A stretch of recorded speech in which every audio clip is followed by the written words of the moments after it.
You ever wondered why they were called the four Satans? Why not just the four devil kings? Where is Satan from? After the true Satan was presumed dead and missing, they named the leaders Satan to show respect to him. But what would happen when his son comes to the supernatural world? Issei Satan, heir to the Satan bloodline. Romance, drama, action. Welcome to the son of the true Satan prologue. A young boy is currently kneeling next to a bed with his father laying on it. Dad, come on, please, get better, a 10-year-old brown-haired brown-eyed boy said while crying over his father. Issei, don't cry. What did I tell you? You mustn't cry, it shows weakness. The man with pitch black hair that's darker than the night itself and eyes that were as inhumanly red. But Dad, Issei said. I know, fine, you can cry, but promise me this. Once I'm gone, only cry when you know you're safe or when you lose someone you love. Because I fear I won't be here for much. Low cough cough. Issei's father was cut off when he coughed up blood. Dad. Hang in there, Issei yelled. Now let's take it back a few days earlier to see where this really started. 3 days earlier, knock knock. I got it, Dad. Issei yelled as he ran to the door. Make sure you check who it is before you open the door, Issei's father yelled. As Issei opened the door, he was surprised to see his teacher from school standing there. Sensei. What are you doing here today? Issei asked. Oh, Issei, my boy. I'm here to talk to your father. May I speak with him? Issei's teacher told the boy. All right, follow me. Dad. Sensei is here, Issei yelled to his father. Bring him to the dining room. I'll prepare some tea, Issei's father yelled back. So Issei brought his teacher through the house to the dining room. The house wasn't exactly massive, but it definitely wasn't small. It was a 2-story house with 2 master bedrooms and 3 guest bedrooms and 4 bathrooms. Nothing fancy about it other than it being on the outskirts of the city. Mr. Hyodo, it's so nice to meet you, Issei's teacher exclaimed. Oh, likewise, Mr. Issei's father, who currently has brown hair and brown eyes like Issei, said. Phillips, you can call me Phillips, Mr. Phillips told Issei's father. All right, Mr. Phillips, what can I do for you? I hope Issei hasn't been causing any trouble, Issei's father said. Oh no, he's probably one of the best, well-behaved and on the top of his class in both academics and PE, the teacher said proudly. Then what did you want to talk about? Issei's father asked. Oh, just regarding Issei's future and a few schools who are interested in boarding him. It won't take long. Is that all right with you? Oh yes, go right ahead. 15 minutes later. But still, it must be hard taking care of Issei by yourself. Being a single parent these days, it must be hard, Mr. Phillips said. Oh no, I got used to it. And Issei helps a lot around the house, so it isn't that bad, Issei's father said. Oh, I guess it wouldn't be that hard for you, Mr. Hyodo. Or should I say, Satan? Mr. Phillips' face contorted into a scowl as he finished. But in a split second, Mr. Phillips brought out a blade and flung it towards Issei, who was sitting between his father and his teacher. Issei's father's caught the blade inches in front of Issei's face, drawing blood from his hand. Issei's father's hair quickly turned black and eyes turned red as he glared at Mr. Phillips. Issei's father quickly threw the blade across the room and started to walk towards Mr. Phillips. As Mr. Phillips saw this, he tried to move but couldn't. Issei, go in the other room, Issei's father told the still shocked Issei. But Issei tried so talk, but no words would come out. Issei, this isn't up for debate. Go, now, Issei's father yelled. To say Issei was scared would be an understatement.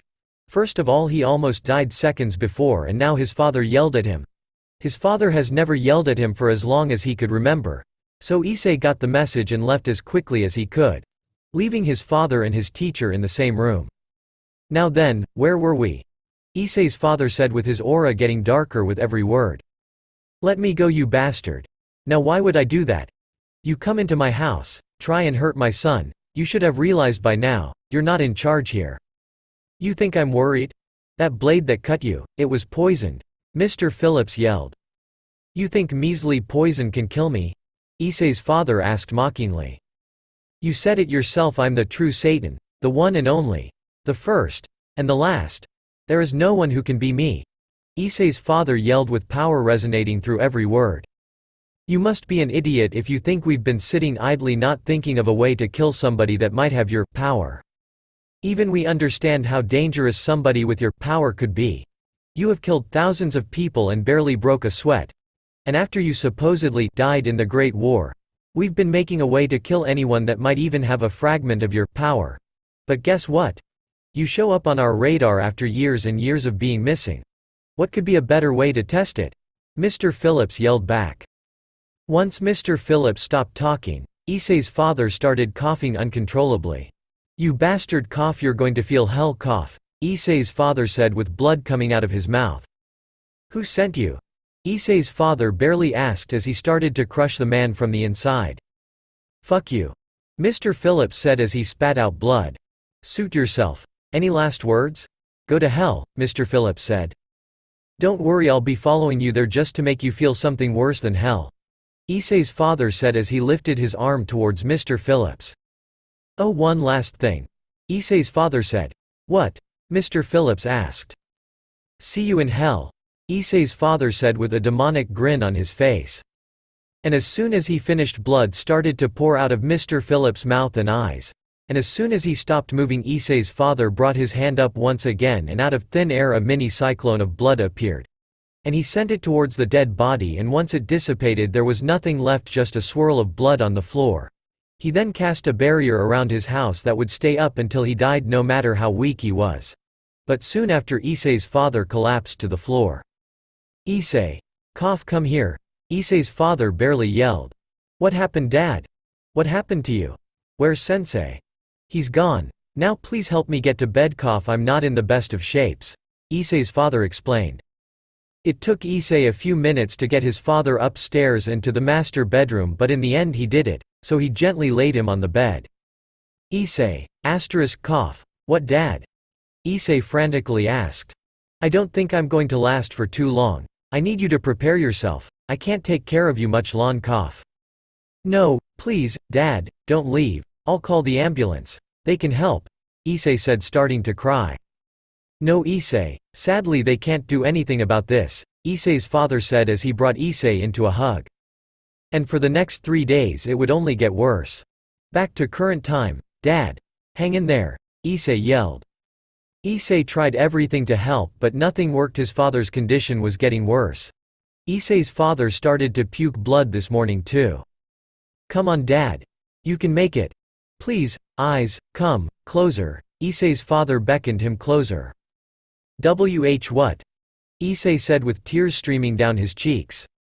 Top drawer, left side. Cough, Issei's father whispered as he pointed to the dresser across the room. As Issei went to the drawer and opened it, he saw a ring box. When he opened the box, he saw 2 rings, one was black with gold markings and one was white with red markings. He closed the box and quickly brought it to his father.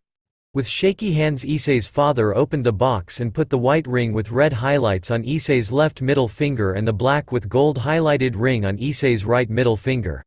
They were too big for Issei's finger at first, but a magic circle appeared above each ring and they shrunk to fit Issei's fingers perfectly. Dad? What are these for? Issei asked.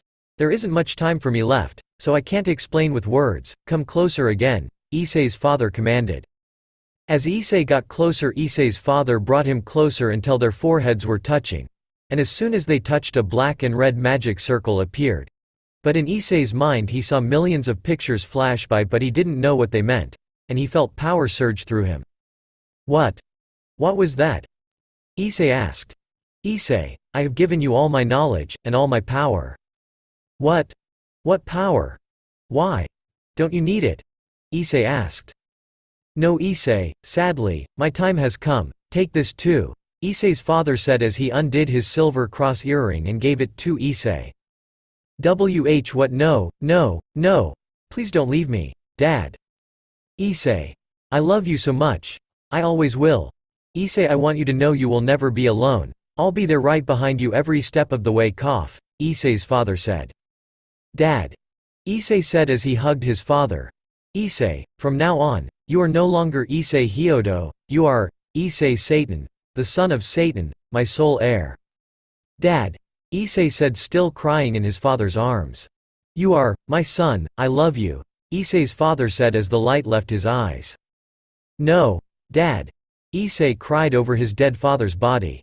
As Issei sat there mourning over his father's body, some unwanted guests advanced towards the house after seeing the barrier dissipate. They then started to break down the door and rushed into the house. Issei heard this and quickly crawled under the bed, hoping the intruders wouldn't find him. "Hurry, get the body. And find his son. We cannot afford to let him escape," a man with a gruff voice yelled as he burst into the room. Issei laid there shaking, not daring to move as more people burst into the room behind the man. They then went to Issei's father and put him into a body bag. A minute later they took the body out and left the room. Well, that's what Issei thought. He breathed out relieved for a second but soon regretted it. "Torch the house," the same man with a gruff voice yelled down the hallway as everyone left the room. He took one step outside the room and stopped. He sniffed the air and gave a maniacal grin. He then walked behind the bed Issei was under and stopped again. Issei by this point in time was about to pass out. He held his breath the entire time, hoping nobody would see him. But that was short-lived as he was forcefully dragged out of under the bed. "No!" Issei screamed at the top of his lungs as he kicked and flailed back and forth. "You thought you could hide? We wouldn't be that stupid considering how big of a threat you are. I mean, think about it. Did you think you could live a normal life when your own father was Satan himself?" The man yelled as he grabbed Issei and tried to incapacitate him. "Let me go. I don't know what you're talking about anyways," Issei yelled as he tried to escape the man's grasp. "Oh? So your dad didn't even tell his own son what he is? Pathetic, and he died protecting you. Disgusting," the man said with venom growing in his voice. "Shut up. He's better than all of you guys combined. You're the disgusting ones," Issei yelled. Issei tried to escape over and over again unsuccessfully until he bit the man in the arm, making him drop Issei. "Arg! You little shit! Get back here!" the man yelled, clutching his arm where Issei bit him. Issei ran as fast as he could out of the room and down the hallway that was slowly getting engulfed in flames. But that didn't last long though, as he was cut off by both sides by a group of the intruders. Now boy, why run? I just want to pay back what you did to me. You know, an eye for an eye. Except you know what they say. Pay them back tenfold," the same man who was bitten by Issei said. Issei looked back and forth trying to find a way out but couldn't find one at all. The group closed in on Issei with weapons drawn, about to apprehend him. But as soon as they were 15 feet away he saw it. The only way out, the window. He didn't have time to think about it, so he leapt through the window, getting large shards of glass stuck in him. But as soon as he hit the ground and rolled, he felt stronger and the pain didn't hurt as much. So he ran straight to the tree line. The pursuers were close behind, but luckily he came to this forest a lot with his father, so he knew where some passages were. And so in the cold dark night Issei was alone, clutching the only thing of his father's, his silver cross earring and the 2 rings on his fingers. A week later, Issei was currently sleeping in a cave he found while escaping his pursuers that day. For the past week he could never truly sleep. His pursuers, whoever they are, never stopped chasing him. And so Issei was sitting in the cave alone in the dark, shivering and hungry, since he never really got a full meal. The closest thing he got were some berries and plants he was taught by his dad he could eat if he ever got lost. But all of a sudden Issei is forced back to reality as he heard a branch break and a few footsteps coming closer. He finally saw a shadow making its way to the cave he was hiding in. He had 2 choices: either lay down and hide with no way of protecting himself, or make a run for it as soon as he steps into the cave. But failure was not an option. He quickly picked up a rock he found on the floor and prepared to run. As soon as the shadow stepped into the cave, Issei rushed him, using the darkness to his advantage. The pursuer saw him at the very last second. But it was too late. Issei leapt into the air and smashed the rock into his pursuer's head, causing the man to scream in agony and fall back. Issei didn't waste any time as ran as fast as he could out of the cave and through the forest. "Arg! I found him! Chase him!" Issei heard somebody yell. And so he was on the run once again. He kept running until he stopped on top of a hill where there was no cover. "It hurts, I'm hungry, I'm tired. I wanted to stop," Issei thought to himself as he tried to catch his breath. But out of the tree line all around him multiple people came out. He had nowhere to run this time. This was the end. "Hey kid. Nice seeing you again," the gruff-voiced man from the mansion yelled. But Issei didn't answer. He tried thinking of any way out of his predicament. "What happened? Cat got your tongue?" the man asked mockingly. But nothing. Issei couldn't find any possible way out of this. "Well, it doesn't matter now. The boss himself said we don't need you alive. You've caused enough problems. We can just experiment on you once you're dead," the man yelled. "Now get him," the man yelled as multiple people started running towards Issei. As Issei stood there clutching his last memento of his father. "This is the end. No, I don't want to die. Dad wouldn't want me to die. He wanted me to be strong, but he's gone now," Issei thought to himself. They kept getting closer and closer, weapons drawn, not even going to attempt to capture him. "Dad! Please! Help me!" Issei yelled. As soon as he yelled, that time itself seemed to stop. And in the next second all of the pictures that flashed in his mind from before flashed again. Only this time, it all made sense. And almost immediately after, his hair turned jet black and the irises of his eyes turned inhumanly red like his late father's. And once he finished changing, a massive surge of power revealed itself for a split second. But in that split second it was felt throughout the entire world. Once everyone saw this, they all stopped and stared in awe and fear. "What are you doing?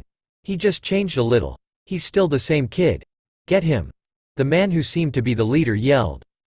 They then continued their march towards the now calm Issei. As soon as they got within 20 feet, Issei lifted his arm and all of them started to cry in agony. For a second the men at the bottom of the hill didn't know what was happening. But then one of the men who went to attack Issei turned around. "Help em!" the man tried to say until blood started to flood out of his eyes and mouth. After everyone who rushed towards Issei stopped moving and was seemingly dead, everyone stood there staring in horror. "Why, you bastard! That was my brother!" A blonde-haired man rushed towards Issei with a sword in hand. But as soon as he brought the sword down towards Issei, he stopped mid-swing. And all of a sudden he started to scream in agony and clutched his chest in agony. Everyone else could only watch in horror as his chest literally exploded. What? I thought he was never taught his father's magic," the leader said, horrified. "It doesn't matter. He's still just a child. Everyone! Attack! Those who survive will be granted everything they could possibly imagine. And the one who brings me his head will get something they can't possibly imagine," the gruff-voiced man yelled. Lucifer Castle. Underworld. A middle-aged man with silver hair is seen sleeping on what seems to be a throne. But is suddenly forced awake as he senses a power he hasn't felt for years. "Lord Satan!" the middle-aged man yells as he stands up and stares in disbelief at nothing with his silver eyes. "Graphia!" the man yells. "Yes, Lord Rizavam," a maid with silver hair and eyes wearing a French maid outfit asked. "Go to these coordinates in the human world at once. Whoever it is, bring him to me. Do not use force for any reason either. We want him on good terms. And if he doesn't trust you, tell him his real name," the now called Rizvam Lucifer commanded. "His real name?" Graphia asked. "Satan, now go. We don't have time. Surely others have felt this power too. They are probably making their move as we speak," Rizavam yelled again. "I will depart at once," Graphia exclaimed as she left the room to teleport away. "Euclid," Rizavam called for. "Yes, Lord Lucifer."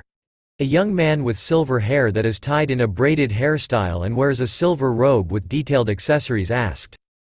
"Prepare to depart when Graphia gets back. I have a feeling things are going to get a bit more fun soon," Rizavam said with an evil smirk. Back to Issei.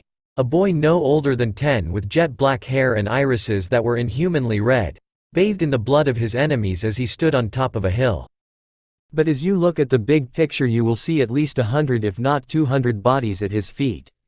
Some were still intact, but others, let's just say it wasn't a pretty sight. Issei then started to walk down the hill over the dead bodies without batting an eye. But as he got to the bottom of the hill, a silver magic circle appeared. As Issei got on guard to fight another battle, he saw the beauty that was Graphia. "Who are you?" Issei asked. "A child," Graphia asked herself, totally oblivious of what was behind Issei. "I am Graphia Lucifuge. Who or why?" Graphia stopped in her tracks as the moonlight illuminated everything, letting her see him bathed in blood and all of the mutilated bodies behind him. "I'm Issei Hyo no, Issei Satan," Issei said, not putting his guard down for a second. "Satan," This kid is Lord Satan. No, there must be a mistake, but then who did all of this? Graphia thought to herself as she was still too shocked from the scene in front of her to speak. So, are you here to try and kill me? Or maybe kidnap me? No, the real question is, are you an enemy? Issei said as all of the blood from the dead bodies started to float and go into the air and combine. As it was finished, there were multiple massive cyclones of blood behind Issei ready to attack at a moment's notice. What? No. I'm here to help you. My master sent me here to help whoever sent that surge of power. Trust me. My master thought it was Lord Satan, but he said if it isn't I should bring whoever it is. And he said don't bring you by force no matter what. He wants to help you and be on good terms. Graphia yelled, trying to stop Issei, cause quite frankly she was scared shitless. I see, then I guess I can go with you, Issei said as he reverted back to his normal brown-haired, brown-eyed form and passed out. Graphia quickly caught Issei before he hit the floor and prepared a magic circle to take him back to Rizavam. This kid is so young, yet he did all of that? No wonder he passed out. He must have overexerted himself. Graphia thought as she carried Issei through the magic portal. At first it was dead silent as there was nothing there but dead bodies. But soon after hundreds of magic circles appeared everywhere, all different types. There were demonic, angelic, and fallen angelic. No wonder we had to get summoned. The dirty devils and holy pricks are here, a random fallen angel exclaimed. Right back at you, you horny crow, a devil yelled. Please don't put us at the same level as these insolent fools, an angel said this time. The bickering went on for a few minutes until they heard three voices yell. Enough. One voice was a man with shoulder-length crimson hair who was seemingly a devil. The other was a man with black hair with golden tips with 6 pairs of jet black wings. And last but not least was a man with long blonde hair and 12 golden angel wings. Michael, Azazel, it's nice to see you here. I do hope we don't have to fight here, but I'm guessing you came for the same reason as us, the man with crimson hair said. Yes, Sirzex, I would like to resolve this peacefully if that's possible, the man with 12 golden wings who is called Michael said. Same here, the man with black and blonde hair and jet black wings said. Well, why don't we get to business? Do any of you have any idea what that was? And what did this? Michael asked as he pointed to the dead bodies everywhere. Unfortunately we are in the same boat as you, but that seemed a lot like a certain devil who went missing in the Great War, Azazel said as he looked at Sirzex. And I'm the same here. Why would I rush here with a mini army behind me if I knew what it was? Sirzex said, not happy being the culprit. Well, none of that matters now, it seems somebody beat us to the chase, Michael said. Indeed. Well then how about if any of us finds anything we tell each other? It doesn't seem like something we should hide considering all three of us are here, Sirzex asked. Sure. I agree.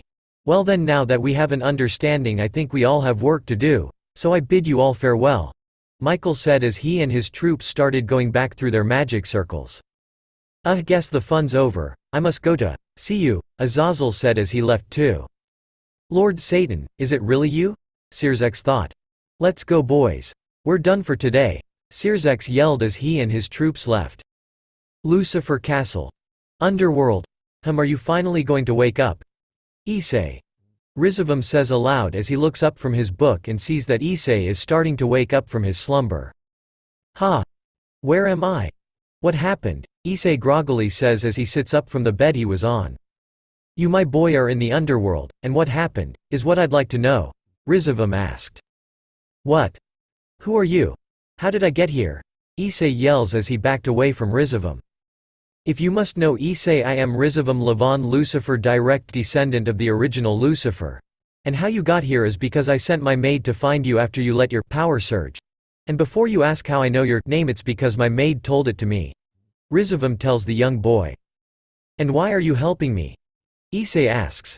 Because first of all you used magic that is very similar to someone I used to know. And you told my maid your name was Issei Satan, Rizavam explained. And how should I trust you? Everyone else was hunting me because of my father. How do I know you aren't going to do the same? Issei asked. Wait, your father? Yes, my father told me he was Satan a week ago, Issei answered. Where is he? I need to see him. Rizavam yelled with hope in his eyes, but that was short-lived as he saw Issei start to tear up and stare at the floor. He's dead, Issei answered with tears streaming down his cheek. What?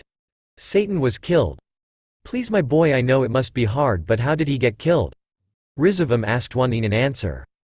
The man said it was a poison. Poison? Normal poison can't kill someone like Lord Satan. They said they have been working on it since this thing called the Great War specifically for someone like him, Issei said. I see, that's a shame, Rizavam said as he sat back into his chair. And what about you, Issei? What did you do that made Grafia so scared of a mere child?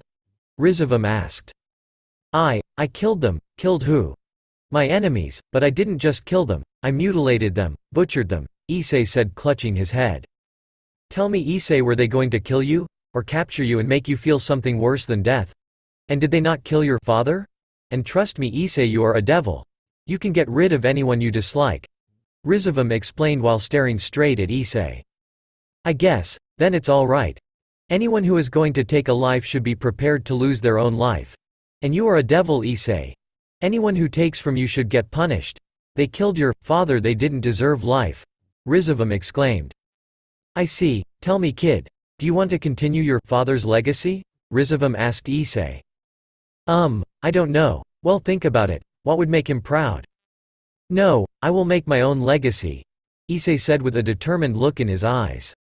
That's the answer I was looking for, kid, Rizavam exclaimed. Then let us go. I will show you what your father left you, Rizavam exclaimed as he stood up from his chair. Issei got up and quickly looked for the cross earring from his father only to find it in his pocket. Before he left, he looked in the mirror and put the earring on his left ear.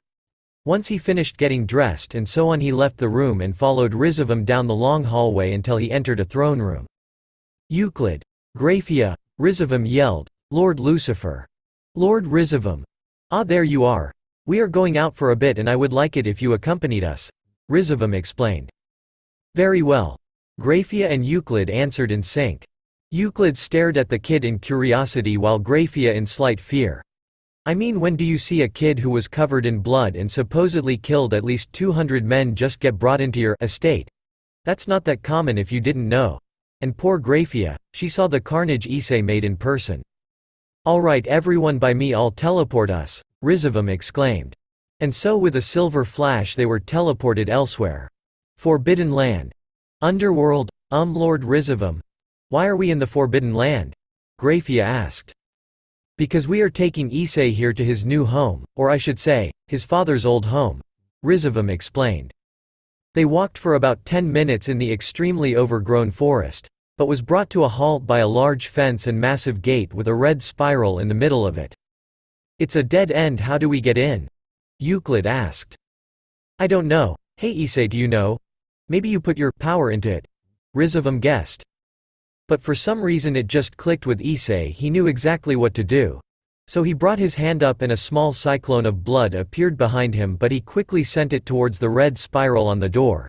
And with a loud clank and other metal objects getting moved around or broken. But at last the door was opened and the barrier surrounding the land opened up. You see? We can count on Issei here, Rizavam said happily as Euclid simply nodded. They then walked through the walkway that had overgrown vines and plants everywhere. And then by multiple fountains, of course none of them were in working condition though. But then Issei saw it, a castle bigger than most cities and taller than most skyscrapers. Whoa, yeah, they walked for another 5 minutes down the path. But as every second passed the castle just seemed to get bigger and bigger.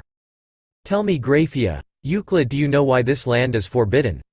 Rizavam asked the siblings and not Issei because he already knew his answer. No, I wasn't informed. Well, after the Great War when Lord Satan went missing, this land was made into a somewhat sacred land. Kind of the same way as the angels have their churches and so on as their sacred grounds. Of course we don't get any benefits from it though. So nobody is allowed here simply because we left it untouched in respect for Satan. And also nobody could break the barrier around it, Rizavam explained. I see, but isn't the punishment of being here death? Euclid asked. Euclid, my naive boy. Do you not understand? This land is now Satan's again, or should I say his son's. And showing how he opened the barrier to let us in shows enough he's entitled to it. Rizavam said while pointing at Issei. Oh, exactly. Mr. Lucifer? Issei asked. Yes, Issei? You said this was my father's, and now it's mine, is that true? I'm going to be living here? Issei asked. Yep. And if anyone thinks differently I'll come here personally to back you up, Rizavam said with a grin. Wow. All of this is mine, Issei exclaimed with stars in his eyes. Finally, after another 30 minutes of walking, they stopped in front of 2 massive doors that went into the castle. Finally, Issei said, You better get used to this because this is your house now, Rizavam said. Yeah. They all went on a tour, even though it was more of an adventure than a tour considering nobody knew where anything was. They walked all around seeing massive golden statues of random mythical beasts like griffins, dragons, unicorns, Pegasus, basilisks, chimeras, and just about every creature you could think of. They passed a few libraries that could surpass some of the underworld's greatest libraries.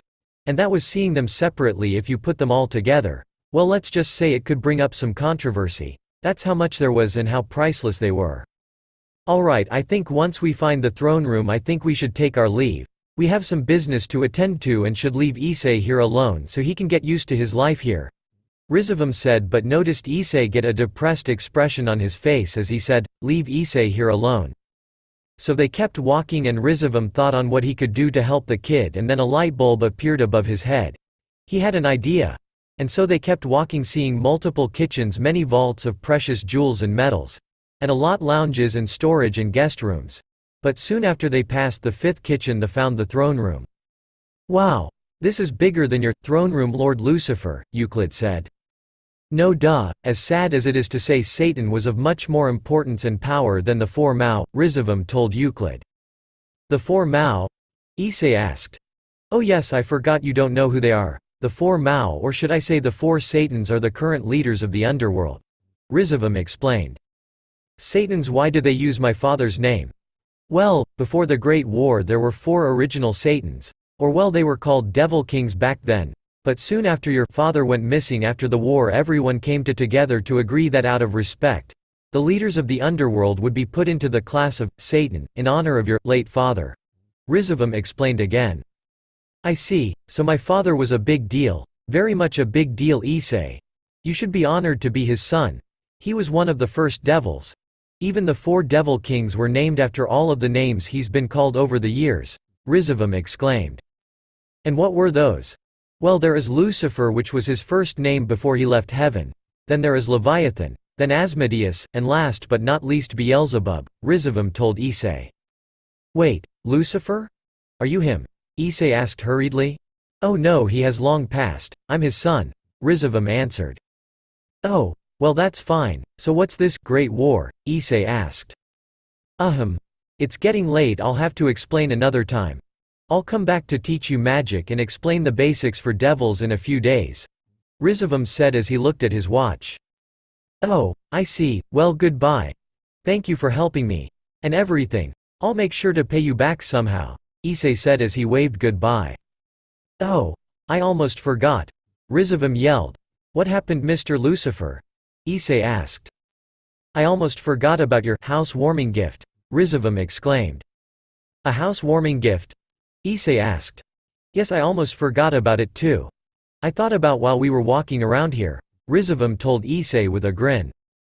Oh no, Mr. Lucifer, you have done plenty already, I surely couldn't accept anything else, Issei exclaimed. Issei, my boy, you should know you are a devil now, it's okay to be selfish. And plus it's rude to decline a gift, Rizavam said. I see, fine, I accept, good. Now Graphia. Rizavam called for Graphia. Yes, Lord Rizavam? Graphia asked, totally clueless of the situation. From this day on I am not your master. I am putting you in Issei's care, Rizavam declared, making everyone in the room to widen their eyes in shock. What? Lord Lucifer, are you sure? Euclid asked. Positive. Issei here needs somebody to help him and keep him company, and Graphia needs somebody to open up to. So it's a win-win situation, Rizavam explained. Bu, Graphia tried to say, only to be cut off by Rizavam. No buts, Graphia, this is an order. You are now Issei's personal maid, all of his orders are absolute, not even I can override his orders. Your lineage or not I do not care, Rizavam exclaimed. Yes, Lord Rizavam, Graphia said in acceptance. Very well, then I must be off, Euclid. Let's go, Rizavam as he summoned a magic circle. Bye Graphia. Issei. Euclid waved goodbye. And so in a silver flash they were gone, leaving Issei and Graphia by themselves. Graphia. Sorry I didn't want to force you to be here. I know you would rather be with people you know, and not somebody you just met, Issei said. Oh no, it's not that I don't to be here, it was just a surprise. Graphia quickly answered, trying to cheer up Issei. Oh I see. Well that's good, I don't want to force you to stay here, but I'm glad, Issei said. Glad? Graphia asked. This house is too big for just me, and I don't want to be alone again, Issei said as he thought about his father. Well don't worry master, I am here for you now, Graphia said as she bowed to her new master. Master? Yes, you are my master now, Graphia explained. Oh, well could you call me something else? Is Lord Satan all right? Graphia asked. No, can you just call me Issei? Issei asked. What? No, I cannot do that, Lord Satan, I am your personal maid, I must call you something formal, Graphia exclaimed. I see, Issei said with a downcast expression. Unless you order me to call you Issei, Graphia said as she noticed her master's expression. Really? Yes, all orders from you are absolute, Graphia explained. Then Graphia, for your first order I order you to call me Issei, Issei declared. As you wish Issei, Graphia said with a bright smile. Unknown laboratory. Underworld. A handsome young man with light blue eyes and green hair that is slicked back is currently sleeping on a lab table. Sir? A lab assistant asks. Huh? What happened? The green-haired man asked groggily. I'm sorry to wake you up, but somebody entered the Forbidden Land. At first I thought it was just some young devils exploring, but then they went farther than I've ever seen somebody venture in. I don't know if it's a glitch in the system or what, the assistant explains. I see, I'll go check the system, the green-haired man says. He then got up and went to a room with a bunch of monitors displaying most of the underworld. But on the main monitor was the Forbidden Land. At first there were 4 signatures, but now it seems 2 have left, the assistant explained.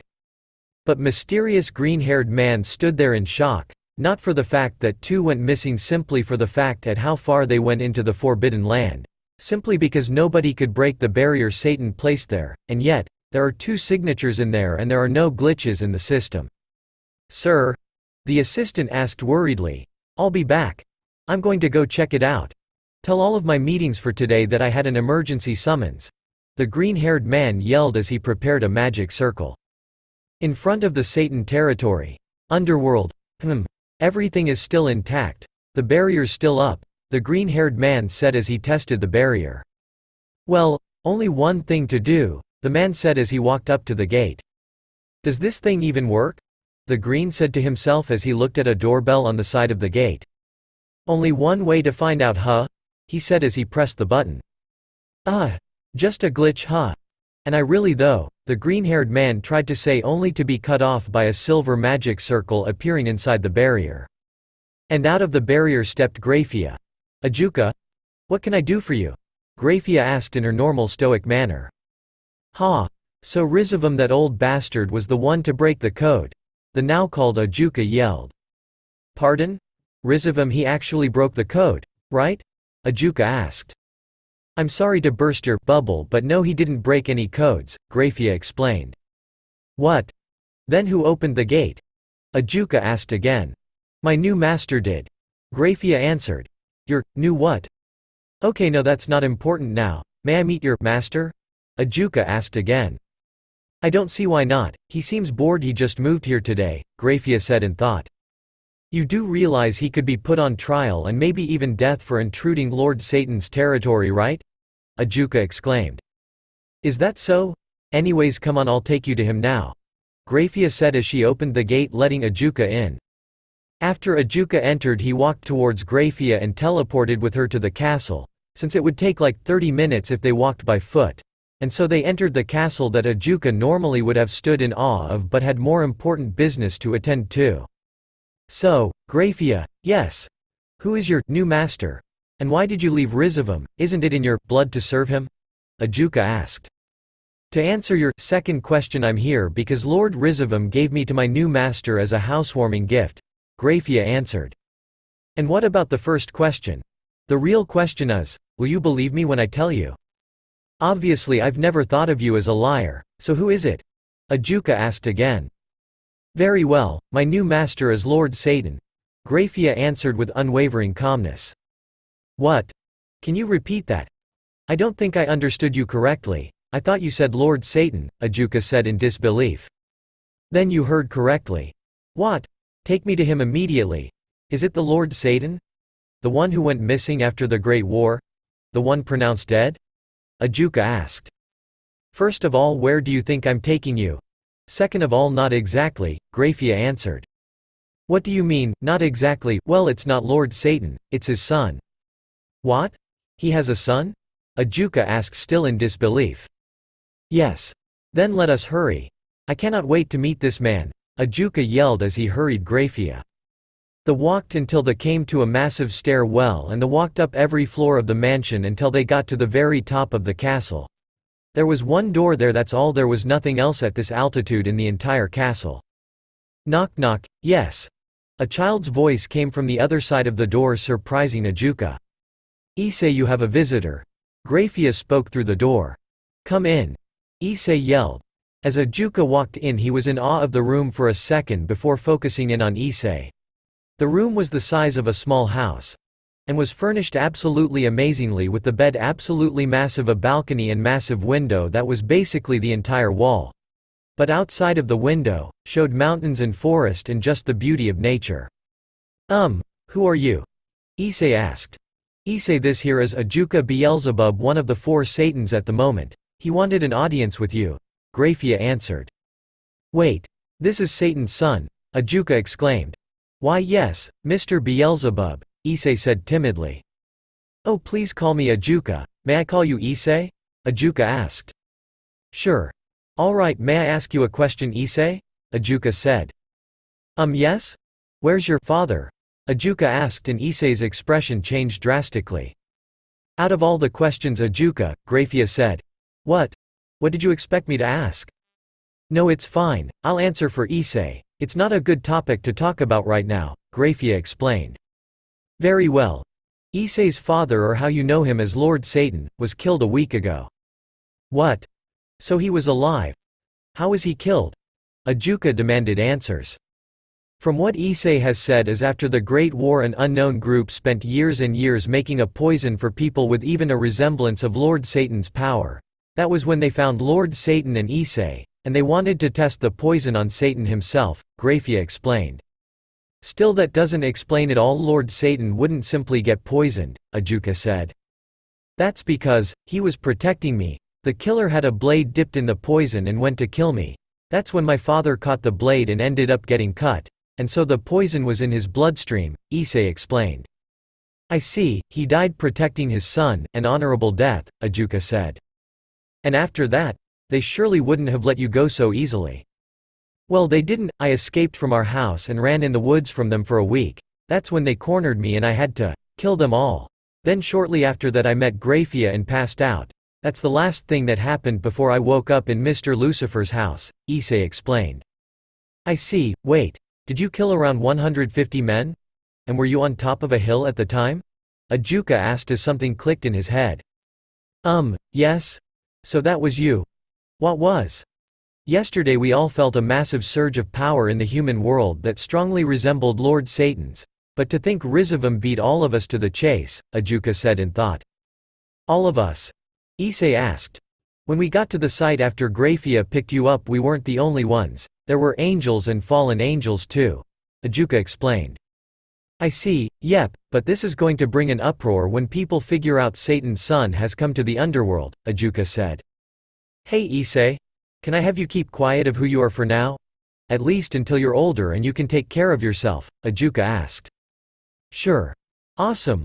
I'm not telling you to keep your existence a secret, I'm just making sure you don't go around telling the whole world. Trust me, this will help you and I both, Ajuka explained.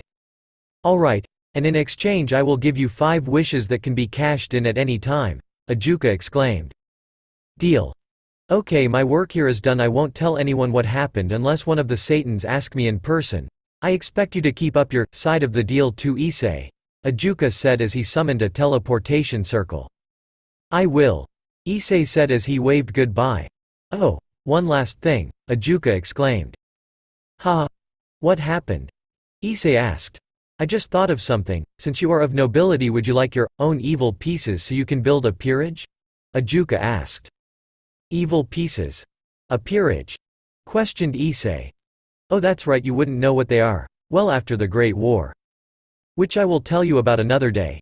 We were left in a predicament since it's very hard for pureblood devils to have children, and even if they could have them, we lost too many to do something like that. We needed an alternative, and fast. So I, along with a few of my best assistants, made a system called Evil Peace System.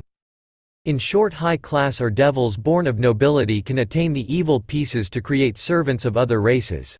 You can even revive the dead, but sadly you have to do it within a certain time limit, and once you create a peerage you can play in the rating games. And the rating games are a form of entertainment for people and a battle for honor for all participating. But it could be very dangerous, so I suggest you don't participate in any for a while. So any questions? Ajuka explained. A few, shoot. Ajuka wanted to answer the questions. Okay, first question. How long after their death can you revive them? Issei asked, thinking about his father. It depends how strong Air Soul is. I would say somebody of God class, at most a day. So yeah, you're going to want to revive them pretty fast if you do want to. And before you ask, yes, you can revive a god, but you have to be on a godly level to do that, otherwise the evil pieces will reject them. So only a handful of devils have the power to do that, and even then it's mainly the lower tier gods. Ajuka explained. I see, and about them being my servants, doesn't that mean you could force them? Wouldn't that be bad? Couldn't they turn on you? Well, the only way you could force them is if you revived them, and yes, there are those who force them into servanthood, and there are some who treat their servants bad. But there are some, like this noble devil family called the Gremory, that treat their servants like family. And about them turning on you, yes, they can. These are the ones we call stray devils. They either kill or attack and flee their masters and are marked strays, Ajuka explained. And what happens to them? They are killed on sight. What? Yes, but what if they did it to protect themselves? What if they did it for good? Issei questioned. Yes, there are some cases of that. Sadly, it isn't our place to judge them. We have our rules, and if there isn't any solid evidence we cannot do a thing, Ajuka said. What if somebody made the stray into their servant? Issei asked.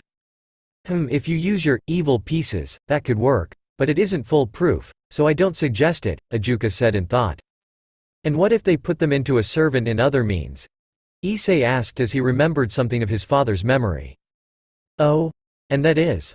Well, it's kind of hard to explain. A few minutes before my father died, he did something so I would get all of his memories of his powers and so on. And I remembered something he did to make some people into his servant, and they literally can't say no to you if he demands it, Issei explained. That could work. They might test the so-called stray. But if they pass the test it could work. But how does it work? Well, something in his blood and mine works like a contract. Then there is some magic chant to finalize the contract, Issei explained. Actually, I think I read something about that in ancient book. Really? Could I see it? I mean, if I can, could I?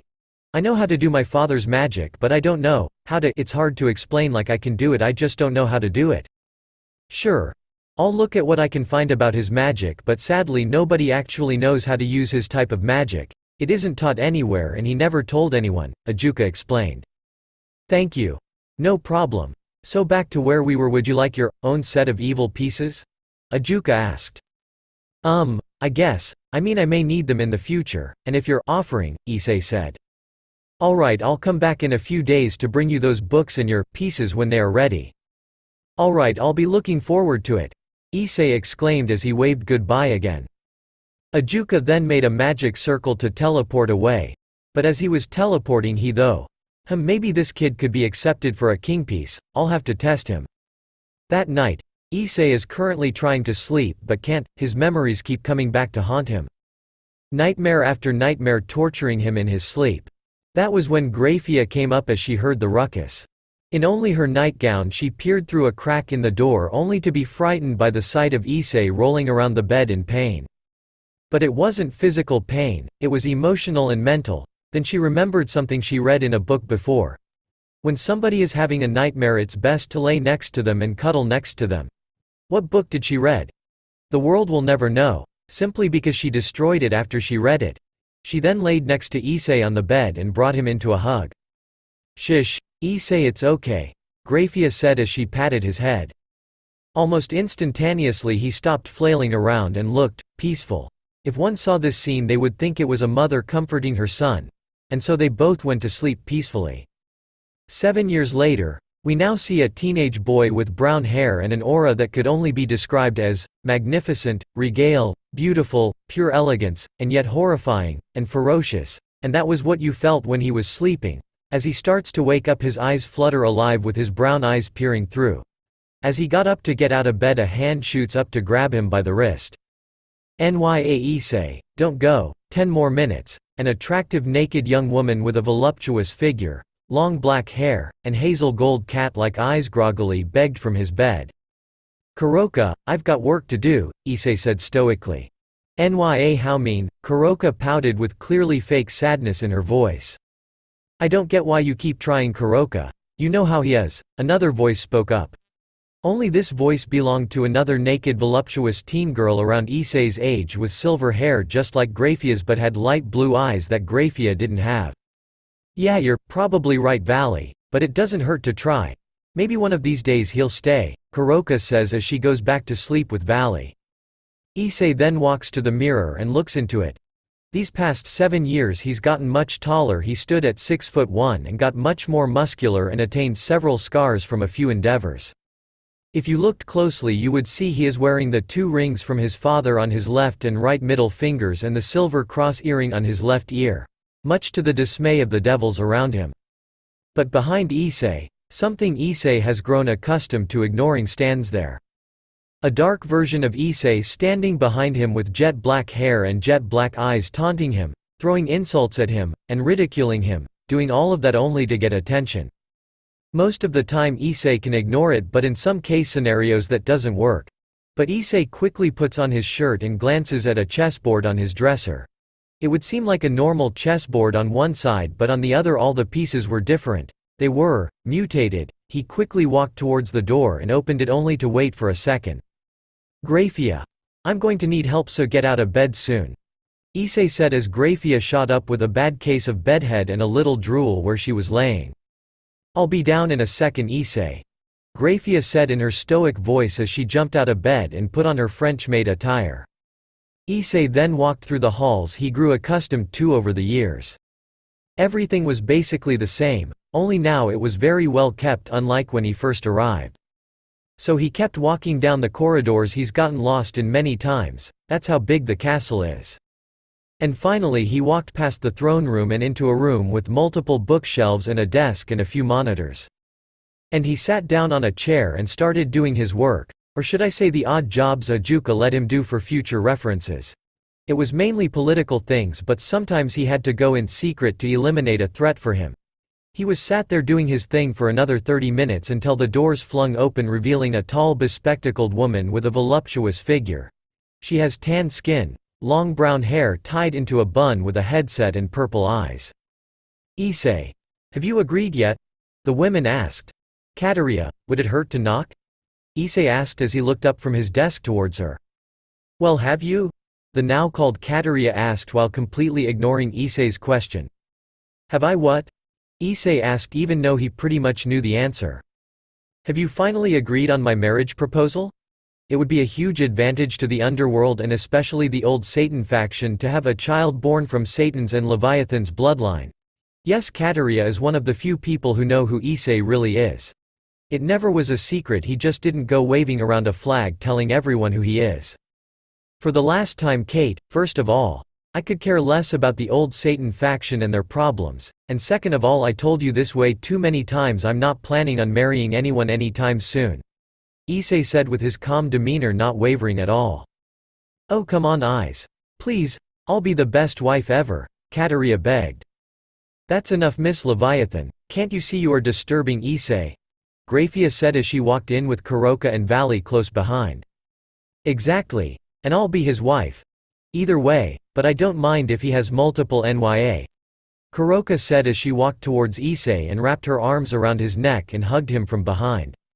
No, I will be his wife. This time Valley exclaimed as she hugged his arm. Oh. Are you two forgetting who told me they were going to marry me when they were a child? Grafia asked with her normal tone, yet a small blush appearing. And so a fight over Issei happened with Issei stuck in the middle. They could have fought for much longer, but they felt an extremely ticked-off aura emanate from Issei. And so they got the hint and quickly apologized and left the room, leaving Issei by himself. Issei went back to his work until he was interrupted by his phone signaling there was a text message. It read, "Yo Issei, I was thinking and thought it would be a good idea if you went to school.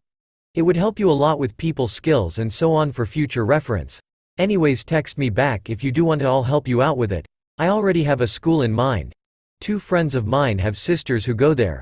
From Ajuka Beelzebub."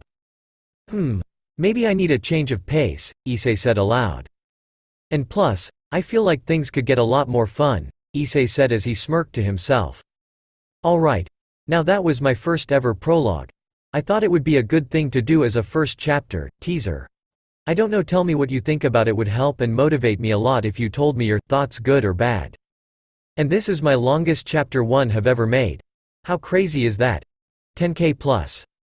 Now you may be thinking, why did he say listen to rock, dramatic music? Well, that's because when I read stuff I have background music and such to kind of set the mood, type of thing. Now it doesn't have to be rock, dramatic, just music that could create the right atmosphere. But once again, it's up to you if you do it. I just put that because that's what I always do XD, and when I write stuff depending on the scenario I'll have different types of music XD, so yeah, that's that. Anyways, for all of you who may be thinking, why are you being lazy and just skipping those 7 years? I'm not. I thought for this story I would go with more of a flashback type setting because my other story, The Wolf's Successor, I kind of explained everything so I wouldn't need flashbacks. Now as for Issei not being affected by the Silver Cross, that will be explained further in future chapters. Now very important. This Issei is based off of Rai or Cadus e Trama di Razel, from Noblesse the webtoon comic. Now I say based off, he isn't him, so don't make me repeat myself. But I do suggest you to look him up. It would let you have a better grasp on how Issei is. But if you don't want to, that's fine, it shouldn't change anything drastically. Now yes, this will be a harem fanfic, but I'm planning on having more development and so on. Unlike my other story where it all just happens, this will be a more serious story, unlike my other story that has more of a fun, action, romance and a little bit of comedy. This will be more drama, action, romance. Harem suggestions are welcome, don't know how many I'll use, but yeah, cheeky smiley face. And in case you didn't tell, Grafia, Femme Valley, Kuroka, and Kataria are in the harem. Grafia is not Seer's ex-wife. I think I made that perfectly clear. Well, maybe not, but yeah, she's not his wife. And I need suggestions for a peerage. It's not going to happen immediately, but definitely will happen. Now before you ask, why did Ajuka ask about giving Issei a king piece? Well, to answer that, I thought all kings got a king piece, but no, that is incorrect. They are forbidden pieces that were made when the raiding games first started that could boost the king's overall power but could kill the user if they aren't right for it.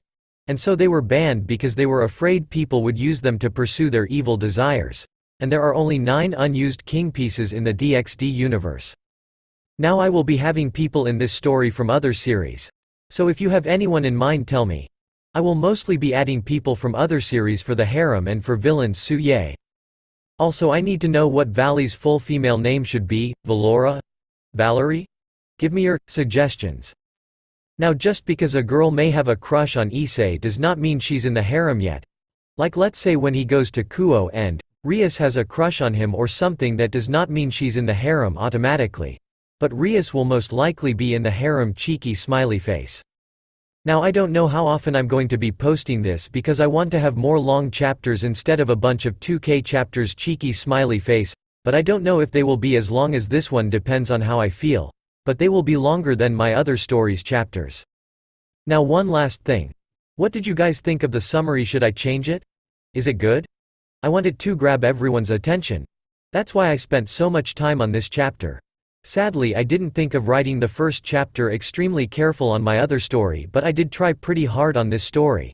So yeah, give me your feedback. It's my drug to keep writing. Now if you have any questions, suggestions, or critics, I would love for you to tell me. Trust me, every review and PM motivate me to write more. I love seeing your feedback. Peace. Ch1 of 11. Next, Chapter 1. Disclaimer: best read with music to set the mood and create the right atmosphere. The son of the true Satan. Chapter 1. A young man with brown hair and brown eyes is walking towards a large academy. His every step was magisterial. His aura screamed elegance, magnificence, grandiose, and many more names that one cannot simply name them all. But at the same time his aura was powerful, ferocious, and vicious. His aura was so intense yet breathtaking at the same time. And so Issei walked towards the academy that Ajuka helped him get into. He was wearing a white and light blue suit with his silver cross earring on his left ear, and a black ring with gold highlights on his right middle finger, and the white with red highlights on his left middle finger. As he walked through the front gate, all eyes were on him. Everyone was in awe of him. Even the guys who would normally curse the world for bringing another handsome dude into their school were in complete awe. "Whoa, is he a student?"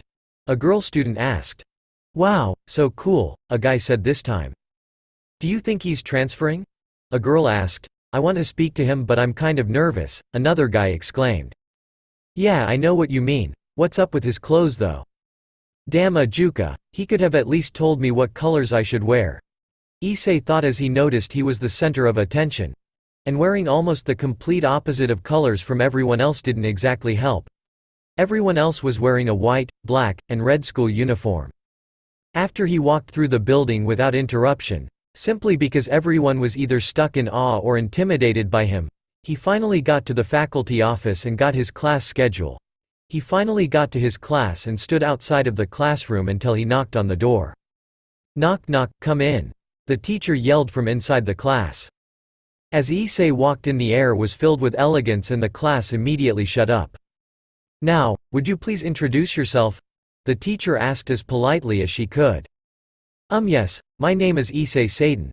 But you can just call me Issei," Issei said as calmly as he could. "Satan? Satan like the demon? The demon king Satan? The one from the Bible?" multiple voices asked. Yes, it is spelled the same way," Issei explained. "Oh, cool," multiple voices said. Now that he introduced himself, does anyone have questions for Issei here? the teacher asked. "Yes, Katase?" the teacher asked as she pointed towards a pink-haired girl. Where did you go to school before?" the now called Katase asked. "I was homeschooled before since I was busy with other priorities," Issei said. "I see, okay, what about Usagi?" the teacher asked as she pointed to a blonde-haired teenage boy. "Issei, you're not a player, right?" Saji asked nervously as he didn't want somebody else taking all the girls.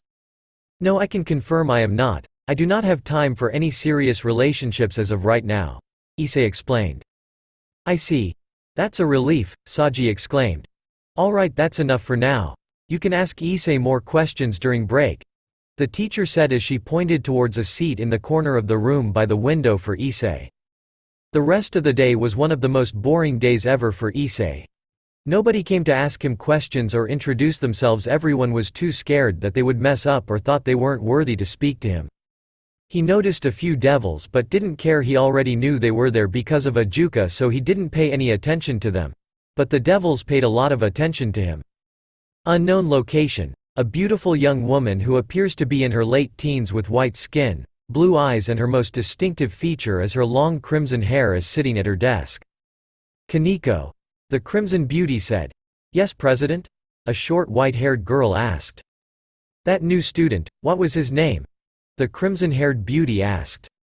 "Issei Satan, I think he called himself."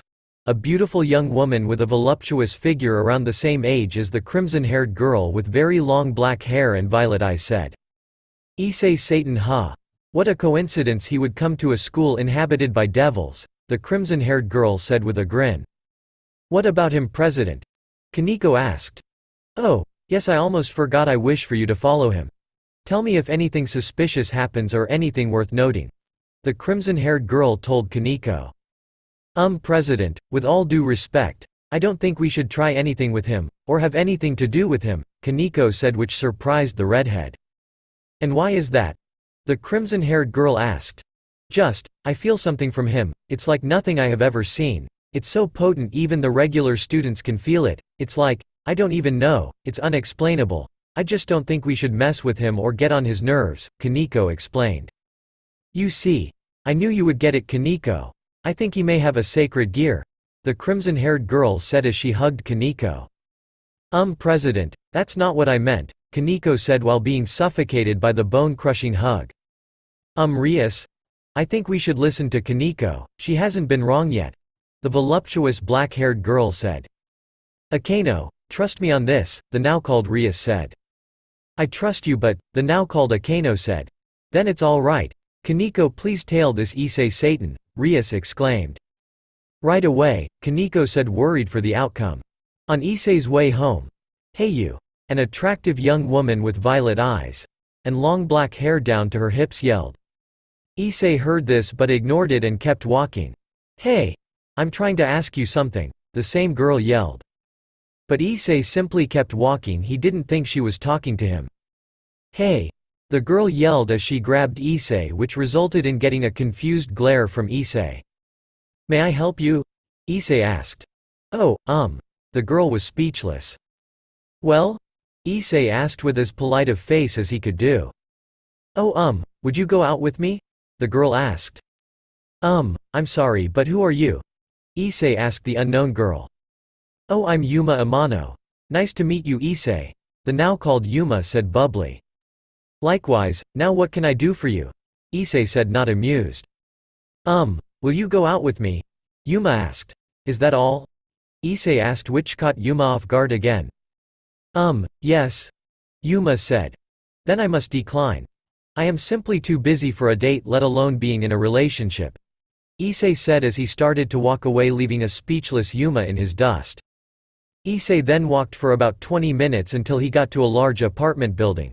It wasn't your regular apartment building. Everywhere you looked there were ancient Roman statues and paintings that looked like they could have been made by the greatest painters alive. He walked through the desolate building and went straight to the elevator and pressed the 7th floor button. Upon arriving he was greeted by some familiar faces. Oh, Issei, you're back. How was school? Grafia asked as she walked into the lounge where the elevator was. Normal, a devil was tailing me though. Issei answered with a stoic voice as he walked to the game room. Gaming was one of Issei's hobbies as he didn't have anything else to do. Should I contact Ajuka? Grafia asked. No, that won't be necessary, he said he was going to tell them of my arrival but I guess he just forgot. Issei said as he left the room. Issei walked through the apartment that was more the size of a house and got to a door at the end of the hallway. As he entered it there were 2 couches and a gaming chair and multiple monitors and TVs, and it was illuminated by neon lights. But Issei's eyes immediately went to the girls in the room. Kuroka was lazily sprawled on the couch wearing only one of Issei's shirts. And let's just say, Issei could see everything. The other girl was Valley sitting on the gaming chair playing a random game. Oh Issei. How is school nya? Kuroka asked, as I expected. And that is? Valley asked, still absorbed into her game. Boring. Issei said as he walked to his gaming chair and started playing a game. So nothing fun happened nya? Kuroka asked again. Somebody asked me out, but nothing too fun, Issei explained. Immediately Valley and Kuroka stopped what they were doing and stared at Issei. And? Kuroka asked, dropping the cat theme. Really, you two are worried about that? Why do I even care?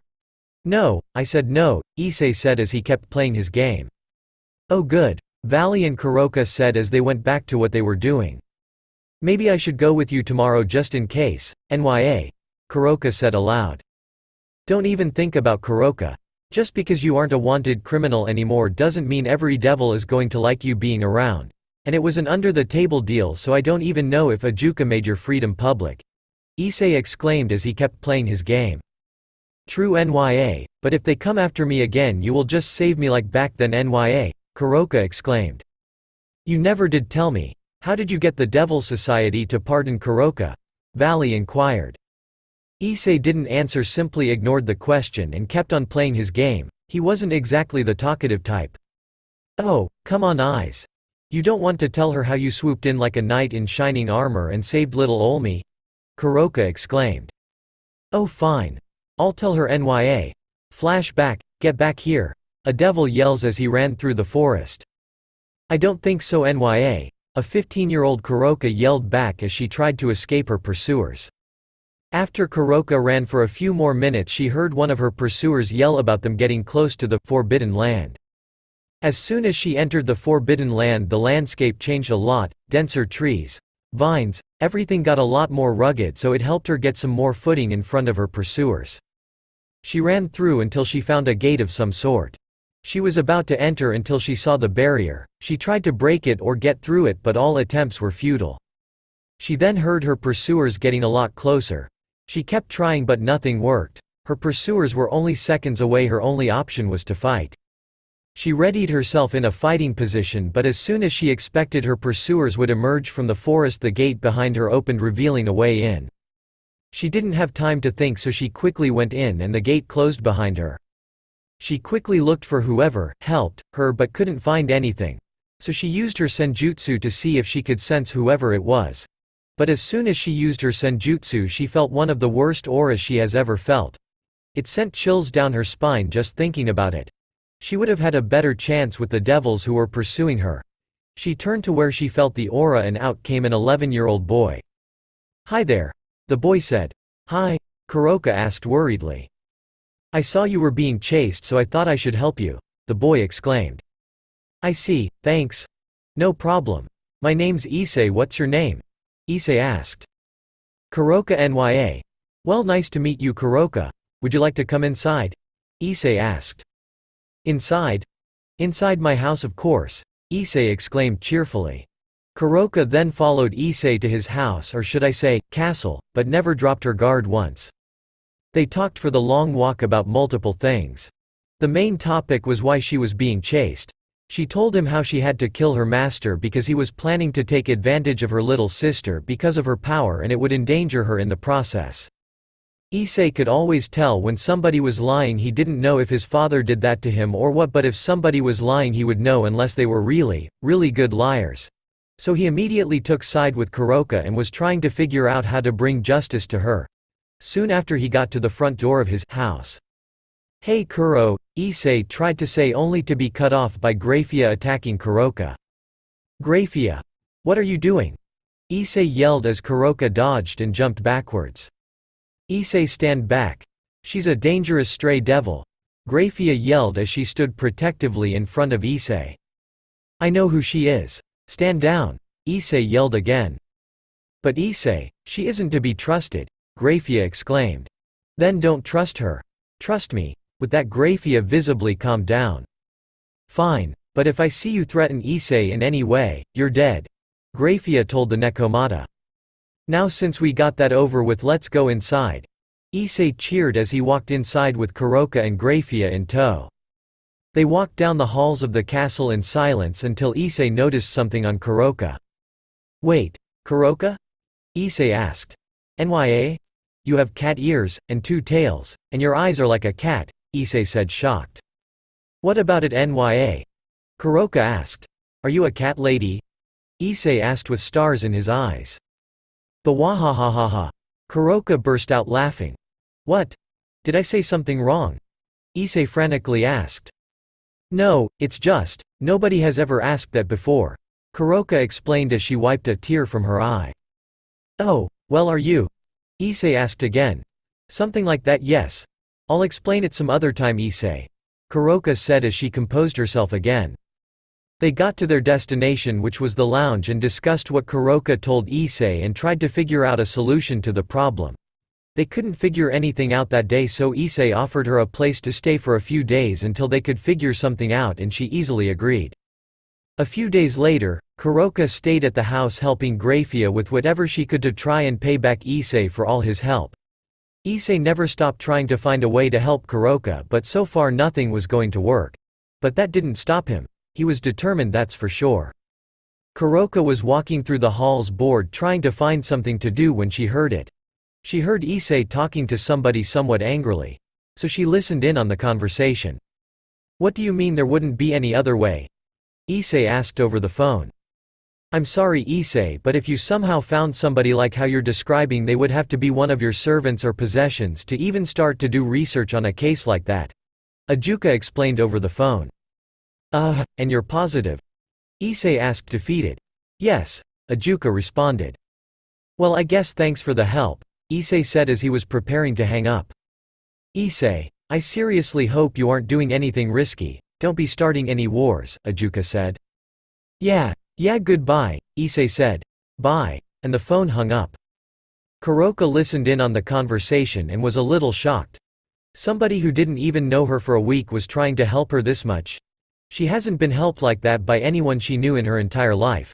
She always helped her sister because her sister wasn't strong enough to help herself. Even her parents, she couldn't remember them at all. So she walked away from the door she was listening from and thought about what she heard.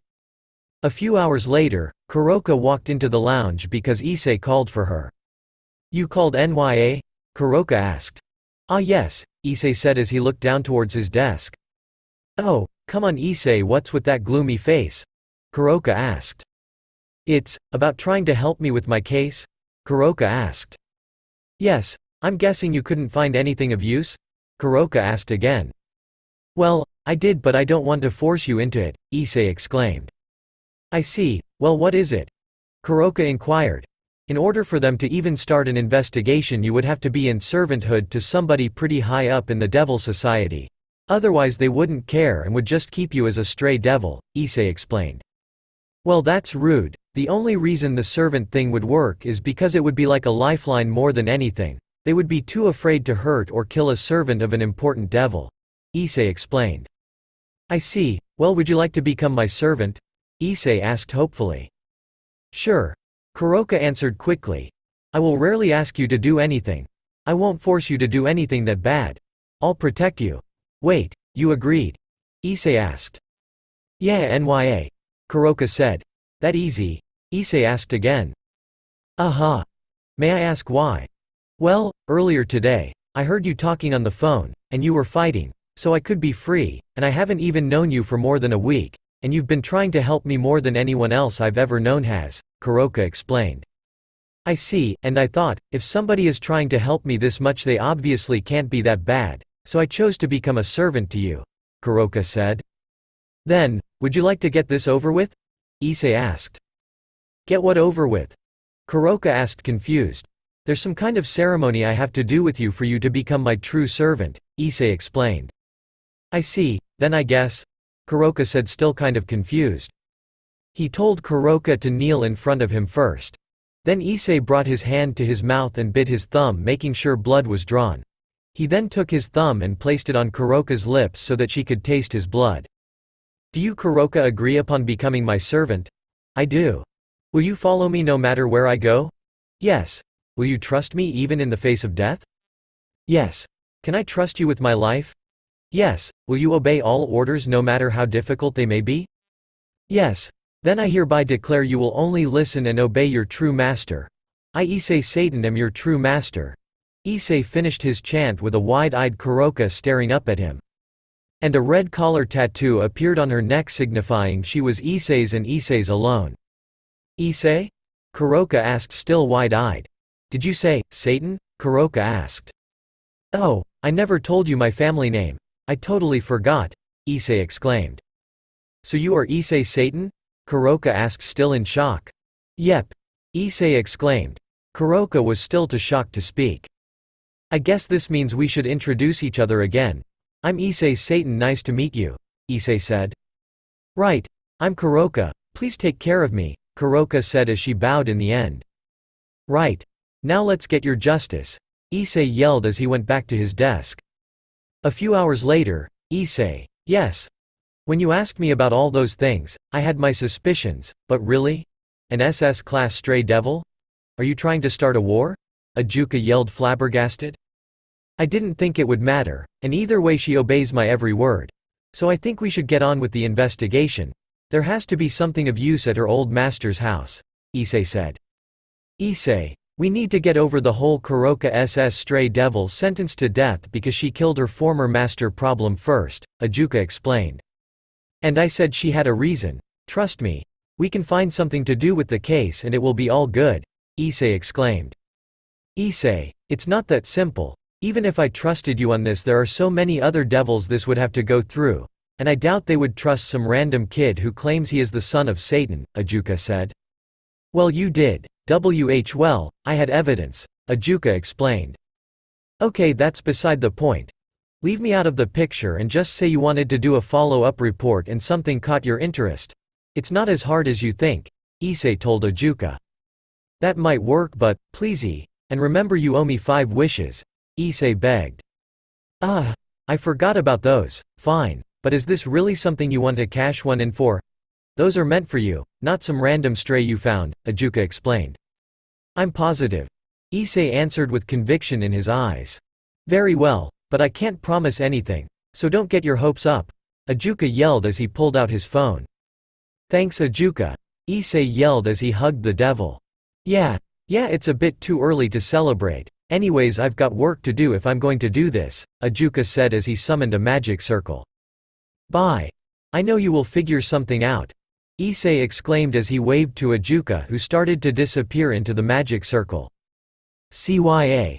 Back to normal time. After a month of staying with Issei, we got the news from Ajuka that I was pardoned from my punishment. Apparently, my old master had a journal where he wrote down all of his experiments. So after they found that it was easy pickings to get my case justified by the Devil Council. Kuroka explained. I see, Valley said in thought. Yep. So now you know NYA. Kuroka exclaimed as she sat up and looked for Issei. If you're looking for Issei, he left halfway through your story, Valley told the cat. Mao. How rude, Kuroka exclaimed as she got up to look for Issei.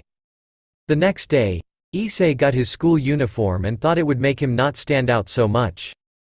Oh, how wrong he was. As he walked into the school grounds, once again all eyes were on him.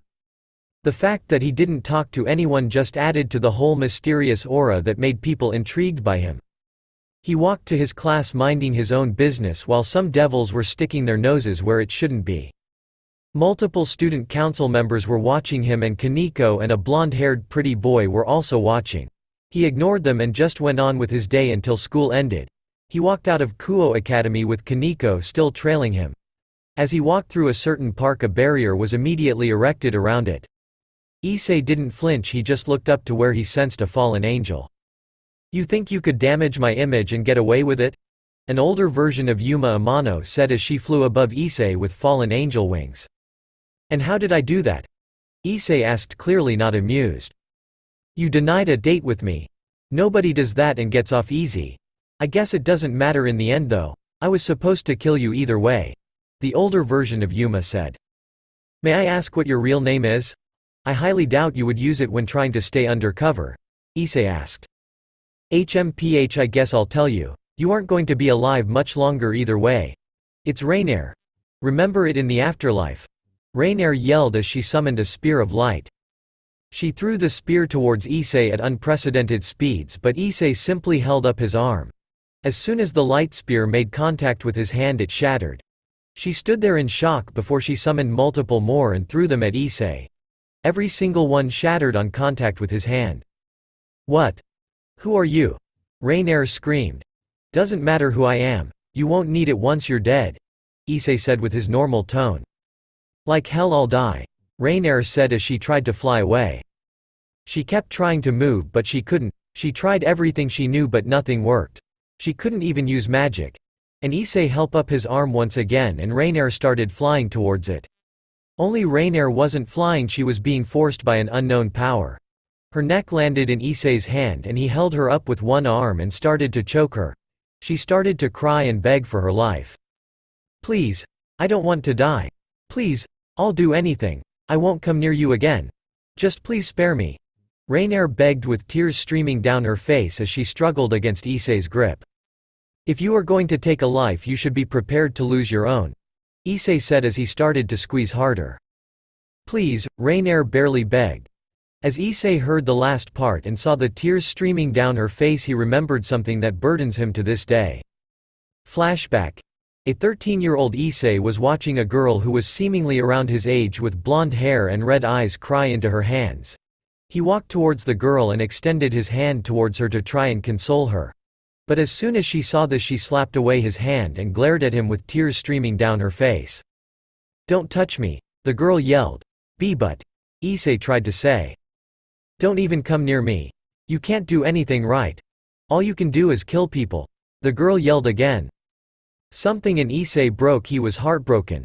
"You're a monster. You take and never give. Everyone you love will suffer. You only bring death. Monsters like you shouldn't be able to live," the girl yelled. By now Issei was already backing away from the girl. "Leave. Don't show your face. You killed them. You don't deserve to cry for them. I hope I never see you again," the girl yelled. Issei then summoned a magic circle and left, void of all emotions. "Back to normal time, please, spare me," Rainier barely made out as she was being choked. "Tisk." Issei then let her go. "Don't try anything on me anymore. Next time I won't be feeling so merciful." Rainier nodded quickly and flew away, still in shock. "I still can't get over what happened. What a pain," Issei thought to himself. As he walked away, he made sure to look at Kaneko in the bushes just so she knew that he knew she was there the entire time. At Issei's apartment, "Welcome home," Graphia said as she heard Issei get back. Issei then walked into the kitchen where Kuroka, Graphia, and Valley were all at. "So how was today?" Graphia asked stoic. "Normal," Issei answered flatly. "Ah, come on Nya. Nothing fun happened?" Kuroka asked. "Yeah, nothing new." Valley also asked. "Nope, only thing noteworthy is the girl who asked me out tried to kill me, nothing too big," Issei answered as he got a drink. "Ah," Kuroka and Valley said in understanding. "Wait. Someone asked you out? Where was I in this conversation?" Graphia asked. "You were busy. Nothing happened. I turned her down, that's all. There is no need to get all worked up over it," Issei explained.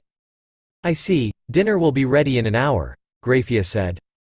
"Okay, I'll be in my room," Issei told the girls as he left the room.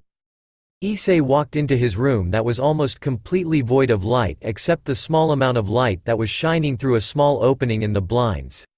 Issei walked in and closed his door and immediately slid down it, so he was sitting with his back against it. "Tisk, why can't you just fuck off?" Issei said as he clutched his head. "Because that would be like telling yourself to fuck off. I am a part of you, remember?" a dark version of Issei said. Yeah, just shut the hell up, I'm tired," Issei said as he walked to his bathroom to wash his face. As he looked up from the sink, dark Issei was behind him in the reflection. "So why didn't you kill her?" Who do you think?" "The fallen angel, obviously." "I felt merciful." "Ha, yeah right, it was her again, wasn't it?" "If you know, why do you ask? You need to just let go of it, forget about her, she is nothing, she doesn't deserve to have you remembering her like that all the time, she hurt you, she shouldn't deserve to live, you should take what you deserve." "Shut up. You can have anything you want, she doesn't deserve anything, anyone who hurts you deserves death, take revenge Issei." "Shut up, you can find her, you can kill her, she doesn't deserve life, come on." "Stop, if you can't do it I can, just let me and I will, it's that easy, just say the word, and it will be done. She can feel pain, you can torture her if that's what you want. Anyone who hurts you, doesn't deserve you. Doesn't deserve your sympathy, your love, your regret, they don't deserve anything. Stop."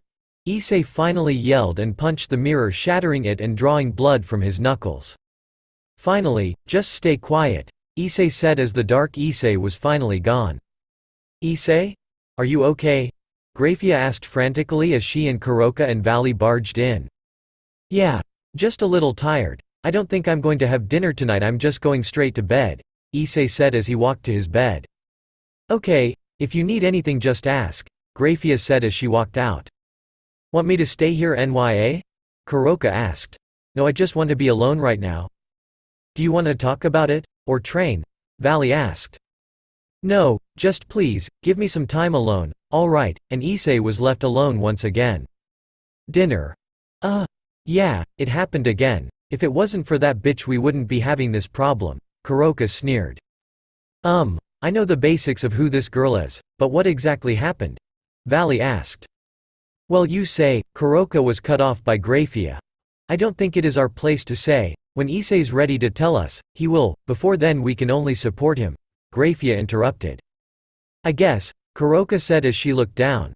"Let's just say this valley, if that bitch didn't do what she did, Issei would be the cheerful playful kid we used to know. Now, well, you see how he is, but don't get me wrong, I still love him the way he is. It just hurts to see him in so much pain," Kuroka told Valley.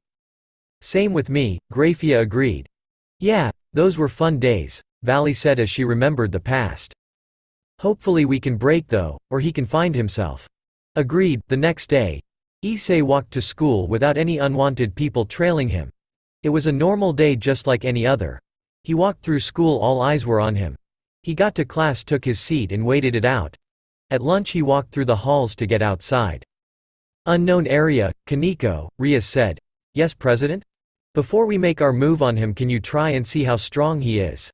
And what type of magic he has?" Rias asked again. Kaneko answered, unsure. "Please Kaneko, I know how you aren't too keen on messing with him, but this will be the last thing," Rias begged. "Fine, thank you. I can only ask you because you're the best at this type of thing," Rias said as she hugged Kaneko.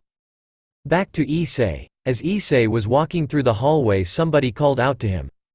"Excuse me," Kaneko said meekly. Issei didn't think she was talking to him. Excuse me?" Kaneko said again, this time a little louder. Issei still ignored it again. "Hello? Excuse me?" Kaneko said louder again. "May I help you?" Issei finally said as he turned around. "You dropped this," Kaneko said in her monotone voice as she handed a piece of paper to Issei. "Oh, thank you," Issei said as he extended his hand. As he extended his hand, Kaneko focused all of her senses to the hand she was giving Issei the paper with. As soon as she handed him the paper, she made sure to make contact with his hand. As soon as contact was made, a multitude of things were sensed. His power was unreal, but it was so dark and eerie. But that wasn't the worst of it, there was fear. Unlike anything she has ever sensed before. Not of her or anyone else. He was scared of himself, not just scared, terrified. She felt a multitude of emotions coming from him, but there weren't any good ones. As she stood there shocked, Issei never flinched once, not because he didn't sense it, he simply didn't care. "Monster," Kaneko muttered as she looked up and saw something behind Issei. It was a massive shadow-like creature looming over Issei, watching Kaneko's every move. That got Issei to flinch. He never liked being called a monster. But soon after, Kaneko backed away and ran off to who knows where. "A monster, huh?" Issei said to himself as he walked outside. Unknown area, Kaneko burst through the door, scaring Rias. "Kaneko? What happened?" Rias asked as she saw Kaneko was sweating and trying to catch her breath. He's a monster," Kaneko made out before she collapsed to the ground. "Who? The transfer student?" Rias asked urgently as Kaneko nodded yes. "Kiba?" Rias yelled. "Yes?" A blonde-haired boy with gray eyes asked. "Bring him here after school," Rias ordered. "As you wish," Kiba said, a little worried for the outcome. It's not every day you see Kaneko like that. After Kaneko and Kiba left for their classes, Rias and Akeno were left in the room alone. "Rias, yes? Are you sure it's wise? What is?" "Bringing him here, Kaneko isn't one to freak out like that, and this isn't the first time she warned us about him." "Akeno, this is my territory, I must know who's in it." "Is this really about that? Or are you just trying to get him in your peerage to help with Riser?" "Akeno," Rias yelled as she lost her patience. Yeah, Akeno said as she dropped the conversation. After school, Issei was walking out of his classroom when he was approached. Kiba walked towards Issei with his signature smile that made most girls squeal. "Issei Satan, I presume?" asked Kiba. "Yes, this is." "Who's asking?" Issei asked as he started walking down the hallway. "Kiba Yuto," Kiba said as he followed Issei down the hall. "And? May I help you?" Issei asked. Yes. My president wishes to meet with you," Kiba explained. "Lead the way," Issei said as he turned around and faced Kiba. "Right this way then." Kiba gestured for Issei to follow. After they walked for about 5 minutes, they stopped in front of an old building. "Is this it?" "Yes, this is the home of the Occult Research Club," Kiba exclaimed as he opened the door and gestured for Issei to enter. Issei walked down the halls without a care in the world, which seemingly scared Kiba. But he soon got to a door labeled, Occult Research Club, and Kiba opened the door again. As he entered he saw a buxom red head with bluish-green eyes and a black-haired girl with violet eyes and a yellow hairband keeping her very long hair in a ponytail. "You wanted to see me?" Issei asked as he walked in. "Oh, yes," Rias said, but was surprised by the aura around him. As the rumors go, just by being around him you feel like you want to just stop and stare at him, take in his aura, it's breathtaking. As Rias stood there taking everything in, Issei noticed something in the corner of the room. Kaneko sat in the corner of the room farthest from him, not daring to look towards him. "Rias, I think our guest is growing impatient," Akeno said, snapping Rias out of her trance. Yes, sorry, don't worry about it, I'm used to it," Issei answered. "Now will you tell us who you are? I already know you're involved in the supernatural, so don't try and hide it anymore," Rias said as she tried to show her sovereignty. "Hide it? I never tried to hide it," Issei answered flatly. "What? Well, okay, that doesn't answer the first question, who are you?" "Issei Satan, like it says on my student registration forms," Issei answered stoically. "Okay, what faction are you affiliated with?" Rias asked. "The Devils. I find that hard to believe, and why is that?" "If you're a devil, how are you wearing a cross? Just us being in the same room as it's making us feel uncomfortable," Rias explained. "As I said, it's because of my family blood." "Then what is your family name?" Rias asked again. "Are you even listening to a word I say?" Issei asked Rias. "Yes? Why? I told you my name already, Issei Satan." "Alright, Issei Satan, why wasn't I informed of you being here? Out of all the questions, the person who helped me enroll here must have forgotten." "I see, and are you here to stay long, until I graduate?" "Very well, is that all?" Issei asked. Rias smirked and thought of an idea that she could use to get Issei. "Wait. If you want to stay in my territory you must do one thing," Rias exclaimed, which caused Issei to raise an eyebrow. "And that is? Join my peerage. If you want to stay here and graduate you must join my peerage. And since I highly doubt you have a peerage of your own, it will be perfectly fine." At this something in Issei snapped. "Are you stupid?" Rias was taken aback by this. What do you mean?" "First of all, you send your servants to follow me around all the time. Second of all, you let the fallen angel ask me out. And third of all, if it wasn't bad enough, you were going to let her kill me so you could revive me. Why don't you get your head out of your ass first before you ask me?" Issei exclaimed as he walked to the door to leave. "You want to know something? Growing up I was always told how the Gremory clan treated their servants with the utmost respect, and they were basically family. I always looked up to the Gremory clan. I wanted to treat my own servants like that. Oh, how wrong I was. You are nothing better than the others. Trying to kill somebody so you could be their savior and get an easy loyal peace. I'm disappointed," Issei said as he closed the door behind him. "Rias, not right now, Akeno. I think we messed up, Rias." "You don't think I know that, Akeno? What can we do to fix this?" Kiba asked. "Stay away from him," Kaneko put in. "Sadly, Kaneko, it's too late for that. We have to get on his good side," Rias told Kaneko. "We just have to help him wherever he may need help," Akeno exclaimed. "I agree with Akeno," Kiba said. "Alright, whenever you guys see him, be extra nice and see if there's anything he may need help with. Also, if you figure out his likes and dislikes, maybe we can find a different way to get him to forgive us," Rias told the orc. Riza? What about Kaneko?" Kiba asked as he looked at Kaneko in the corner. "Kaneko is free from the Issei problem," Rias declared. "Thank you, President. Issei's apartment. What happened? You're later than usual," Grafia asked. "Yeah, I know. Some devils questioned me," Issei answered. "I see, and?" "Nothing happened. They tried to say if I wanted to stay here I had to join their peerage. And they pissed me off." "How?" "They let the fallen angel try and kill me just so they could revive me. Why wouldn't I be mad? I guess, and I actually respected the Gremory. What a mistake that was, like really, trying to play savior when I die? That's pathetic." "Issei, maybe you're overreacting at the same time. You never know what may be happening behind the scenes. Maybe their back was against the wall. You never know what's going on and why they would have to go to such extremes to get more servants," Grafia said. "Yeah, and if that is the case, what do you want me to do?" Issei asked, a little offended. Forgive them. Yeah, sure, I'll put that on my to-do list, Issei said as he left the room.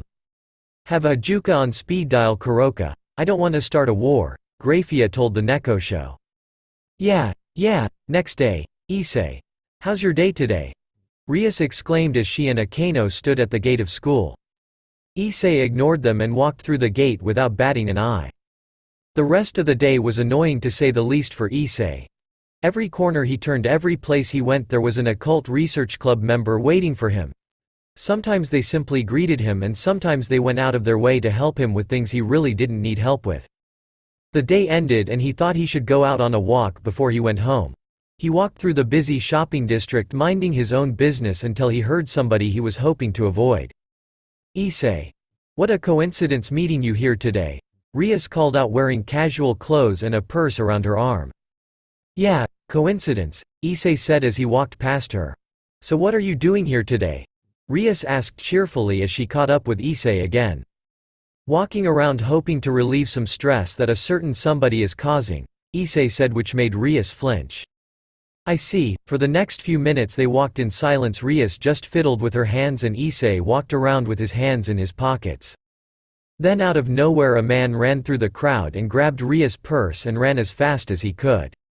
Ah! My purse! Rias yelled as she tried to chase the robber only to trip on her heels. I had important things in there too, Rias grumbled. Issei yelled as he ran after the purse snatcher. He caught up with the purse snatcher pretty fast and used magic to trip the man. As soon as approached the man and tried to grab the bag only for the purse snatcher to refuse it. You know, if this was any other day I wouldn't do this, but I've had one hell of a shitty day, Issei said coldly as he grabbed the man's collar and punched him straight across the cheek, causing him to get knocked out. He grabbed the bag and went back to where Rias was. He gave the bag to Rias and started to walk away before she could thank him. Stop trying to suck up to me so I'll forgive you.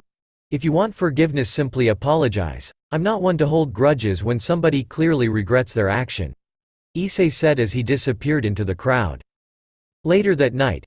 Thank you for the meal, Grafia, Issei said as he stood up from the table. It's my job, Grafia answered. Issei sat there listening to Kuroka talk to Valley and Grafia clean up the table when he heard an alarm go off. It seems somebody's here, Grafia said as she looked at a small screen on the wall. Who is it? Issei asked. I don't know, I'll go check and see who it is, Grafia said as she teleported away. In the lobby. Are you sure this is where Kaneko said he lived? Rias asked her queen. Yeah, this is it. I can call her if you want, Akeno offered. No, that's fine, let's see if anyone's here, Rias said as she pressed a button to call the worker who is supposed to be there. After a minute of waiting, a door behind the desk opened, revealing Grafia in her usual French maid outfit. You? Rias exclaimed as she got on guard. You? Grafia asked. Rias? Who is this? Grafia, Lucifuge, loyal servant of Rizavam Lucifer. I've only seen her a few times but she's no pushover, Rias explained. I don't think she wishes to fight, Rias, Akeno said.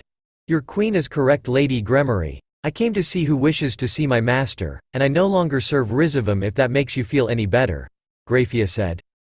I see. Then who is your new master? Issei Satan, and I'm guessing you're here to meet with him? Grafia asked. Issei's your master? Yes. I see. Then yes, I would like to talk to him if that isn't too much, Rias explained. Then right this way please, Grafia gestured for them to follow. They followed her through the ornately decorated lobby to an elevator. Once they reached Issei's floor they walked out and were greeted with a Nekosho lounging on the couch asleep and Issei sitting across from her reading a book. Kuroka! Rias and Akeno both yelled as they both summoned magic and prepared to attack. I suggest you don't do that, Rias, Issei said as he kept reading his book. She's a dangerous stray devil, Issei. It's our duty to stop her, Rias yelled. First, if she isn't dangerous unless I tell her to be. And second of all, she isn't a stray, Issei explained. What do you mean? Rias demanded an answer. Okay, look, you aren't in any place to be giving me demands, and if you want answers, talk to somebody in the underworld. You obviously aren't going to trust me, Issei said. Fine, but if I hear she is still dangerous, no, I will be coming to you first, Rias yelled. I hope you do come to me first. Anyways, what are you here for? If I remember correctly, we aren't on the best of terms, Issei told the two girls. That's why we're here. We would like to formally apologize, Rias exclaimed as she bowed, in which Akano quickly copied. Could you find it anywhere in you to forgive us? Akano asked as Kuroka started to wake up. Nya Issei, you're already making girls beg for forgiveness. How naughty, Kuroka exclaimed groggily. Kuroka, not the time. Era Issei, she's right, you've been in school less than a week and already making us beg for forgiveness, Akano said as she got a predatory gaze in her eye. Not the time, Akano, Rias told the sadist. Well? Are you going to forgive them, Issei? Grafia asked. Fine, I'll let it slide, but don't think you've gotten my respect back yet. What you did was despicable.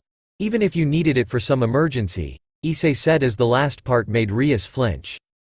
Now since that's over, I am quite busy, so, Issei said, trying to hint for them to leave. Alright. We will be taking our leave now, Rias said as she bowed with Akano again and started to make their way back to the elevator. Rias, aren't you forgetting something? Akano asked while nudging her. Oh. Issei. Rias called out. Yes. Do you want to join the occult research club? We would love if you did. And it would give you an excuse if you need to miss school, Rias yelled. I'll think about it, Issei yelled back. Alright, you are welcome anytime, Rias yelled. And so they left the apartment building happier than when they came. I'm proud of you, Issei, Grafia said. And why is that? Issei asked, not looking up from his book. You forgave them. If I didn't, they would have kept bugging me. It was the best option. Anyways, at least we didn't start a war. We wouldn't have either way. Maybe. I'm going to bed now if you need me, Issei said as he got up from his seat. Me too, Nya, Kuroka exclaimed. Hey, before I forget, where's Valley? Training somewhere, that's all she told us. I guess that was good timing, bad enough, explaining Kuroka to them. Issei then went to bed and laid in bed. Life is going to get a lot more hectic. I can feel it, Issei thought to himself as he drifted to sleep. Alright. Chapter 1 done. Sorry that it took so long. I've been working a lot more on length and quality of my chapters, if you didn't notice, cheeky smiley face, so yeah. Now let me just say this first, holy crap, 36 reviews, 146 favorites and 182 follows. On one chapter? That's insane. You don't understand how much that helps motivate me. So if you want me to post more chapter faster, keep reviewing. I love it when I see a bunch of reviews to read through. Review whatever you want, from suggestions to critics. I love them all. In case you couldn't tell, Rias doesn't think Issei is the son of Satan. I gave a brief view of why Issei changed how he did. Less talkative and less happy, that kind of thing. Now if you're wondering why I keep saying how his aura is magnificent, powerful, breathtaking, and things like that, it's because I'm trying to get you guys to see how he is, but I'm pretty sure you guys already knew that. Anyways, I explained how Issei met Kuroka and how she's freed now. I'll be explaining Valley one of these future chapters. Now for Valley's name, I'm debating for Valora and Valiana. I'm leaving that up to you guys, so please vote on which one you think works better. Now I'm still in need of peerage members. I am pretty sure I have the 2 nights filled, but all the other spaces I'm pretty sure are open. Now most girls will probably be in the harem, just so you guys know. And give me some harem suggestions. They can be from other anime, manga series. I'm allowing crossover girls. Now next chapter, Issei will be meeting the student council. Let's just say I have something big in store, so look forward to it. It may have something to do with Sona cough. Now remember to review, follow and favorite. It motivates me to do more. Especially reviews, I love them. So if you have any questions or suggestions, leave them in the reviews or PM me. Previous CH20 Chapter 2. Disclaimer: best read with music to set the mood and create the right atmosphere. The Son of the True Satan Chapter 2. It was the day after the whole ordeal with Rias. No annoying people following him every step he took, no abnormally cheerful people. Just the normal people staring at Issei in class. But as second period ended, Kiba appeared in the doorway looking for Issei. Kya? Kiba. What are you doing here, Kiba? A random girl asked. I'm looking for Issei, do you know where he is? Kiba asked as he looked around the room. I'm right here, Issei said from behind Kiba. President wishes to see you, Kiba informed Issei. Okay, lead the way, Issei said as he walked out of the classroom. They walked in silence to the old school building simply because they had nothing to talk about and Issei wasn't exactly the talkative type. But they got there and Kiba told Issei he had something to do so he left him by himself. You wanted to talk to me?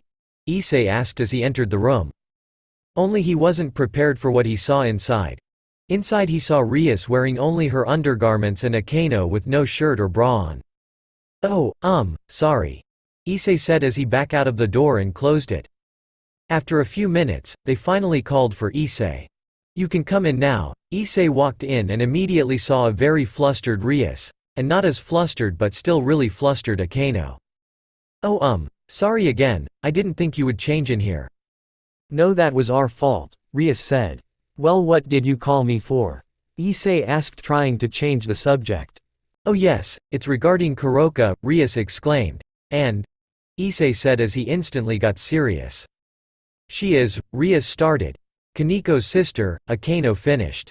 I see, why don't you seem surprised? Rias asked. I had my suspicions, I mean it's not every day you see a Nekomata let alone a Nekosho, Issei explained. And how did you know she was a Nekosho? Because I've lived long enough with Kuroka to know what a Nekosho feels like. Okay, well, I don't think it's a good idea to let them meet just yet. And why is that? Well, Kaniko isn't on the best of terms with her, she thinks Kuroka left her to die and I don't know the whole story either, so I think it would be better if we told her about Kuroka being pardoned, then maybe we can go from there, Rias suggested. As long as you don't drag it out that's fine, but I'm telling Kuroka, Issei said. That's fine, just make sure she stays back until Kaniko's ready. Alright then, if that's all I shall take my leave, Issei told the girls. Yes, that's all, but before you go, have you thought about joining the occult research club? Rias asked hopeful. I still don't know if I'm going to join, sorry. Oh, well that's fine, take your time, Rias said, trying to stay positive. And Issei left. Issei's apartment. Issei walked in and was greeted by Grafia wearing her French maid uniform waiting for him. Oh Issei. How was your day today? Grafia asked.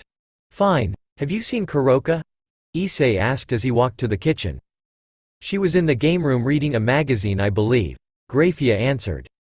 Okay, thank you, Issei said as he walked towards the game room. Is everything okay? Grafia asked, worried. Yeah, just more things that will most likely annoy me in the end, Issei answered as he entered the game room. He walked in and immediately set his eyes on Kuroka and pulled his seat close to the couch where she was lounging. Valley was still out training at who knows where, so it was only the two of them. But as he pulled his chair closer, it caused Kuroka to look up confusingly. NYA? Is something wrong? It's every day I have you come to me like this, Kuroka asked, clearly confused. No, nothing's wrong, just I thought you may want to know this. And, this is? Kuroka asked again. I found your sister. Kuroka immediately sat up and was silent for a good while until she spoke up. How? Kuroka asked. She goes to Kuo, and she's the rook of the redhead you saw yesterday. She's a servant? Kuroka yelled with venom in her voice. Calm down Kuroka, there's nothing we can do about it now, Issei explained. I'm going to see her, Kuroka explained as she walked towards the door. Kuroka, no, I'm going. Kuroka, Issei yelled as she opened the door. You can't stop me, as she took one step out of the door. Kuroka, Issei yelled, making Kuroka stop mid-step. You should know by now, I really hate yelling, Issei told the wide-eyed Kuroka. But, she's my sister, Kuroka said as she started to tear up. Kuroka, she doesn't even know of your pardoning, and she thinks you left her to die. We have to work with her before we let you two meet. Then why even tell me? Because I trust you, I know you will do the right thing. But, Kuroka, it's okay. I know how long you've waited, just a little while longer. Fine, good. Now let's go have dinner, and maybe tomorrow I'll let you disguise yourself and take you to school, Issei told the Nekomata as he left the room. Alright. Kuroka smiled softly as she saw Issei was really trying to help. The next day, as Issei woke up and ate the breakfast Grafia prepared, he was about to walk out of the door, but Kuroka was in the way. Aren't you forgetting what you said yesterday? Kuroka asked. All right, transform into something small and hide your presence completely, Issei said as he walked out the door. A few seconds later a black cat with golden eyes jumped onto Issei's shoulder. Remember, stay with me at all times, Issei said while emphasizing the ending. Yeah. As Issei walked into school he got a few strange looks considering he had a cat on his shoulders, but they quickly stopped and just let it go. "Nya, I didn't know you were so famous in school," Kuroka whispered into Issei's ear. Issei didn't answer, just went straight to his class. When the teacher asked about the cat, Issei explained how he found it and couldn't get it off of him. And if it caused any trouble he would take full responsibility. The teacher didn't want to argue with Issei, so he simply let it slide. It was fine, except for Kuroka telling Issei how bored she was all day. So at lunch he told Kuroka she could go explore as long as she didn't cause any trouble and made sure under no circumstances she makes contact with Kaneko. So she agreed and went on her way, finally leaving Issei in peace, or so he thought, as he laid back into his seat, and over the PA system he heard, "Issei Satan, please make your way to the student council office." Issei got up, grabbed his bag and made his way to the office. He made his way to the office without interruption and knocked on the door. But no answer. He knocked again and still no answer. "Why call me if you aren't even here?" Issei said to himself, clearly annoyed. He stood there, eyes closed, leaning onto the wall in all his glory, waiting for somebody to come. From across the hall 2 black-haired girls were running as fast as they could to get back to the student council room. One had a slender body and bob cut and glasses, and the other had a more voluptuous body with waist-long hair and also had glasses. As they turned a corner they saw a sight that made them immediately stop. A boy waited in front of their destination, leaning on the wall, looking so serene his brown hair fluttered from the breeze that came in from a window nearby. As they stopped and stood for what felt like hours, the boy opened his eyes and stared at them, making their heart skip a beat for some reason. "Are you the student council members?" the boy asked. I'm Issei, you called. Oh, yes, I'm sorry to keep you waiting, I had an emergency summons because a fight broke out. The black-haired girl with a bob cut said as she opened the door and signaled for Issei to enter. "I'm guessing this is about me being in your and the Gremory's territory?" Issei asked as he sat on the couch. "So you knew?" the bob-cut-haired girl asked, in which Issei nodded yes. "Well, I guess I should introduce myself. I am Sona Sidiri, or how you would know me in the underworld, Sona Sitri. And that over there is my queen Tsubaki Shinra." The now called Sona introduced themselves. "I see, nice to meet you. As you already know, I am Issei Satan," Issei said as he gave a slight bow. "Likewise," Sona said as she bowed in return. "Now if I may, why did you call me here?" Issei asked. "Oh yes, I almost forgot, I called you here today to introduce ourselves and to ask a few questions," Sona explained as Issei nodded in assurance. "Now Issei, you are a devil, correct?" "Yes, as I told Grumori I am a devil."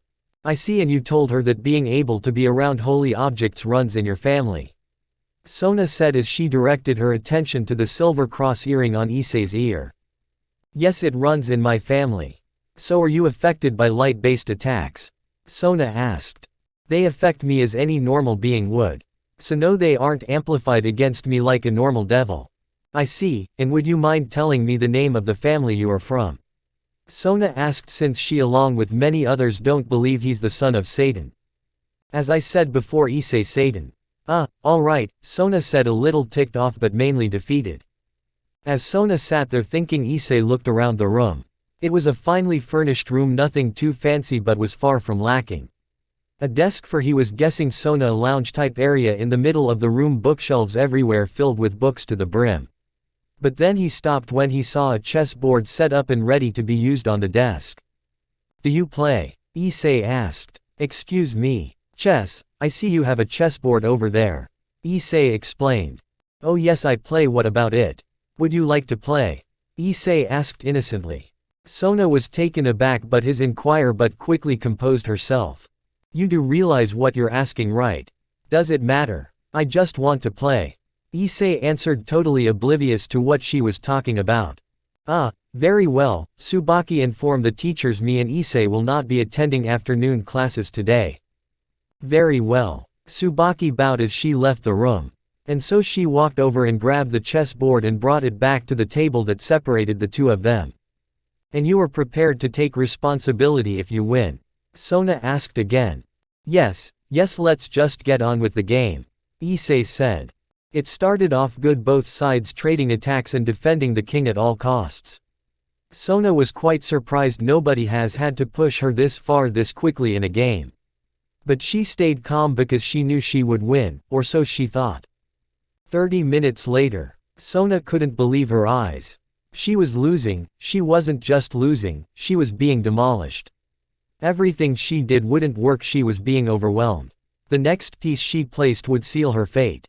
She had to be extremely careful.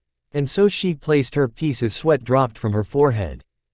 Checkmate, Issei said as he placed his piece down after hers. She still couldn't believe it. She looked and looked, but to no avail. She lost. I lost, she said in disbelief. Issei then looked at the clock and said, well, that was a good game, but I must be going now. I can still make it for my last 2 classes. Quote. Well, goodbye, Issei said as he walked out of the room. A few seconds after Issei left, Tsubaki walked in. I can't believe he thought he could beat you, Sona, Tsubaki exclaimed as she was oblivious to the situation. Right, Tsubaki said as she finally noticed the atmosphere. Tsubaki. Yes. Get the main house on the line. Right away, Tsubaki exclaimed as she ran to the phone, still questioning whether or not Issei beat Sona. With Issei. As Issei got back to his desk, he was surprised to see Kuroka sitting on his desk waiting for him. Nya, where'd you go? Kuroka said just quietly enough for Issei to hear her. I had business with another devil of this town. I see. The school day went on with no interruption, so Issei made his way back home with Kuroka in her cat form on his shoulder. Issei's apartment. Issei walked into his house with a now human form Kuroka and was quickly greeted by Graphia. After they had dinner, Kuroka went to the game room to relax. But something was off. Issei could feel it. So he followed her and sat next to her. Did you find your sister? Issei asked. Nya Sharon looked happy. Although she's lacking in some areas, Kuroka answered cheerfully, yet Issei could see something else. Kuroka. Nya. You don't need to put on a mask when you're around me. Nothing gets past you, does it? Not when I've lived with you these past years. It's just that I fought so she could be free. I ruined our relationship so she could be free, and now I found her again, and I can't even talk to her, tell her how much I love her, how long I've searched for her, tell her about you, everything, Kuroka explained as she started to tear up. Issei didn't answer, he just brought her into a hug where she then cried onto his chest. After a few minutes she finally calmed down. You know, it's rare to see you show this many emotions, let alone speak this much, Kuroka said as she wiped the tears from her eyes. Sometimes even I have to force myself out to help somebody I care for, Issei exclaimed. I see, Kuroka said as she stood up. Well, I'm going to the bath, but you can join me if you like. Nya. Kuroka purred seductively as she started to return to her normal self. Issei changed back to his normal expression and just stared at her. But soon after he ignored her and walked out of the room.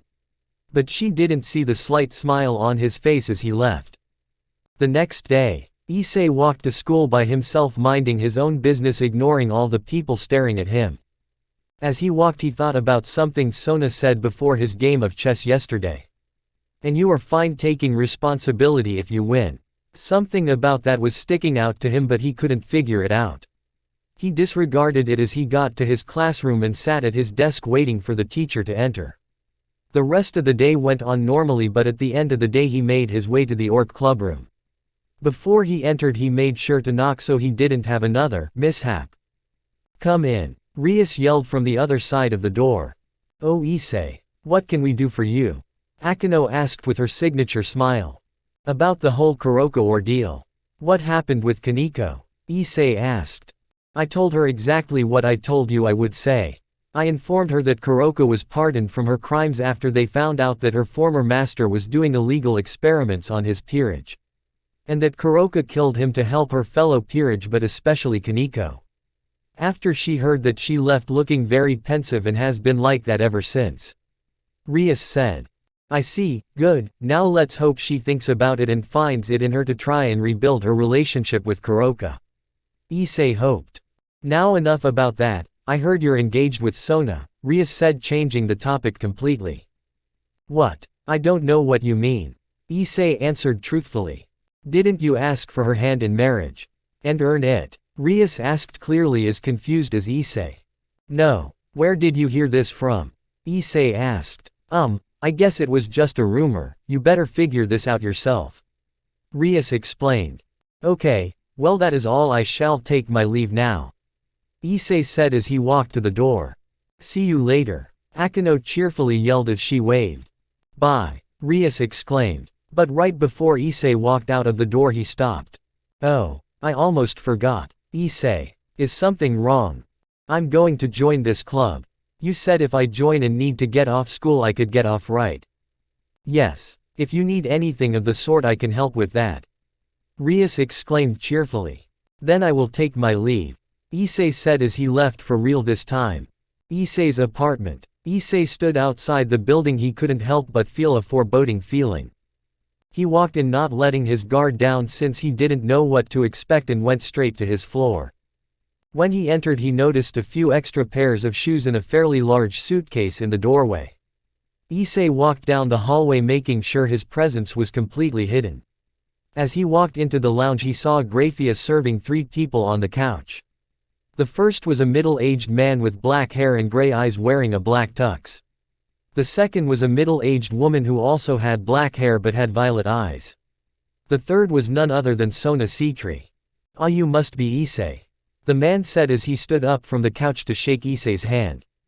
Ah yes, I am Issei, you are? Issei asked as he shook the man's hand. Oh sorry, I forgot to introduce myself.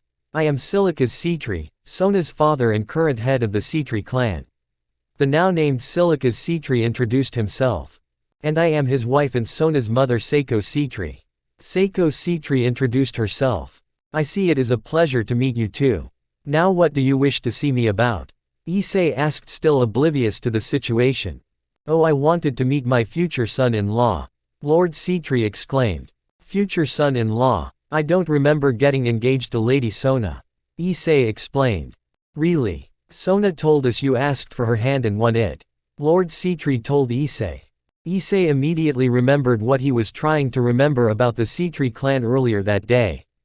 In the Citri clan, if you want to marry someone of their clan you must beat them in a game of chess. That's why she asked, and you are prepared to take responsibility if you win. Now it all made sense to him. He wasn't one to normally make mistakes like this, but with all the stuff happening to him lately, the stress was finally getting to him. I see. Now when would you prefer to have the wedding?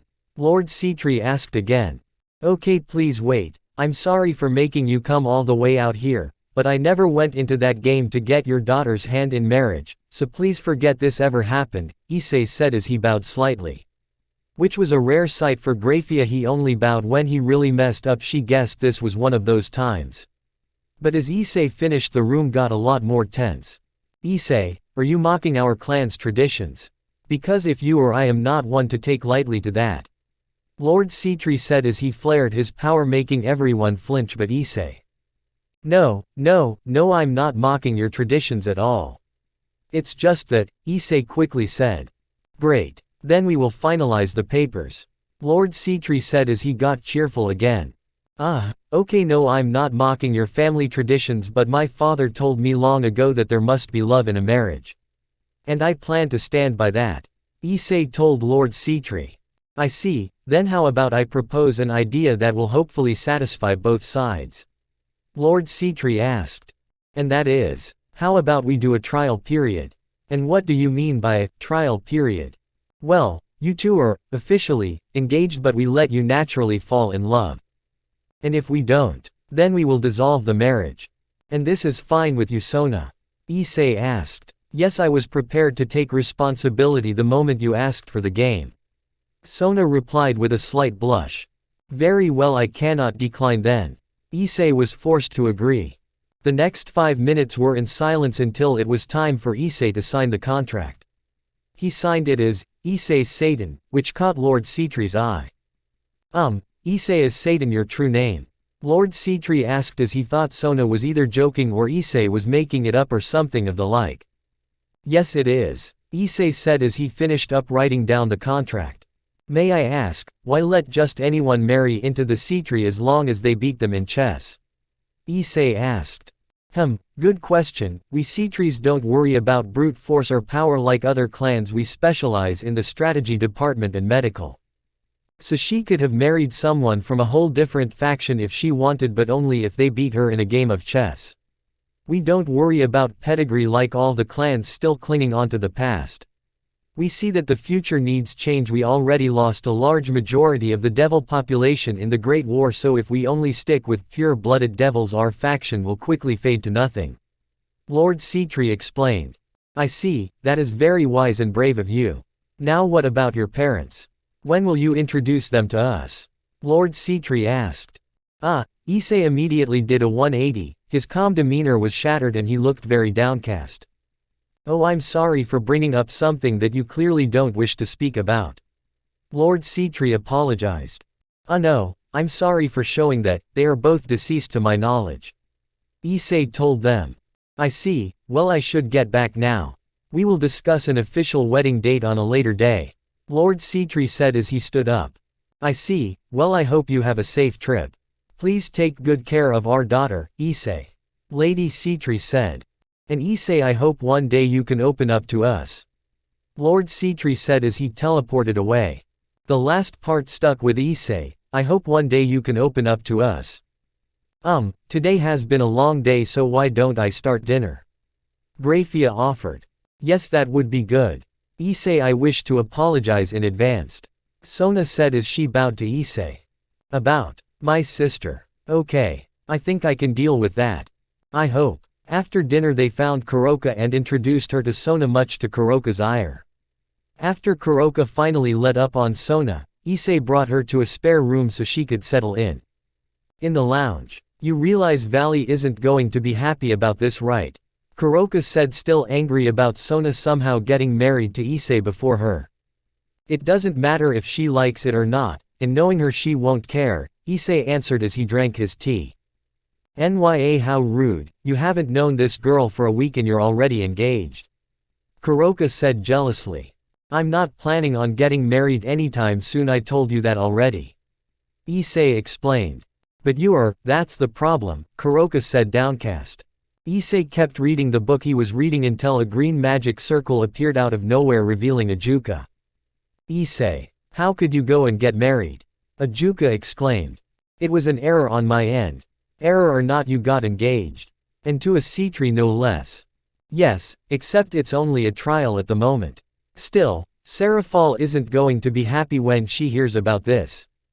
The Leviathan. What does she have to do with this? She's Sona's sister, and she is a Siskin. Oh shit, when is the engagement going to be publicized? Issei asked. Probably not for a few days, but Seraphal will probably know tomorrow if even. Ajuka explained. She will most definitely give you a headache. I have enough crap going on for this. Welcome to the real world, kid. Ajuka said as he put a hand on Issei's shoulder. No, I've been in the real world, this is welcome to hell. Well, you have been hanging out with women, they bring hell by themselves, let alone these women are literally from hell. I need a break. Oh, don't we all? Anyways, I've got to get going, I've got work to do, CYA. Ajuka said as he teleported away. Now what about Rizvam? Issei said, and as if on cue a miniature silver magic circle appeared in front of Issei. Issei. My boy. A holographic version of Rizvam breathed light-heatedly.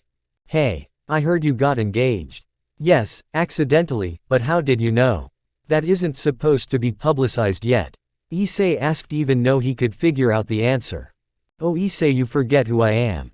I have people on the inside, this type of thing is nothing to me. Oh yes, how could I have forgotten? Anyways, that's not the only reason I called. What's the other reason? Did they know who you are? I have told them, yes. It's their problem that they don't believe me. I guess, but that's nothing new. People don't believe until they have solid proof. And plus I doubt any of the devils at your school were old enough to have seen your father to know who your father was or his power. Rizvam guessed. Maybe, still not my problem. Yeah, anyways, who's the lucky girl? So you found out I was engaged but didn't even bother looking to see to who? No, I called as soon as I heard of it. I see, well it's to the heir of the Citri clan. Ah, the Citri. They're probably one of my favorite clans. Good choice, Issei. Sadly it wasn't my choice. Wasn't your choice? Rizvam asked, intrigued. It was an error as I told everyone else. Oh, please do tell what this error was. I asked to play a game of chess with her without remembering the Citri's traditions. Ha ha ha, that was quite the failure on your end. But in all seriousness, what happened? It's not normal for you to make such petty mistakes. I don't know, everything is messing with me. Remember, Issei, all who do you wrong should expect it done to them. So don't be falter in getting rid of all who stand in your way or disrupt your peace. Rizvam as he got serious. I know this isn't something that needs to be taken that far. Issei explained. I see, anyways I have work to do. Work. Sadly you and work don't go together. Oh shut it, I do have work, sometimes. Yeah right, sure anyways I'm tired. Then I'll leave you to it. CYA. Rizvam exclaimed as the magic circle disappeared. And so Issei went to his bedroom and collapsed into his bed. Opening parenthesis question mark closing parenthesis. Issei woke up in an unknown place. Huh. Where the hell? As Issei looked up and around, he was by a cliff and he could see smoke on the other side of the cliff, but what caught his eye was the dark version of Issei sitting on the edge of the cliff. Finally woke up. The dark version of Issei asked, not bothering to look back at him. Yeah, where am I? The future, the dark Issei said as the real Issei got up and started to walk to him. The future. What do you mean? Issei said as his eyes widened at the sight before him. A massive city on fire, skyscrapers falling, supernatural beings everywhere fighting, dragons and griffins soaring through the smoke-filled sky. This is the future, where you let everyone have their own way. Where you never take revenge, where you never take authority. What? What do you mean? Whenever I tell you to take revenge, don't let people walk all over you, it's for your own good.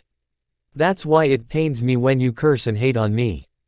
Issei stayed silent. But don't get me wrong, Issei, I am aside you that you should hate. At the smallest show of weakness, Issei, I will take over you, you will no longer exist, but guess what? If you get killed I also die, so I care for you yet hate you at the same time. How do you know this is the future? Or the future if I don't do what you said? Let's just say I know, if you believe me or not is up to you. I am trying to help you, but at the same time I'm trying to tear you down. You really are a fucked up person. I never said I wasn't, but guess what? As much as I'm fucked up, you're even more fucked. I can't disagree with that, I'm going insane. You don't seem to dislike this scene. The dark Issei said as he gestured to apocalyptic scene in front of him. No, it doesn't have anything to do with me. Damn, you are one heartless son of a bitch, no wonder I'm here. They all want a hero, but why should I be forced to be the hero? Can't deny that, they all ask for a hero when things go south. Why do you need to be the hero? Why can't they get off their own asses and do it themselves? Why do I need to do it for them? Exactly. Still, if this doesn't scare you, maybe this will. The dark Issei said as he snapped his fingers, causing the scene around him to change. As Issei opened his eyes to the new scene, he saw a mountain of bodies around him. Blood and mutilated corpses everywhere. But that isn't what shocked him. He saw Grafia, Kuroka, Valley, Rizvam, Ajuka and everyone else he cared for dead. Not just dead, their mutilated bodies were splayed across the room while their heads were lined up one by one. What the fuck? You see what I mean? This is what will happen if you let everyone walk over you. They will keep walking over you, eventually do it more and more until you are crushed. And then, they will kill, rape, torture, and do things you could only imagine in your worst nightmares to the ones you love. The dark Issei explained. Issei said nothing, just listened to what the dark Issei had to say and looked up in shock and horror. That is what you will be once this all happens. It was Issei in his battle form, crucified on a cross. As he was nailed there, the heads of his loved ones looked at him in disgust as if they died hating him. But I will say, you brought the apocalypse. Even before you died you went berserk. You killed hundreds of thousands if not millions. No, you're lying. Want to see? No. Too bad you get to. And the dark Issei snapped his fingers again, and in an instant Issei saw everything the dark Issei was talking about. Quote, if you're tired of all of these nightmares, just don't sleep. Yes, Issei had nightmares like this quite often. Sorry to burst your bubble, but that's not possible, smartass. Still, just give in, it will be so much easier. You have all this power, yet you let it go to waste. People would kill millions just to have a sliver of what you have. Just give in. The easy route isn't called the easy route for nothing. Use your power. Sorry, but I lost the privilege to take the easy route long ago. Then get out. The dark Issei said as Issei woke up. Issei's room morning. Issei woke up in a cold sweat that was presumably from his nightmare. But he had his black hair and blood-red eyes showing. And a worried-looking Grafia and Kuroka next to him. Another nightmare? Grafia asked as she was awoken by his flailing in his sleep. Yeah, how did you know? Oh, you know, maybe the screaming NYA. Or just the fact that we know whenever you're in trouble. Kuroka exclaimed. If only that was true, Issei muttered under his breath, just loud enough for Kuroka to pick up because of her Nekomata enhanced hearing. Well, we still have a few hours of sleep, so I'm going back to bed, Grafia said as she wrapped her arms around Issei to comfort him. It used to work when he was a child. Me too, NYA. Kuroka said as she drifted to sleep. Issei laid there, not going back to sleep, mainly because he didn't want another nightmare. Later that day, Orc Clubroom. Issei sat in the Orc Clubroom drinking tea and reading his book in his normal elegant way. Not bothering to talk to anyone, he just minded his own business and enjoyed the silence. And all of a sudden a magic circle with the Grimoire crest appeared on the floor, revealing a brown-haired maid. Lady Rias. The maid said. Yes. Rias asked, even though she could probably guess the answer.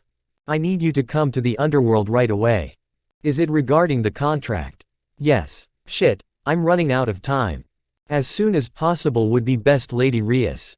I know, Issei, you can go now. Rias said. Issei got up, closed his book and walked out, surprising the maid. One would think he was an heir to a royal family, but even heirs to royal families don't have that much elegance. And so he left Issei's apartment. Issei walked in and saw Valley sitting on the couch in the lounge watching TV with Kuroka while Grafia was busy cooking dinner. You're back? Issei asked, clearly not surprised. What's up with that type of answer? It almost sounds like you wish I didn't come back. Valley yelled. It's nothing new, Valley. Anyways, how did training go? Issei asked. Fine. I see. Learn anything new? No, I was just getting my overall abilities better. I see. Care to spar? Issei asked. Sure. Valley exclaimed cheerfully. And so they went to tell Grafia where they were going, and then they headed towards the elevator. Issei hit basement 3 and the elevator started moving. Regular spar? Or want to add something in? Issei asked flatly. Regular. Very well. And as they got to the floor, they entered a viewing room, but outside of the viewing room was a massive, completely white room. But Issei and Valley kept walking to a pair of glass doors and entered the training area. Ready? Valley asked as she stood 50 feet in front of Issei. Issei simply nodded. And in an instant white armor encased Valley. Issei didn't flinch or even get surprised, considering he's seen this too many times to count. And in an instant Valley launched herself at Issei, sending forward a punch to his face. Issei blocked the punch, but another punch followed, aiming for his gut. Issei caught the fist with one hand and stared at Valley, clearly not impressed. But as soon as Valley jumped back, and you could hear divide coming from the armor. Issei felt the power leave him, but simply thought nothing of it and kept playing the defensive. Valley launched herself again, this time sending a kick towards his side, but was quickly blocked. In a split second she sent another kick to his opposite side, hoping to catch him off guard. Issei blocked that one too and grabbed her helmet and threw her across the room. Valley got up again and flew towards Issei, this time releasing her 8 devil wings. She sent a barrage of punches, one after another, too fast for the human eye to keep up with. But Issei was blocking each punch without being pushed back. He kicked forward, causing his foot to land in Valley's gut, sending her flying once again. Let's see you try to stop this. Valley exclaimed as she summoned a massive ball of demonic energy. She threw the massive ball of magic towards Issei at unprecedented speeds. But Issei brought out his hand to block the magic. But she was never planning on getting him with that magic. As soon as the ball of magic dissipated enough, she launched through the remaining magic and sent a fist towards Issei. Even he didn't expect the punch to be the fast, but he managed to get a hand to it. Sadly, he was still sent flying into the wall, causing an eruption of smoke to appear. A silhouette appeared in the smoke, walking towards the battle once again. Issei walked out, not looking too bad, except his clothes were a little torn up. "You see, I did get better," Valley exclaimed. Issei smirked at her and finally launched himself at her. She blocked the first punch, but too bad that wasn't what he was aiming for. In another split second, he brought another fist at supersonic speeds towards Valley's head. She couldn't do anything to stop it, she simply watched it almost as if in slow motion, as her defeat was imminent. But he stopped an inch in front of her mask and simply flicked her mask as he walked out of the training room. "Still no, good job." Or, "You got better." Just walks off without saying a thing. Valley says as she unsummons her armor and follows Issei. Later that night, Issei sat in the lounge with Sona. "So Issei, what do you like to do for fun?" Sona asked, trying to know her future husband. "Well, maybe, future husband. Reading, video games, go hiking, by myself though," Issei answered. "I see, why alone?" "I can think then, I like the peace, only thing you hear is the animals and nature and your own thoughts." Issei explained. "I see. And what about you?" Issei asked, trying to be polite even though he really didn't want to. Reading, learning new strategies, in movies I guess I like," Sona said. Good to know." They sat there in silence, not knowing what to talk about, until Issei spoke up again. "Sona, I want to ask you this again, are you sure you want to marry me?" "Yes, I have already made up my mind. But don't you have anyone you like? Hell, anyone you love. Shouldn't you love who you are going to spend the rest of your life with?" "I guess, but how can you be so sure love won't bloom between us in the future?" Sona asked with a slight blush. "I guess, it's just a risky game you're playing. Sometimes you need to take risks." "Can't disagree with that." And out of nowhere a blue magic circle appeared. "Oh fuck," Issei said, noticing it was a sea tree crest and Sona's parents weren't going to come again for a while, only meaning one person. "Issei, I wish to apologize once again," Sona said as she started to back away. And then a beautiful girl with long, black hair tied into twin tails and violet eyes, a childlike body, with large breast, emerged from the magic circle. Wait, Issei himself was surprised by her figure. And he isn't one to care for that kind of stuff. But damn. Sona. The girl yelled as she searched for Sona. "What do you want, Lord Leviathan?" Sona asked, straight-faced. "Mo. How rude. To address your older sister like that," the girl exclaimed. "Older sister, please don't do anything dumb here," Sona begged. "Now enough of that. Where is he?" the girl yelled. "Who? Your fiancé. He's right here," Sona said, noticing Issei left. "Lead me to him." "Fine." As the girl walked through the halls, she could only imagine what kind of character this guy must be to beat her sister in chess. But as Sona entered a room in which looked like a study, she saw a man behind the desk. He made her wide-eyed and stop in her tracks. Issei sat there reading his book in the moonlight, perfectly illuminating him, making his calm, majestic demeanor skyrocket once again. How he always had perfect timings for these things the world could only know, mainly because even he cannot control it. "Issei, this is my sister Seraphal Leviathan, formerly Seatree," Sona introduced her sister as she snapped out of her daze. "I see, it is a pleasure to meet you, Miss Leviathan. I am Issei Satan." Issei introduced himself. "Right, it's nice to meet you too, and please call me Sarah," Seraphal told Issei as she kept observing him. "Now what have you come for?" Issei asked. "Oh, to make sure you are a right fit for my sister," Seraphal exclaimed in a serious manner. Definitely not in her usual magic girl persona. For some reason she didn't want to do anything stupid in front of Issei. Not that her magic persona was stupid. "I see, and what do you wish to see?" Issei asked again. "Play me in a game of chess." "Is that all?" "Yes, that is all." "Very well, take a seat then," Issei said as he gestured for her to sit and opened up a drawer and brought out a chess board. He set the chess board down on the table and set it up. You may go first, Issei said. Thanks. 5 minutes later. Checkmate. Imminent defeat couldn't even describe what just happened. Issei dominated as soon as she placed her first piece. I lost, Mao. Sarah Fall exclaimed, losing her cool persona, and ran to Sona. She was never the one for chess like Sona. She learned but was never that good at strategy and so on. Is that all you wish to see? Issei asked once again. Yeah. Well, I'm going to sleep. If you need me, feel free to spend the night if you want. Issei said as he left, leaving a wide-eyed Sona.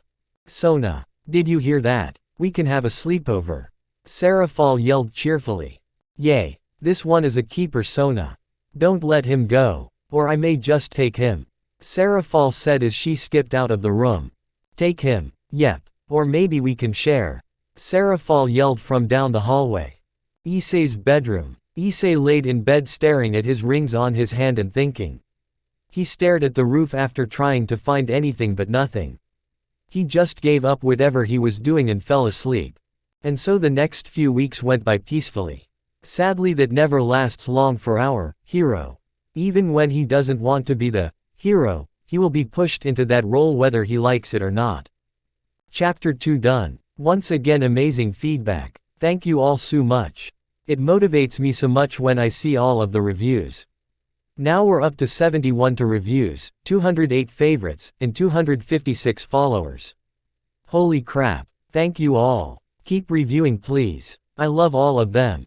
Even critics. They help a lot. So please review. Now Harem is still open, so keep leaving suggestions.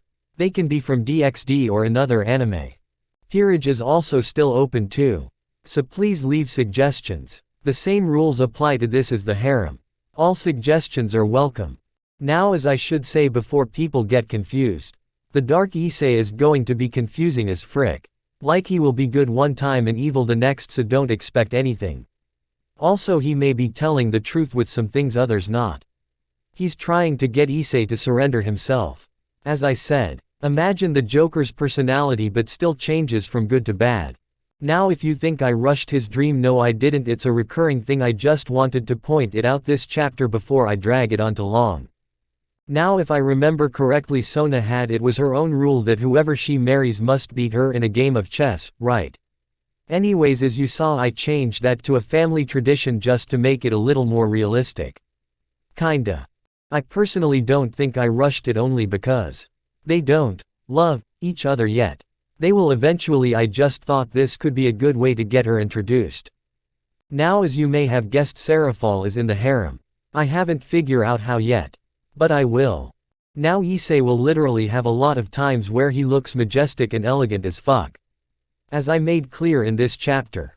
Also, I am writing and proof checking this when I'm super tired, so sorry if there are little mistakes. Cheeky smiley face, tell me and I'll make sure to not to make those mistakes again.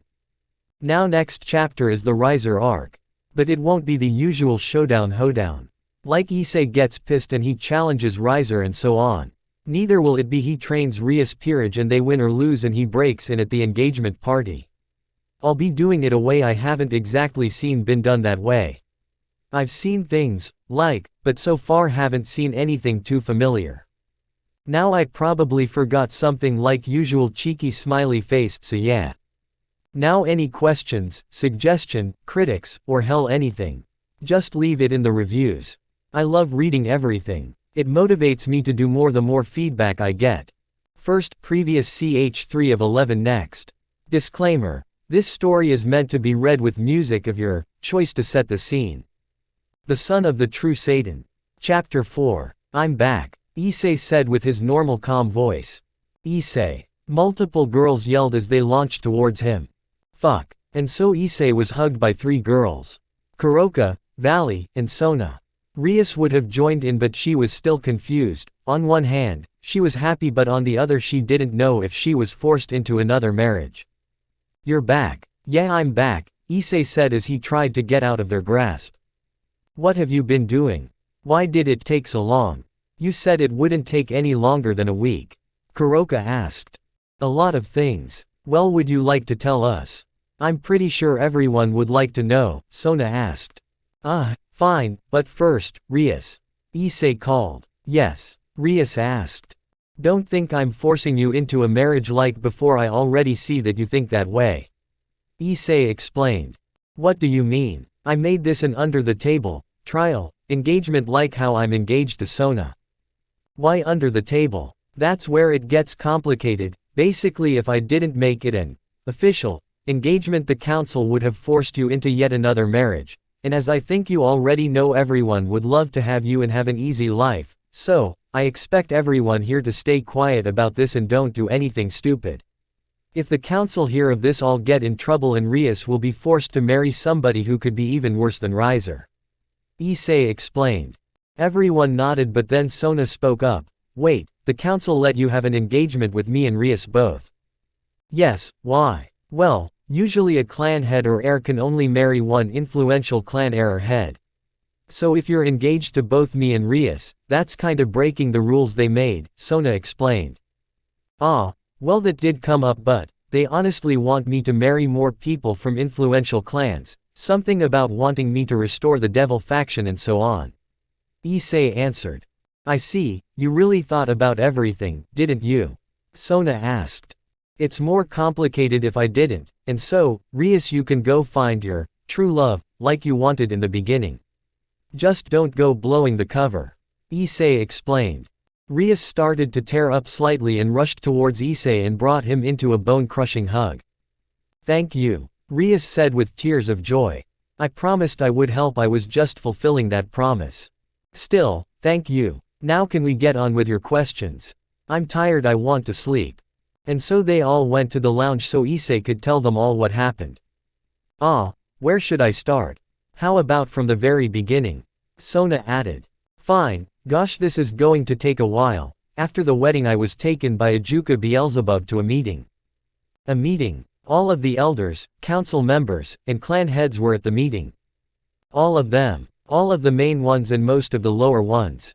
Still, I've never heard of a meeting of that scale, only if we were going to go to war.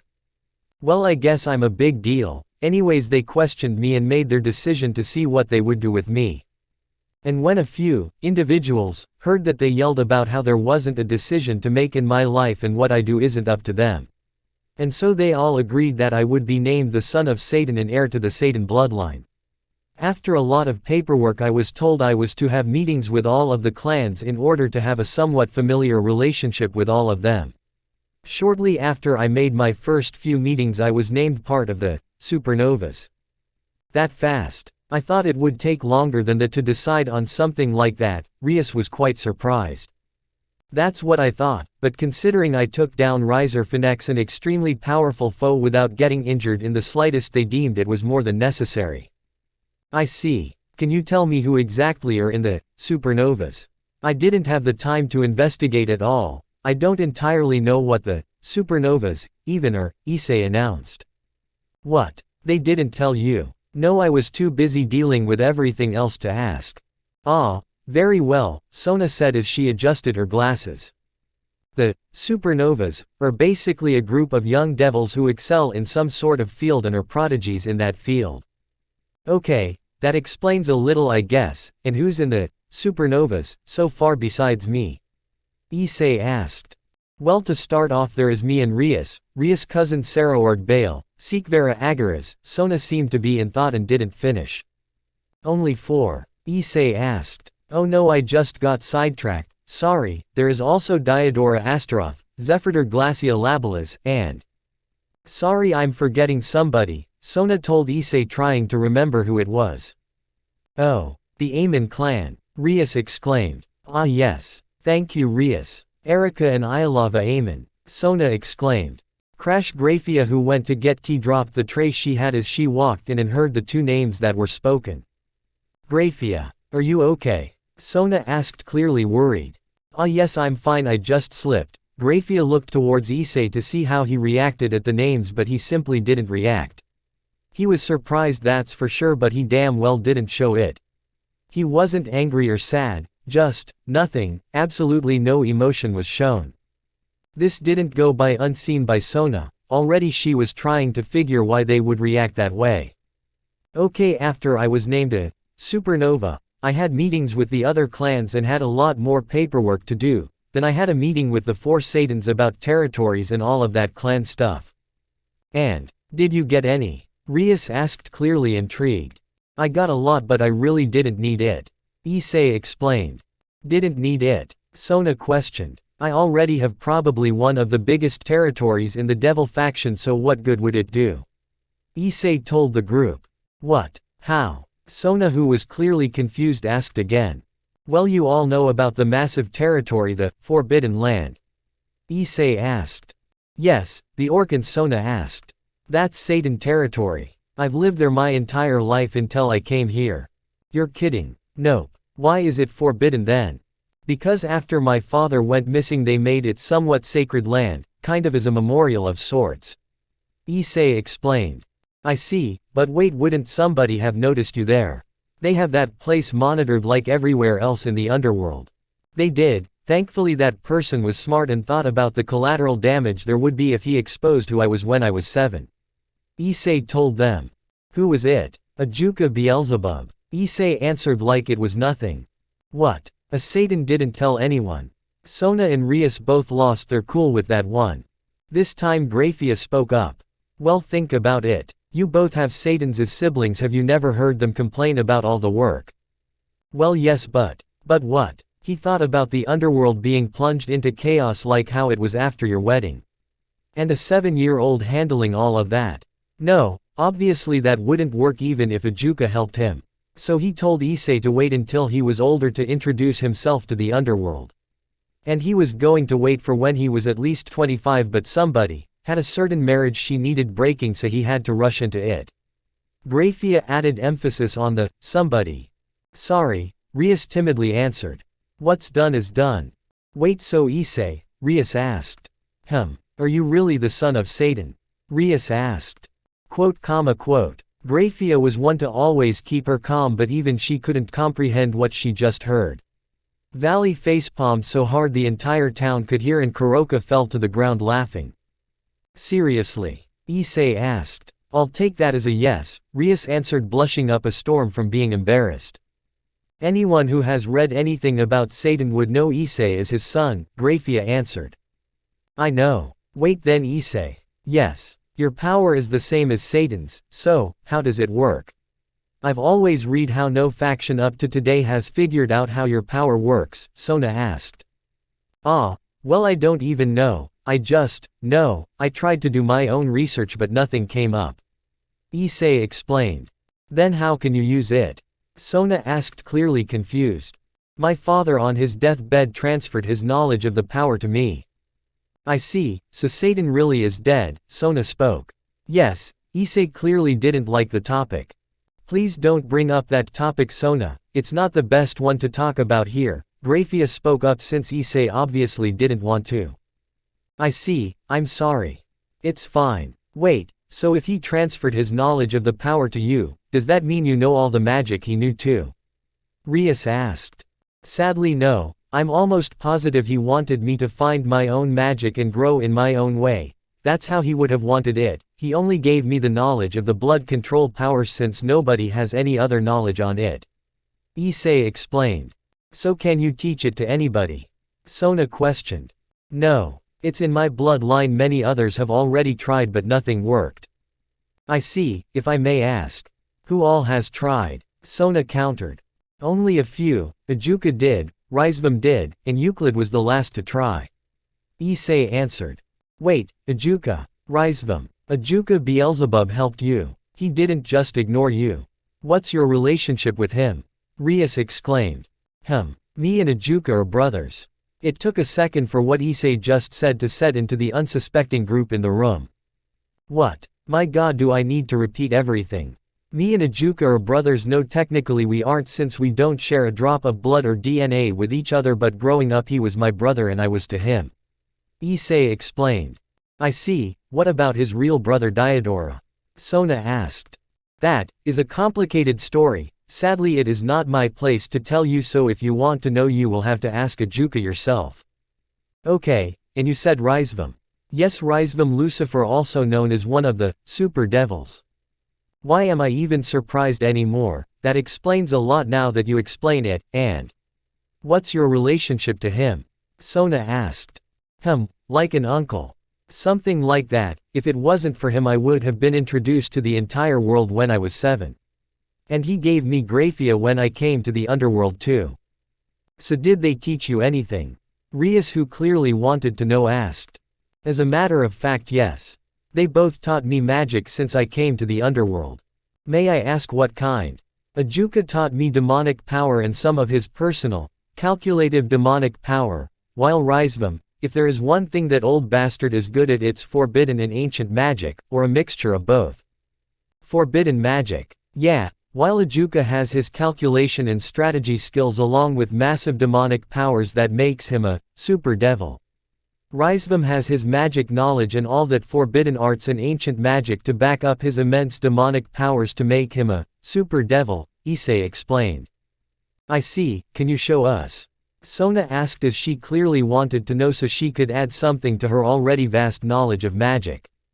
I would love to, but I would rather wait till it's absolutely necessary. I need some tricks up my sleeve in case something happens. Sona clearly wasn't happy with the answer. Fine, can you at least tell us about your blood magic? Since there is no way of us figuring it out. Sona hoped to at least hear about that. Looking around he saw that Sona looked like a begging puppy and Rias and the orc weren't far from that. Why the fuck not? It would be better to just show you, Issei gave in. Show us. Rias, try to summon an orb of your destruction magic. Issei commanded. Okay. Why can't I use magic? Rias yelled, clearly worried. Because I can control the blood flow and magic inside of you. The blood and magic are connected in slight ways. But those slight ways make a big difference. So if somebody was to disrupt those ways, well, you can see it yourselves, Issei explained. Wouldn't that make you impossible to defeat then? Rias yelled. No, not exactly. If somebody is strong enough they can use magic to protect themselves. And if they were insanely strong they wouldn't even have to think about it and they would be protected. Like if I were to go against Rizvam or Ajuka I wouldn't be able to cancel out their magic. That makes sense. Also I can do this. Issei then used a knife that was on the table and pricked his finger so a drop of blood appeared. The blood in my body can turn into anything with the hardness of steel if not stronger. Issei further explained as his blood turned into a dagger. But the blood from the marriage game is another story. Issei said as he stabbed the dagger into the table. What do you mean? It clearly isn't your blood. I can create blood from thin air. But it won't be as strong as my own blood from my own body because that blood is special, so to say. I see. Wait, if you can control other people's blood, does that mean, Rias started saying, that I can kill them? Easy. I can rupture arteries, implode somebody's heart, even make them drown from the inside if I so wished. Issei explained, slightly shocking everyone in the room. So, Rias started once again. Have I killed anyone? Plenty of times. Issei said, shocking everyone once again. But he quickly saw their expressions and followed up with, what? You have all killed stray devils. There is no difference killing a stray devil and another being. Whether it's a human or devil, killing something is killing something. It's not fair to those who died if you only care for a certain race's death and not another's. This seemed to make them think and shut them up. Now, is there anything else you want to know? Or can I go to sleep? I have been working almost non-stop for the past month. Issei exclaimed. No one answered, so Issei got up and started to walk away. Wait, Rias called. Is that your new look? Rias asked, talking about the fact he still had black hair and red eyes. What do you mean? This is my normal look. That brown-haired look was my new look. Issei said as he walked out. I'll take that as a yes. Oh, is there after-school club tomorrow? Issei asked as he peeked around the corner. Oh yes, at the old school building. Same time as always. Alright, I'm going to bed, see you tomorrow. Issei said as he finally left, in which Graphia followed him. Well, that was, Issei's room. Issei got into his room and quickly went into his bed with Graphia in tow since they were both extremely exhausted. You know, you spoke a lot more than usual in there, Graphia spoke up. It was the easiest way to get done faster. If I didn't we would still be in there. You know, since Erika and Iolava are in the supernovas, you're going to need to meet them soon. Grafia could feel Issei flinch ever so slightly. Can I just go to sleep? I would rather not deal with that now. Yeah, sorry. It's fine, I'm just tired, Issei said as he dozed off to sleep. Maybe he is getting better, Grafia thought while thinking about how he interacted with and spoke with the group just before. Next day. Thankfully it was a weekend, because if it wasn't Issei would have missed half of the school day. It was already noon and Issei just woke up. He looked around and noticed Grafia still asleep right next to him, and surprisingly Kuroka and Valley weren't there for once. He got up, brushed his teeth and took a shower to freshen up, then walked to the kitchen. As he walked into the kitchen to get a cup of coffee he saw a note on the counter that said, "I'll be out with Sharon today, your sexy Neko maid." Issei crumbled up the note and got his cup of coffee when he saw he had a text message from Valley. It read, "I'm out today training. I'll be back in a few days."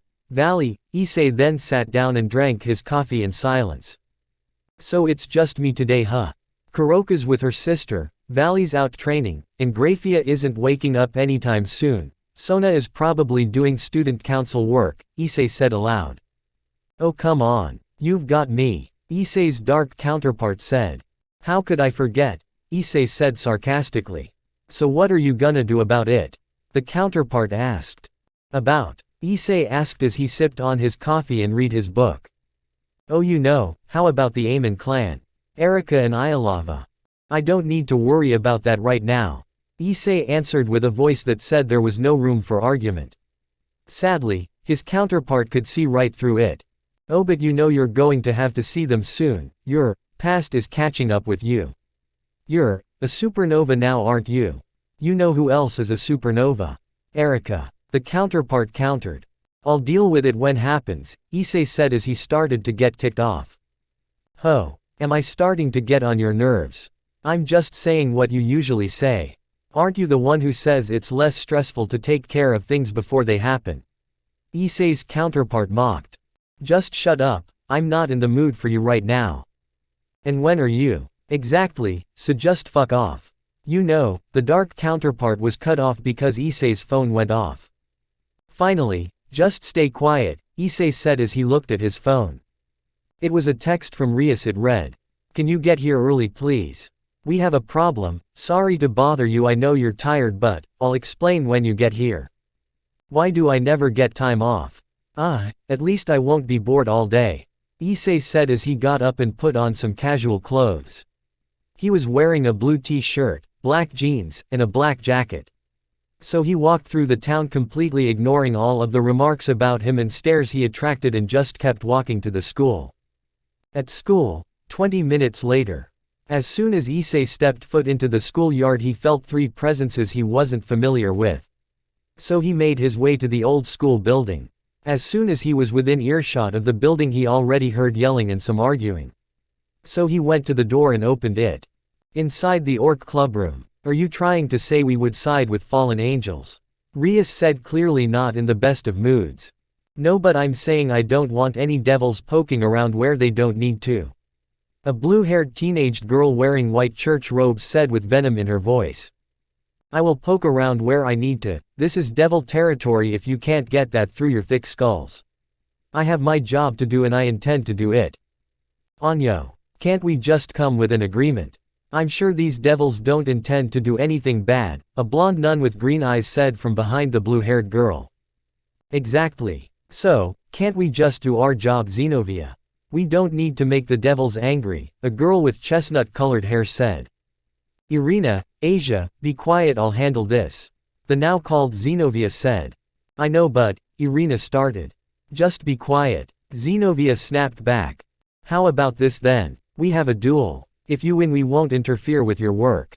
And if we win we can do our job. Kiba, who walked, said with a sinister look on his face, asked. Oh, and you think you can beat one of us?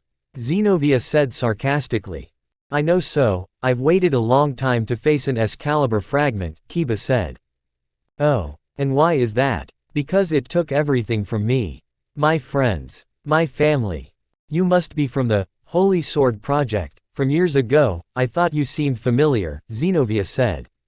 Familiar. I'm sure you all forgot about us and just buried it so nobody would know how evil the church really is. What did you say? I'll let you know they kept tabs on you once you escaped. Oh, and what about it? If you knew about me, why didn't anyone help? It just shows the church is full of ignorant pigs. Kiba yelled. What did you say? Zenobia said as she brought out her sword. At the same time Kiba summoned a sword and everyone in the orc and all of the newcomers got ready to fight. A second right before anyone would move, the door opened and it all went silent. And in came Issei. He heard enough to know what was happening, but he couldn't care less, it didn't involve him. At least that's what he thought. Issei, you're here. To say Rias was relieved would be an understatement. Issei nodded and walked the couch and sat down. He noticed Kuroka wasn't there, but he figured Rias told her to go into a different room until the company left. Having somebody who used to be an S-ranked criminal just sat there is kind of not the best of ways to introduce yourself. What are you? You have a devil's aura, but it's different, and you're wearing a silver cross, so I would assume you aren't a devil, Zenobia questioned. Why do I need to tell you? I don't even know you. Issei countered while he started to read his book and Akino brought him tea. Fair enough, I'm Zenobia Quarta. These are my colleagues Irina Shido and Asia Argento. Zenobia told Issei. Where was that when you introduced yourself to us? Rias said sarcastically under her breath. You don't seem like you deserved to have me introduce myself like that. Zenobia snapped back. Enough. Are we going to have a duel for this or not? Kiba snapped. Kiba, this is not the time. Rias chastised. I don't see why not. I can put you in your place that way. Zenobia said. Fine, we can do it in the courtyard. Rias said as she rubbed the bridge of her nose. Very well. And so they all moved to the courtyard. Outside. Courtyard. Kiba and Zenobia both stood 50 feet apart in the courtyard waiting for the signal to start. Issei and the rest stood at the sidelines ready to watch the match. This match will not be a death match that goes for both of you. Rias announced. Obviously. I don't want to sully my blade any more than I have to. Zenobia said. Kiba just nodded. Then, begin, Rias yelled. And so both sides rushed towards each other. A clash of strengths happened, both parties trying to get the edge on the other, both sides not letting up. Kiba was winning in the strength department, so Zenobia backed off. Kiba rushed towards Zenobia, sending a quick few slashes towards Zenobia, hoping to catch her off guard. But sadly it didn't work. You're stronger than you look. Zenobia yelled in between attacks. I try. Kiba said sarcastically. This is as far as you go. I'll get serious today. Zenobia said as she opened a pocket dimension and brought out Excalibur Destruction. Finally. I've been waiting for this. Kiba yelled. And so they both rushed each other once again. With Issei. You're playing a risky game, Rias. Issei said calmly. Huh, what do you mean? Rias asked, confused. That Excalibur, one slash on Kiba and it will do lethal damage. And if there's an incident, he's as good as dead. Issei explained. I told them this wasn't a duel to the death. Rias told Issei. Anything can happen. You should know better. Issei told the redhead. We can stop it if anything happens. If you say so. Is that blonde over there still staring at me? Issei asked without flinching so he wouldn't look suspicious. Isn't that normal? Everyone stares at you. Rias said, not thinking it was anything important. But Issei wasn't bought with that answer. Every few seconds the nun Asia would stare, analyze Issei. Issei caught on but disregarded it until they tried anything. And so they went back to watching the match. Back to the fight. Kiba kept summoning swords one after another since Zenobia's Excalibur Destruction was destroying all of them. Kiba rushed towards Zenobia once again and slashed towards Zenobia's head, but she easily ducked out of the way. She sent a slash towards Kiba's gut, but at the last second he parried it. Sadly he was still sent back 20 feet from the impact. He quickly summoned another sword, but Zenobia rushed him before he could do anything. She sent a diagonal slash across his chest. He went to block, but he took a step back beforehand and misstepped into a crater that was created earlier. Shit! Kiba exclaimed. But it was too late. Zenobia didn't expect him to slip and was millimeters away from dealing him a deadly blow. Kiba, The girls from the orc yelled as they too noticed the imminent danger. Zenobia tried to stop too, but it was too late, she couldn't stop herself. At the very last second, Issei's eye flared and Zenovia's arm stopped and Excalibur destruction flew in the air, rapidly spinning towards Issei. He caught it with one hand and examined it for a second before saying, "You should learn how to use this before you go making duels with it." Everything was silent. Everyone was still in shock that Issei could wield the sword without any repercussions, but nobody dared move a muscle. After everyone snapped out of the initial shock of the matter, Irina and Asia, who were standing nearby, drew their swords and put a sword on both sides of Issei's neck. All three swords were radiating such potent holy aura any normal devil would get sick just being by them. Sadly, Issei wasn't any normal devil. Issei clearly was starting to get pissed off. He had too much crap going on. He wasn't going to let some random people he just met walk all over him. "Kneel." With one word, Issei made the two drop to their knees in front of him. Asia and Irina both had complete and utter shock written all over their faces as they couldn't move a muscle. "Issei, you shouldn't be able to even hold that," Akeno said this time. "Yeah, there's a lot of things I shouldn't be able to do." Issei disregarded the remark and walked towards Zenobia, who was still in shock. "I believe this is yours," Issei said as he extended the blade towards Zenobia, who grabbed it slowly. "Thanks." Zenobia honestly didn't know how to answer. "I would like to talk to you after this if you don't mind," Issei said as he walked away from Zenobia. "Sure, we'll wait at the entrance of the school." "Very well." And so Issei walked back to the orc clubroom and left the rest to finish their discussion. After a few minutes, Rias, Akeno, and the rest of the orc walked in. "Are you finished?" Issei asked. "Ah yes. We just finished. They said they will be waiting for you at the front gate." Rias answered. "I see, thank you for telling me. If I may, what exactly are you going to talk with them about?" "Just business. May I borrow Kiba?" Issei asked. "Why?" "As you can see, he isn't in the best of mental states from the little show earlier, so I think I can help him." "Or would you rather him stay here?" Issei asked. "No, you can borrow him for now. It seems he needs to cool down anyways." "Alright, I won't be long, just want to talk." "Kiba," Issei called out. "Huh? What?" Kiba was snapped out of his thoughts from Issei. "Come with me." "Why?" "I need your help." "Okay." Kiba looked towards Rias to see if it was okay to go with him, and she returned the look with a nod. "Then let us go." After Issei and Kiba left, Rias said, "I feel like I'm forgetting something." In a different room in the old school building. "Nya, what's taking so long?" Kuroka sat in a chair bored waiting for somebody to come and say the guests were gone. Yes, she could use her senjutsu to see if they were gone, but frankly, she was too lazy for that, so she just sat and waited.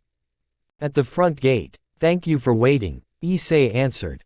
"No, the pleasure is mine. You spared us when we threatened you for a stupid reason," Zenobia answered. "Either way, I would like to ask, since I wasn't informed of, what is your mission?" "To retrieve the Excalibur fragments from some fallen angels who have stolen them." "I see, and if I may, who are these fallen angels?" "Kokubile and a group of loyalists," Zenobia answered.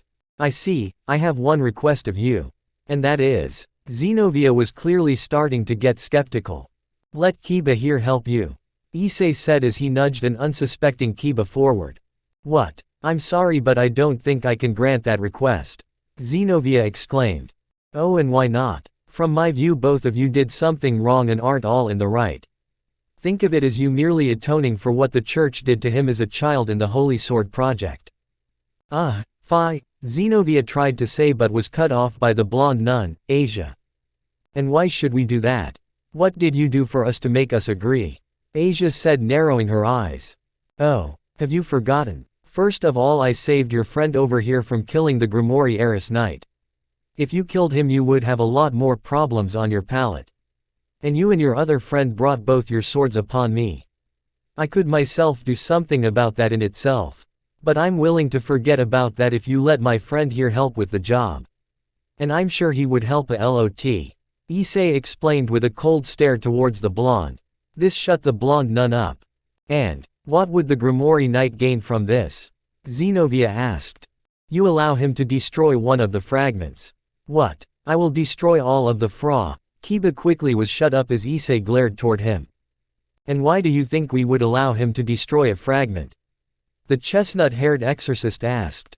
Tell me now. I don't think the church is stupid, so I presume they told you as a last resort to destroy the fragments, am I wrong?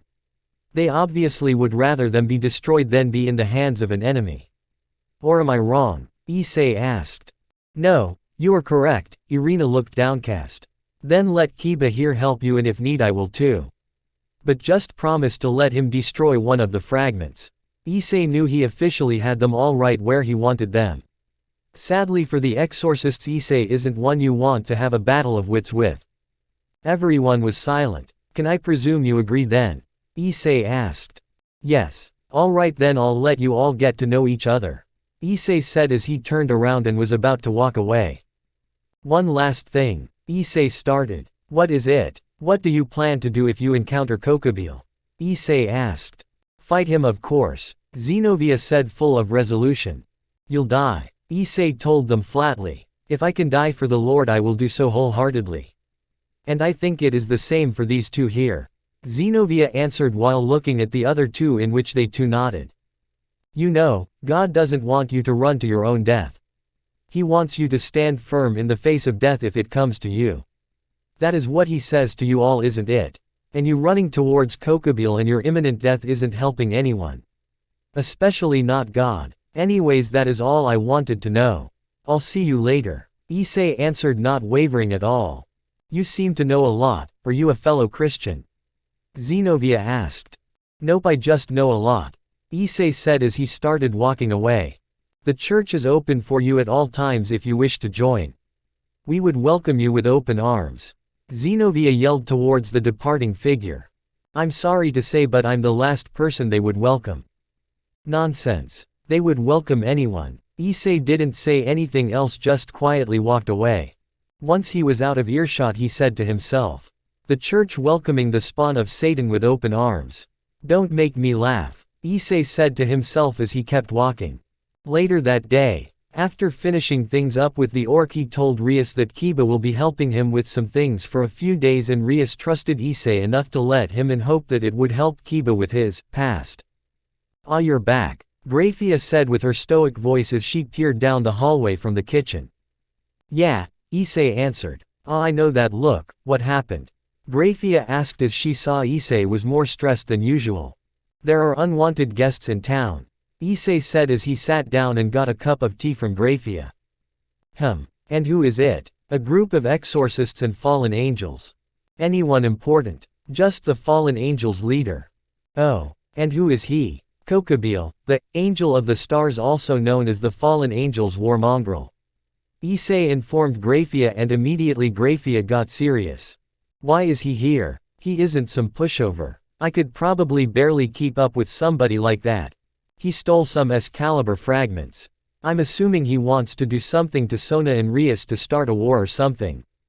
And what are you going to do? I had Kiba help the exorcists with the search for the fragments since he seems to have history with them. And I'll just sit back and wait. If need be, I'll interfere. Still, even for you, Kokobile is no pushover. I'll figure it out. Okay, wait, where's Kuroka? Grafia asked. She said she was going to be out with her sister, but it has been a while. With Kuroka? How long does it take? Kuroka exclaimed. Fine, I'll check myself. Nobody's here, Kuroka said as she used her senjutsu to sense if anyone was there. They forgot about me. Kuroka stormed out of the room. Oh, is Issei going to hear about this? Kuroka yelled. Back with Issei. What the? Issei felt a chill go down his spine as he read his book. What happened? Grafia asked. Nothing, just a chill. Are you catching a cold? Do you need a sweater?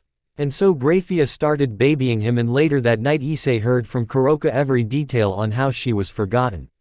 Well, Kuroka thought he heard he was actually completely ignoring her and reading his book. A few days later, Kiba informed Issei in secret that Zenobia, Irina, and Asia wished to meet with him regarding Kokobile. So now he was on his way to meet them at a cafe. At least that's what he thought. At the corner across from the address that they gave him, which was a cafe. All three of them were begging for money in the name of God. What are you three doing? Issei asked, clearly not amused. Well, Irina started. Irina here bought a fake painting of a saint and it cost all of our money, Zenobia explained, clearly annoyed. And now we don't have a penny to our name, Asia added. Get up. Let's go. Issei ordered them. Where are we going? Zenobia asked. To the address you gave me. Issei told them. But we don't have mo. I'll pay for it, just hurry up. And so they all went to the cafe and ordered their food and sat at a table. So, what did you want to talk about? Issei asked the three who were currently stuffing their faces with food. Oh, we may need your help tonight. We have a few leads but we need an extra body. Irina exclaimed in between bites. I see, what time? Around 12-ish. Zenobia answered this time. All right, where do you want to meet? The park at the center of town. Is that all right? Irina asked. Yes, that will be fine. All right, and thank you for the meal. Zenobia exclaimed and bowed as Irina and Asia followed in suit. Think nothing of it, simply helped me by helping you. By the way, how is Kiba? Issei asked. Well, he's set on destroying the Excalibur fragments, that's for sure. Irina said. I see, he hasn't tried anything, has he? Oh no, other than clearly telling us how much he detests the Excalibur fragments. He's been fine. I see, that's good. Now about those leads, may I know what they are beforehand? Ah yes, I should have told you already. Zenobia answered. We found two places that seem to be a hideout of Kokobiels and his followers. One is a warehouse by the docks east of town and the other is a church to the north of town. And we also found out who some of the helpers of Kokobiel are, that's why I needed to talk with you also. And why is that? Do I know them? No, but Kiba does. We haven't told him yet, but Valpierre Galilei, the one who ran the Holy Sword Project, seems to be helping Kokobiel, and the source of Kiba's hatred is the Holy Sword Project, so if we tell him, you fear he will blow your cover and run straight towards Valpierre. Exactly. It's a good thing you told me. I'll tell him before tonight and make sure he doesn't do anything stupid. Yes, that would very helpful. And can you tell him about tonight too? Issei nodded and agreed. Every so often Asia would stare at Issei like back at the duel, but not just stare, analyze, and it was seriously starting to annoy Issei. But he knew better than to call her out on it. Normally he could just ignore people staring at him and whatnot, but his gut was telling him something was up. Alright, is that all you needed to tell me? Issei asked. Ah yes. Alright, I'll be leaving now. I paid for the bill already, so just leave when you wish. Issei said as he stood up and put his jacket on. Thank you again for the food. Irina exclaimed. Don't worry about it, as I said, it helped me to help you, Issei told the group as he walked away. See you tonight. Zenobia yelled this time. Issei just kept walking and left the building. He's mysterious, Irina said. Agreed. Asia simply stayed quiet seemingly and thought. Later that day, Issei got up from his study where he currently was working on paperwork. He saw the time and knew it was time to meet with Kiba and go to the park to start the operation, and so he walked through his house apartment and put on his jacket and was about to walk out. Where are you going? Sona asked from the hallway. She was currently in baby blue pajamas since she was done with student council work for the day. Business. Issei answered flatly. That business doesn't involve some pests that infiltrated Kuo, does it? Sona countered, clearly suspicious of him. It's just business. He wasn't lying, he just wasn't going to tell them where and what he was doing. He never liked people interrupting him. I see, I hope you aren't involving Rias Knight. It's just business. Sometimes Sona was too smart for her own good. Well, if I hear anything later today, don't worry about it and ignore it, Issei answered. Oh, and why is that? I thought you were handling business. Sona was already acting like a wife from these few months. She knew exactly how to press his buttons from hanging out with Valley, Kuroka, and Grafia. To be totally honest, she grew to like him. She wasn't sure if she loved him yet like Kuroka, Valley, and Grafia, but she did like him, that's for sure. Just don't worry about. Issei finished the conversation and left before she could retort. Oh Issei, I guess I'll ask Grafia and the rest about it, Sona said to herself as she walked towards the kitchen. Kiba's apartment. Issei knew Kiba wasn't going to be at the orc clubroom. He hasn't been at school or the orc for the past few days. Rias insisted on going to look for him, but Issei kept reassuring her that he was fine and was doing something for Issei. Was this betraying her trust? Maybe, but Issei knew how to play his cards so he wouldn't do anything too out of proportion. And so Issei was on his way to Kiba's apartment since that was probably where he was. How did he know where it was? Issei did his research on the orc when they first approached him. And so there he was in front of Kiba's apartment thinking on how he should tell Kiba about Valpyr. In the end he figured he would figure it out after he saw Kiba's condition. Knock knock. Nothing. Issei knew Kiba was there, he felt his presence. Knock knock. Now Issei was starting to get annoyed. Knock, knock, knock, knock. What do you want? Oh, it's you, sorry, Kiba said sheepishly. You look not the same as before, Issei said monotonously as he noticed Kiba looked haggard and tired. Probably because he has been away from his master for so long and working non-stop to find Kokobile and the Excalibur fragments. Come in, I'm sure you didn't come here for nothing, Kiba said as he led Issei inside the apartment. It was a small one-person apartment with a kitchen, living room, a bathroom, and a bedroom. Nothing fancy like Issei's, but it did the job and Kiba liked it. Here it's not as good as Akino's, but it should be okay. Kiba offered Issei a cup of tea in which he accepted. So, what did you want to talk about? Kiba asked. Well, first of all, I'll get this over fast because we have to go help the exorcists on a mission. They found both the hideouts, as you may already know. But they asked me to help them since they were short a body. Okay, they could have told me that. I'm guessing you have something to tell me that they can't. Kiba wasn't as smart as Sona, no, but he definitely wasn't stupid. He knew when something was up. I'll get this done fast. I'm assuming you know who Valpyr Galilei is? Issei asked, in which Kiba visibly flinched and clutched his cup of tea, cracking it in the process. I'll take that as a yes. Well, he's helping Kokobile. We don't know the specifics yet, but we do know they're helping each other out with something. Then let's go now, Kiba roared. Kiba, sit down. No. I just heard that the one who killed my friends and family, and you expect me to sit down. I'll go there myself if I have to, Kiba yelled as he stormed to the door. Sit down. Issei raised his voice for once. That was the first time anyone from Kuo heard him raise his voice, and let's just say, it was intimidating, that's for sure. I'm not saying do nothing, I've lost my friends and family before, I know how you feel, but rushing in now will only danger yourself and your friends right now. Issei explained. Then what do you say I should do? Do this intelligently. Once we finish this all and I help you capture Valpyr, you can torture, kill, imprison, do whatever you want to him, I don't care. Issei said and added emphasis to say he would help Kiba with it. Okay, and thanks for helping me with this. Don't thank me, as I told the exorcists, I am helping you because it helps me, that's all. Are you sure about that? I think you may just be a nice guy. Kiba answered, and it sounded sarcastic, but he did mean it. Yeah, and I'm an angel. Issei humored him. At the park. You're early, Zenobia exclaimed as she saw Issei and Kiba arrive. Same could be said about you. We had nothing else to do, so we've been here all day. I see. Anyways, how do you say we go about this? Issei asked. We go in teams of 2. Me, Issei, and Kiba go to the warehouse since it had signs of more activity, and Irina, you and Asia can go investigate the church. If you see anything or find anyone, don't engage until you tell us, you hear that? Roger, Irina said and saluted Zenobia, which made everyone cringe. Anybody have any problems with the plan? Zenobia asked. Everyone looked around to see if anyone didn't agree with the plan, but everyone agreed. Then let's go, Zenobia exclaimed. And so both teams went their separate way.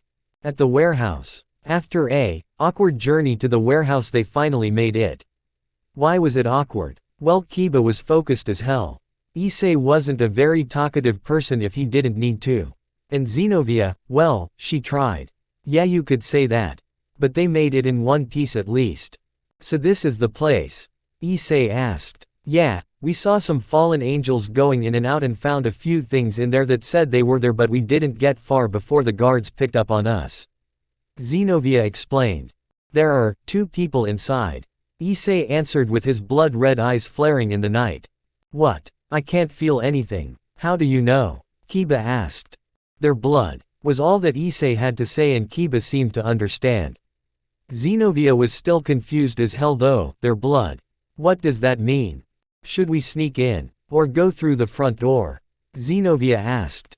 Issei, what do you think? They're waiting for us, it doesn't help us to sneak in now, Issei explained as he started to walk to the entrance. They're waiting for us. What do you mean? Just follow me, Kokobile isn't that stupid, he seems to have caught on to you as my guess. Issei explained. And so he opened the warehouse door and stepped in with Kiba and Zenobia. Both of them had their swords drawn ready for anything that may happen. Finally. We've been waiting all night. Hey. A deranged-sounding voice reverberated throughout the warehouse.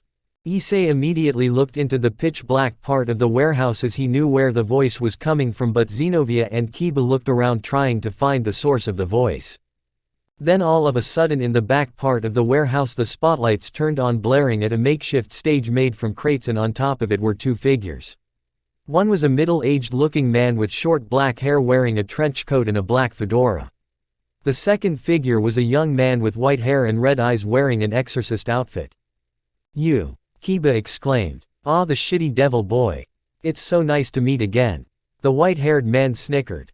You know him? Issei asked. Yeah, we had to deal with him and his friend there when they were causing trouble in an abandoned church in town. The white-haired one is Fried Selzen and the one in a trench coat is Danesik, I believe. Kiba explained.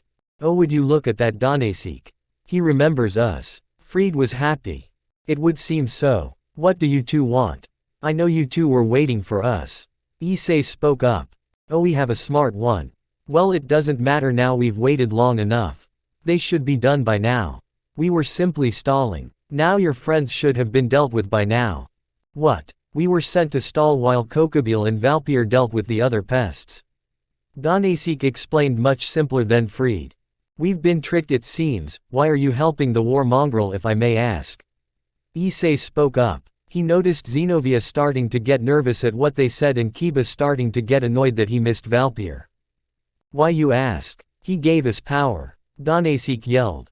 Power? How and why would he help you? You should know he doesn't care for you. He just wants war. Issei said calmly.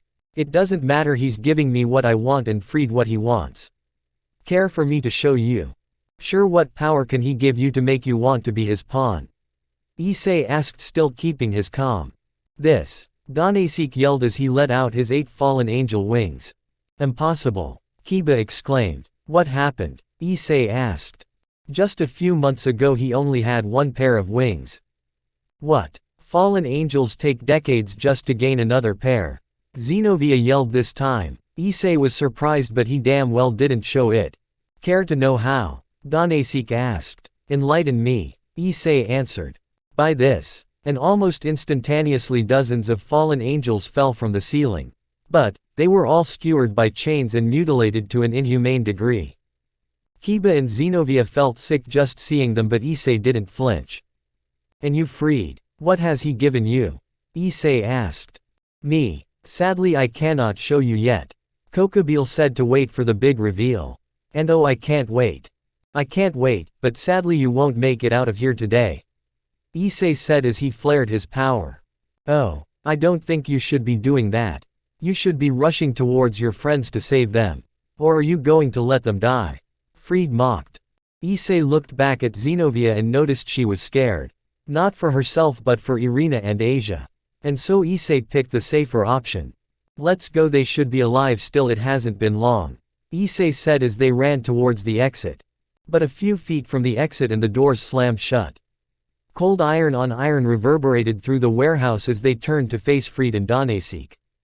Did you think it would be that easy? Danesik asked. Well, the last thing Kokobile wanted us to tell you was this. In 3 days, that's Saturday if you aren't up to date. He will meet you at your lovely school and wishes to see the heiresses of the Grimoire and Citri clan there. Okay, I'll pass on the message. Issei told the 2 since he was pushed to be the leader once they got there. Will you though? Kokobile said to relay the message, he never said you need to live. Fried yelled. Issei immediately flared his power once again. Let's see you escape this. Fried roared as he pulled out a device from his pocket and pressed a button on it. Then all of a sudden the darkness was illuminated by thousands if not tens of thousands of green numbers counting down from 10. They were bombs. And not just any bombs, they had magic runes on them to amplify the effect. Toodles, Fried said as he prepared to leave. Issei prepared to leap towards Danasik and Fried, but Danasik summoned a massive light spear and launched it towards the three of them. Issei caught it with one hand and it destroyed his sleeve entirely, but as he looked back at them they were gone. He saw the number countdown from 7 now. Fuck. Both of you by me. Now. Crouch. Kiba and Xenovia immediately went towards Issei and crouched down. Forgive me for using your defiled bodies, Issei thought to himself as his eyes burned red and the blood from the fallen angels came out of their bodies and started to swirl around Issei and his companions. It then made a barrier around them as they braced for impact. They heard the thousands of beeps in sync with each other, but other than that it was dead silent. It repeated once again, quote, comma, quote. Then it stopped. Nothing. No noise whatsoever. Just the sound of the three of them breathing. Huh. Maybe it was a blue, Kiba said, but was interrupted quite loudly. FWOOM, the loudest thing any of them had ever heard sounded. It sounded like lightning was constantly crashing around them. Like the world itself was self-destructing. Everything shook. It was unlike anything you would ever feel. They were getting protected from the initial blast, but it still hurt. That's how bad everything vibrated and how loud it was. A few seconds later, and it was as silent as when it started. Issei's apartment. Sona called Rias and the orc over after she talked to Graphia and knew something was up. So what do we do about Issei then? Rias asked. We just have to wait, he'll open up to us sooner than later. Graphia said. And Kiba? Kaneko said in her monotone voice. Issei said he needed his help, we can only trust him, Akeno answered. Still, something is going to happen soon, Sona said this time. Rias was going to add something but was interrupted. FWOOM. Everything in the apartment vibrated, the cups of tea spilt, and out of the window they saw a pillar of fire erupt from the south side of town. They grabbed what they could so they wouldn't fall, but the windows cracked and shattered, making the wind blow in at extreme strengths, forcing everyone down and flipping the furniture. And then it stopped. As fast as it started, it stopped. Issei and Kiba was all that was on their minds. And so they all let out their wings and flew towards the explosion. At the warehouse, or where the warehouse was, all they could hear was ringing. Issei undid the shield he created out of the fallen angel's blood and collapsed to the ground. Kiba couldn't hear a thing, just an extremely loud ringing that went through his ears constantly. He slowly picked himself up to check on Issei, but it didn't feel nice, that's for sure. Xenovia didn't want to move. Everything in her body felt like mush. She tried to get up to help Issei, but she physically couldn't. Thankfully she saw that Kiba got up and go towards him to check on him. Issei knew somebody was talking to him, but he couldn't hear them. He just felt the vibrations on his skin. The ringing was so loud it was unbearable. It took all of his strength to keep that makeshift shield up. It felt like 2 nukes went off and he was in the worst of it. He wasn't going to be surprised if the entire town was destroyed, that's how bad it was. He forced himself to roll over so he was facing the sky, and he noticed Kiba above him yelling something to him, but he didn't understand a thing. He then took note that Kiba was bleeding from his ears. I guess our eardrums ruptured, Issei said aloud, even though nobody could hear him. So he went with a nonverbal approach. He weakly gave a thumbs up to Kiba and pointed towards Xenovia, signaling him to help her instead, and then his arm collapsed back to the ground. Once Kiba saw that Issei was okay, he went to Xenovia, who didn't move from her crouching position, and helped her up. Holy shit, Kiba said to nobody in particular. Now Kiba looked around for the first time. Everything a mile around him was desolate. Nothing at all. All of the warehouse buildings from before. Gone. The docks from before. Gone. But the weird part was that the explosion was an exact circle surrounding them. But everything in that circle. Gone, no trace at all. It was like it was never there at all. Dirt and concrete was all that remained. The first time this entire ordeal, and Kiba was speechless. Issei protected them from that. He had all the right to lay there. Finally, Something from the corner of his eye caught his attention. He looked towards the sky and saw the entire student council and the rest of the orc in Issei's group 2 flying towards them. Kiba, Issei. Yells were coming from everywhere, Sona commanding her peerage to check the 3 and to secure the surroundings and make sure nobody was nearby during the explosion nor the people who were the cause of the explosion. Sadly, all the yells to Issei, Kiba, and Zenobia weren't heard. Issei, Graphia, Kuroka, and Valley ran towards Issei frantically searching for any injuries. Graphia started to use healing magic while Kuroka checked his body for the injuries. Issei, can you hear me? Issei. Graphia yelled frantically. Kiba. Kiba, say something. Kiba honestly didn't know what they were saying either. Enough. They can't hear you, calm down. They probably ruptured their eardrums. Sona yelled, calming everyone down. Bring them here, Issei weakly said. Why? You aren't in the shape. Graphia yelled with tears forming in her eyes. It isn't every day you see Issei in this condition, and Graphia was known to be overprotective of him. Just do it, Graphia. If he asked for it, you can at least do that. Or are you going to ignore his request? Valley yelled at her. Fine, Rias. Bring Kiba and Zenobia here. And so they brought the 2 right next to him and he pushed himself up so he could see them. Once he analyzed them and Kiba gave him a weak smile, he bit his thumb drawing some blood. He then let the blood drop into Kiba's mouth, then he repeated the same thing with Zenobia. The color visibly restored in the 2 as Issei collapsed back down again, his chest heaving. Kiba, Zenobia, are you 2 all right now? Rias yelled. What? I can hear you now, what happened? Issei's blood has a healing property in it. So, when he gave it to you it healed you. While it's not as strong as a phoenix tear, it still does the job. Valley explained since Graphia and Kuroka were still trying to help Issei. I see, Kiba said. What the hell happened here, Kiba? You better explain now, Rias yelled.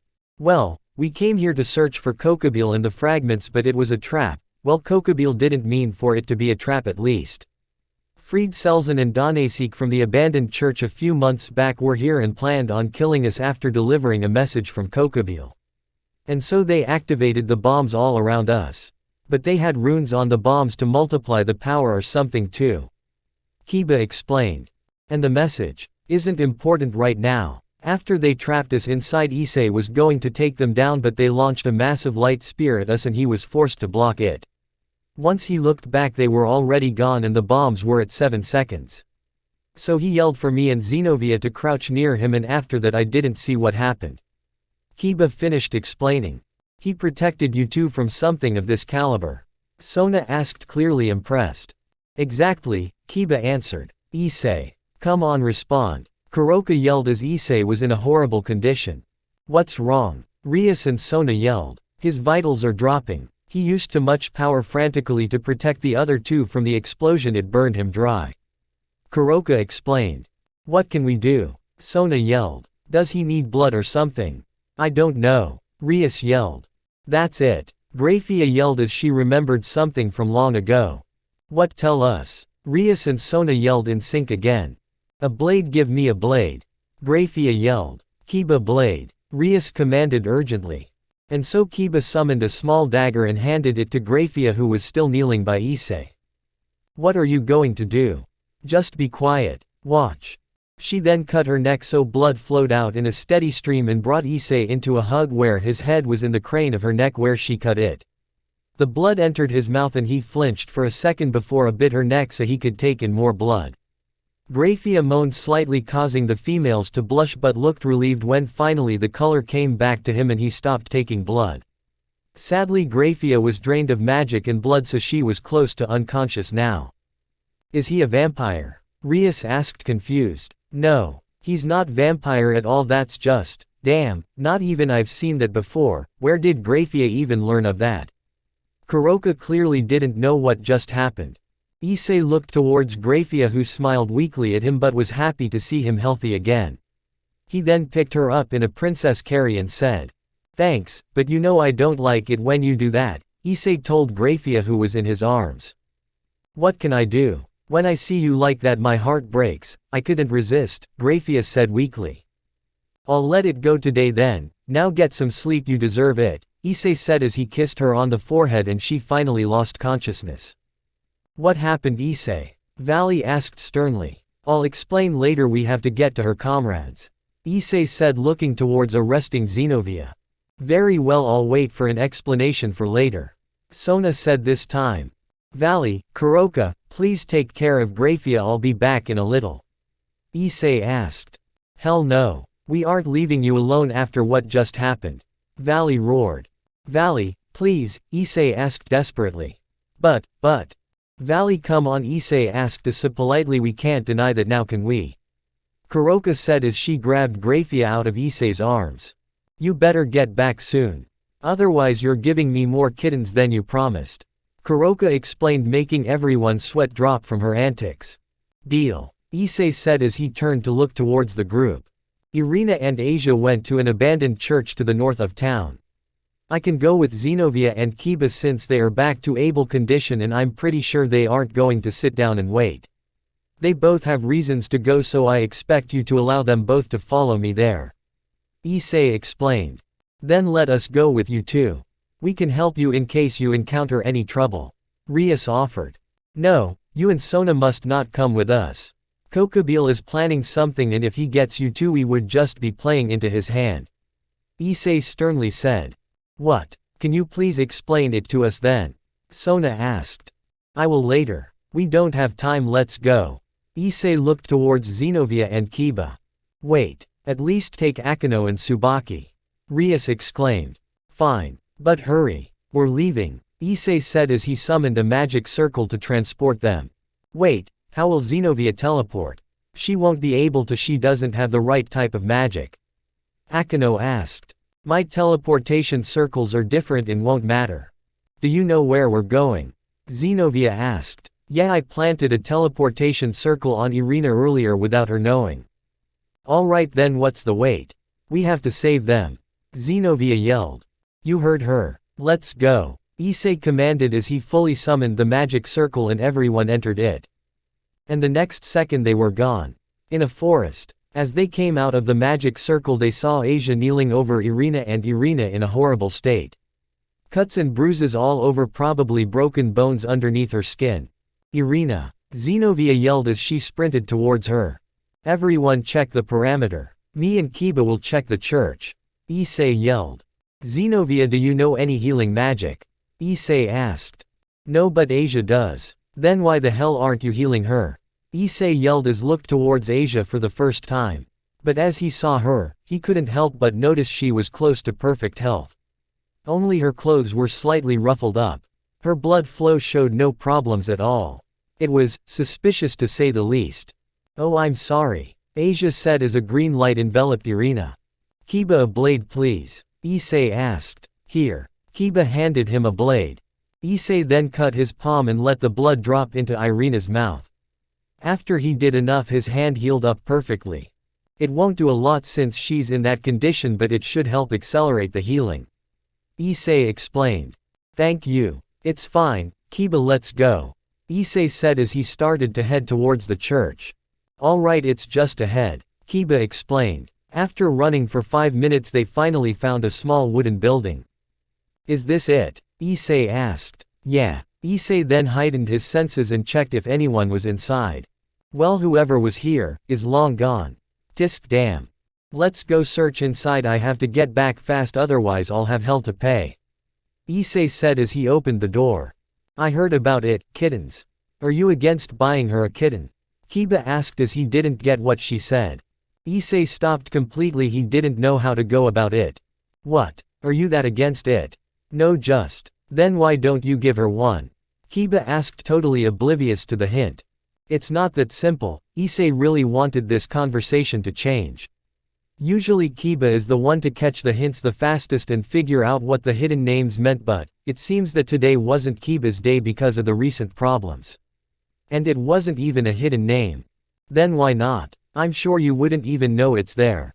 Kiba told Issei, who was busy searching through a desk in the small church. Kiba, if you had a child, what would it be classified as? Issei asked. Huh, like its name. No, what would it be classified as if it was just born? A baby. Kiba didn't know how this was relevant but went with it anyways. Kuroka is Nekomata like Kaneko, is she not? Yeah, now Kiba started thinking. She calls what her offspring would be. Kittens. Kiba started to blush from embarrassment as he finally got why Issei was opposed to it. Exactly, so can we please just hurry up? Issei asked, happy that the conversation ended. Yeah, sorry. Just don't mention this conversation with anyone. I wouldn't dare. After another few minutes of silence, Issei finally found something. Under one of the drawers was a small switch. Found it. Issei exclaimed. Found what? This. And Issei flipped the switch and the ground started to shake slightly and a bookcase behind the desk moved, revealing a secret passage. Wow, real original, Kiba said aloud. Let's go, we already wasted enough time. And so they walked down the narrow passage until they reached a metal door. Issei pushed through the door as he didn't sense anyone inside, but what was inside was disturbing. What the fuck? Kiba wanted to puke just looking at it. Issei didn't like it, that's for sure, but he didn't care for it either. He's seen worse. Inside was a metal surgical table with bloodied medical supplies. But that wasn't what was bad. Literally buckets of innards from what would seem was from humans and fallen angels. And in test tubes were fallen angels with tubes stuck inside of them, and some were missing arms or legs, and one even lost his heart and had an artificial heart hooked up. But the tubes were pumping a blackish purple fluid inside of them. Are they dead? Kiba asked. No, but they feel strange, Issei said as he felt disturbances in their bodies. Author note: if you can't already tell, Issei can sense people by their blood flow and by their magic. So depending on the situation it may say either one. How so? I don't know, let's find out. Issei said as he pressed a button near one of the capsules. With a whoosh, the liquid in the container started to drain and the tubes detached from the body. Once the liquid was completely gone, the capsule opened and the body fell out in front of Issei and Kiba.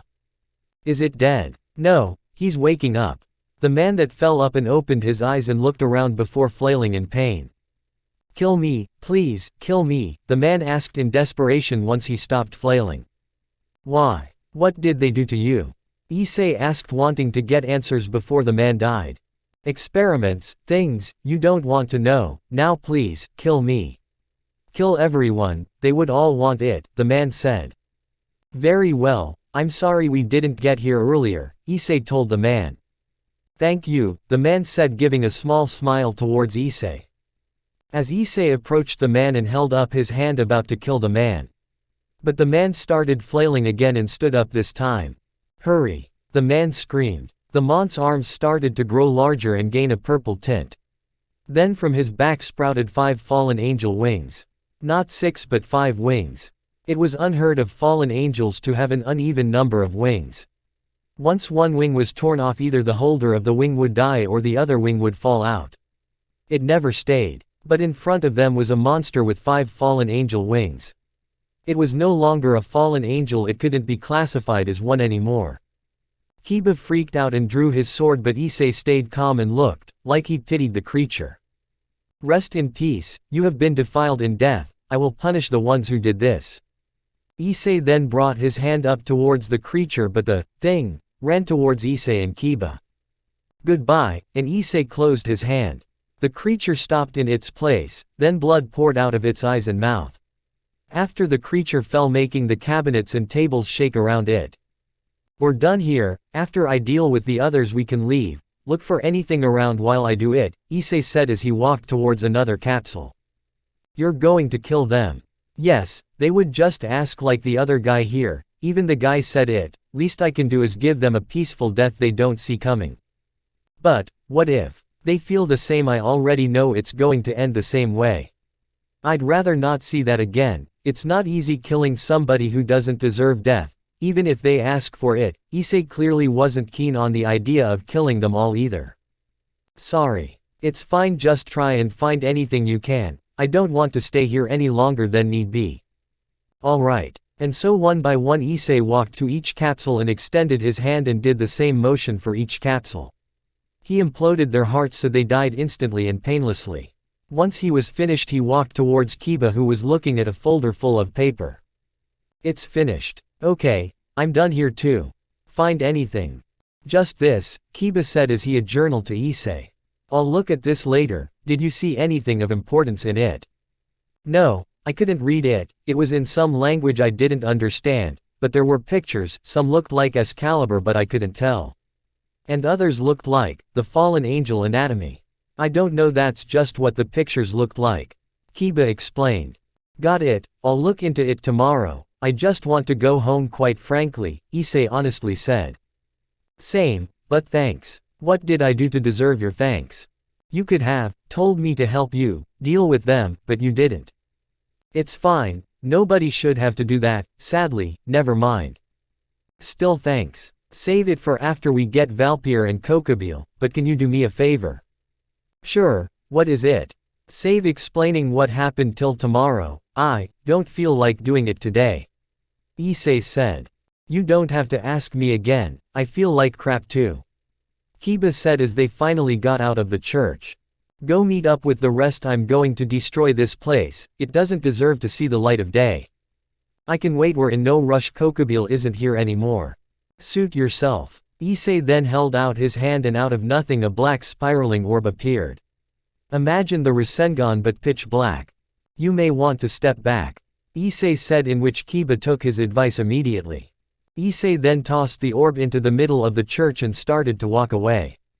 As he walked away, not once looking behind the church, 1 second was there. Then the next the orb expanded big enough to swallow church and the underground laboratory. Then it rapidly decreased in size, leaving a large crater but nothing else. The church and laboratory was completely gone, nothing left at all. What are you waiting for? Let's go. Issei walked past Kiba, whose mouth was slightly hanging open. What did you do? Kiba asked as he caught up with Issei. You remember how I said I had magic I was taught by Rizvam and Ajuka? Yeah, that's it. Okay, Kiba got the hint that time. Issei didn't want to tell the world his secrets or power. They then walked to the two queens and the exorcist so they could go home. As they got there, they noticed Irina was still unconscious but looked much better, and Akino and Tsubaki were on guard as Xenovia and Asia looked over Irina. Oh, you're back, Akino exclaimed. Yeah, Kiba said. Did you find anything? Was anyone there? Xenovia asked. No, everyone was gone. Then did you find anything? Akino asked this time. Yes, we'll explain tomorrow. What? Why? Just tomorrow. Issei was tired and so was Kiba, he didn't want to deal with it today. Everything in the laboratory and the warehouse took a toll on him. Okay, Akino was slightly worried by how they both looked. But she knew not to ask, they clearly didn't want to talk about it. And so they made their way back to Issei's apartment. Issei's apartment. It was a quiet walk home. Issei and Kiba stayed quiet. Xenovia and Asia were busy with Irina. And every so often Akino talked to Tsubaki, but nothing major. And so they all walked through the hallway of Issei's apartment and entered the lounge where everyone was waiting for them. Thankfully they used magic to restore the place so Issei didn't have to deal with it. Ah, you're back, Rias exclaimed as she stood up from her chair. And approached them. Darn, I don't get another kitten. Kuroka pouted as Kaneko patted her head. Are you too? All right. Rias started enthusiastic but ended quiet and confused, because Issei and Kiba walked past her without muttering a word, totally ignoring her. What happened? Sona asked. I'll explain tomorrow. What? Do you expect us to allow that? Rias yelled. Rias, Kiba said quietly. No. He took you when I trusted him to help you and he exposes you to danger. I deserve to know. He said he would explain after and now he needs to. I can't thank you enough for dealing with Riser but endangering my peerage. That is much worse than being forced into a marriage. What if Kiba had died? What then? Hey, Issei protected them with his life, didn't he? Don't say how Kiba could have died when Issei clearly wasn't going to let that happen. Valley yelled this time. Issei didn't say a word, he didn't even face them, he just clenched his fists and bit his tongue. Okay, fine. But he still betrayed my trust.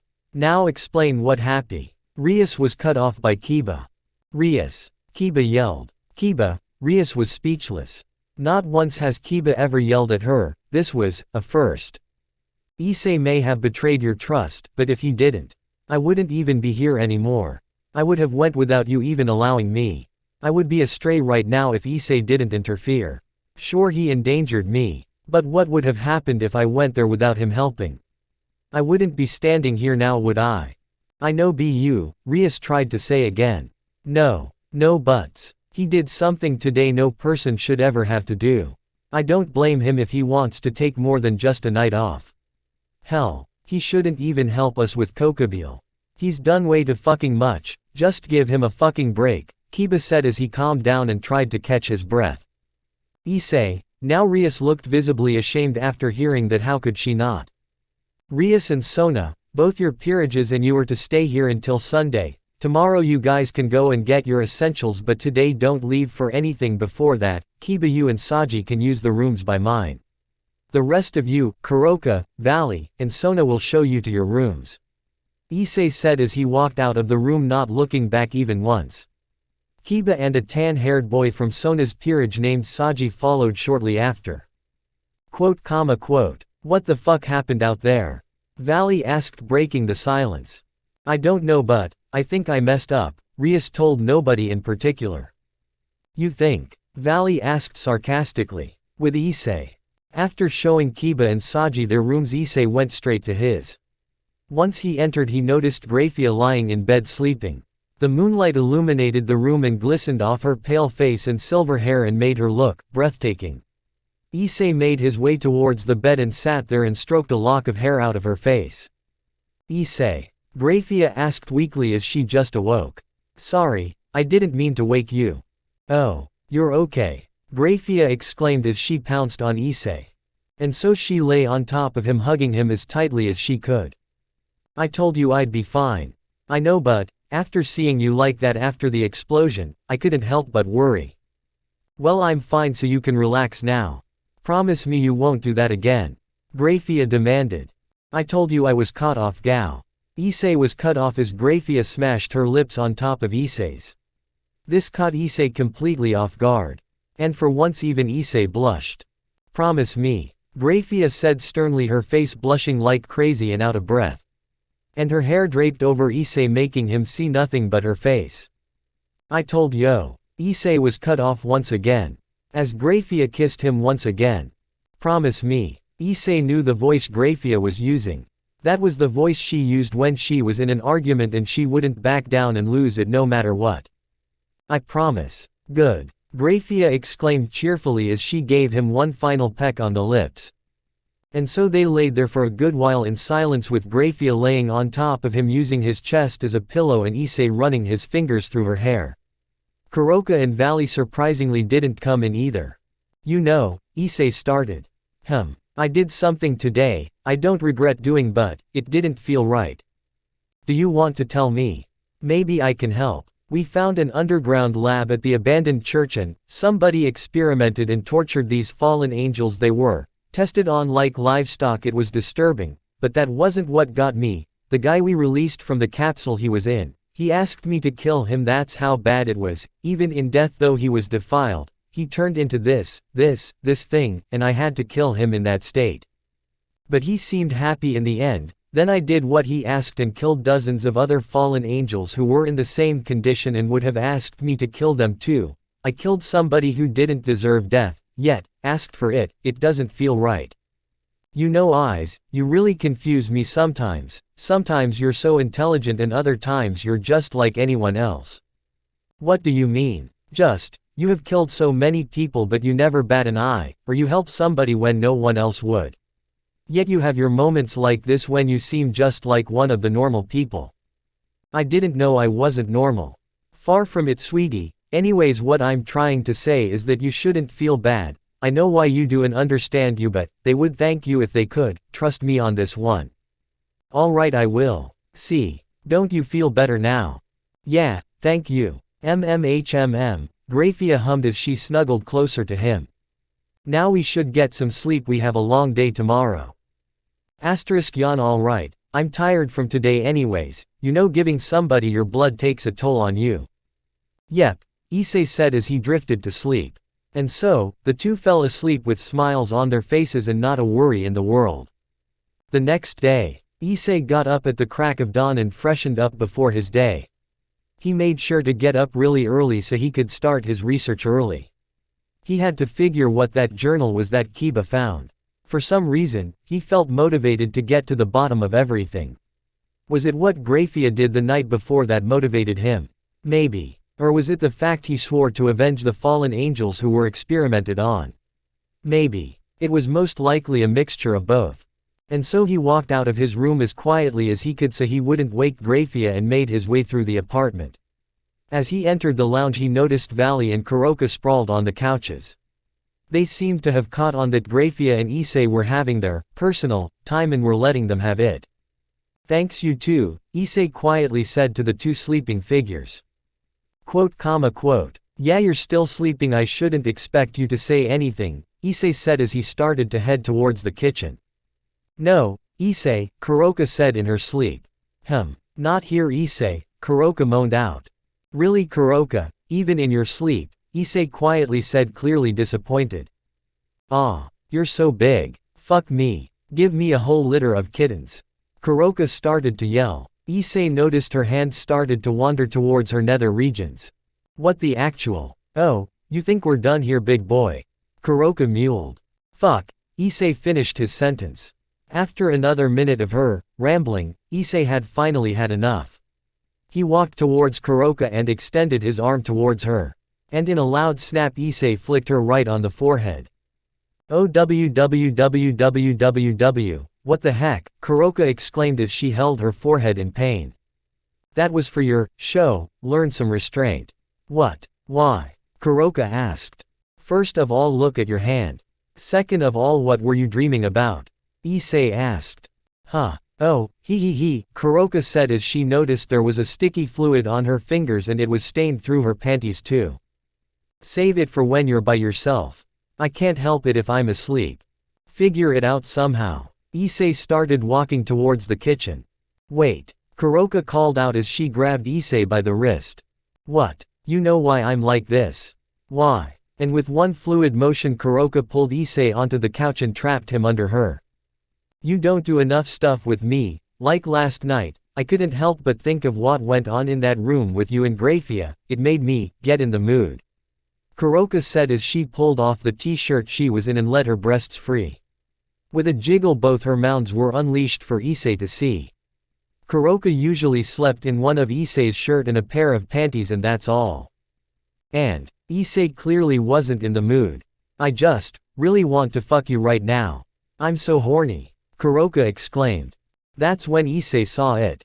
Kuroka was breathing extremely hard and was completely flushed. Kuroka, how long has it been since you've last been in heat? Issei asked. What? Who cares? Now fertilize these eggs, Kuroka told him as she literally ripped off her panties. Kuroka, stop. No. Let's have sex. Alright, I've had enough. So you want to now? Yeah. And Issei's eyes flared as he stared into Kuroka's eyes. And in a second she was out like a light. Fast asleep once again. Now where's the marker? After Issei found a marker he wrote, I'm in heat, don't trust a word I say. Right on her forehead. That should explain it to them. And so Issei went into the kitchen to grab an energy drink and headed towards his study. Once he got there he closed the door, locked it and grabbed a remote that was on the wall and pressed a few buttons on it. We should be good to go now. As he said that the walls all rotated, revealing laboratory-type walls that had different materials and tools on them. And last but not least, a stereo system came out with surround sound speakers all around the room. Ajuka rubbed off on him with that one.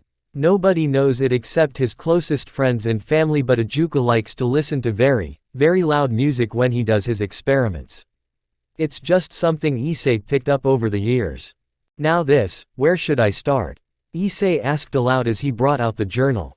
How about the fact that Rias is starting to throw you out? Issei's dark side asked him. What type of music do I want to listen to today? What? Are you going to ignore me? I guess I'll start off with, The Show Must Go On, by two cellos, an instrumental, then I'll go to some Imagine Dragons, then I'll finish it off with some rock, I don't know who yet though. So are you just gonna ignore the fact that Rias is starting to throw you under the bus? The fact that the others will start to follow her too.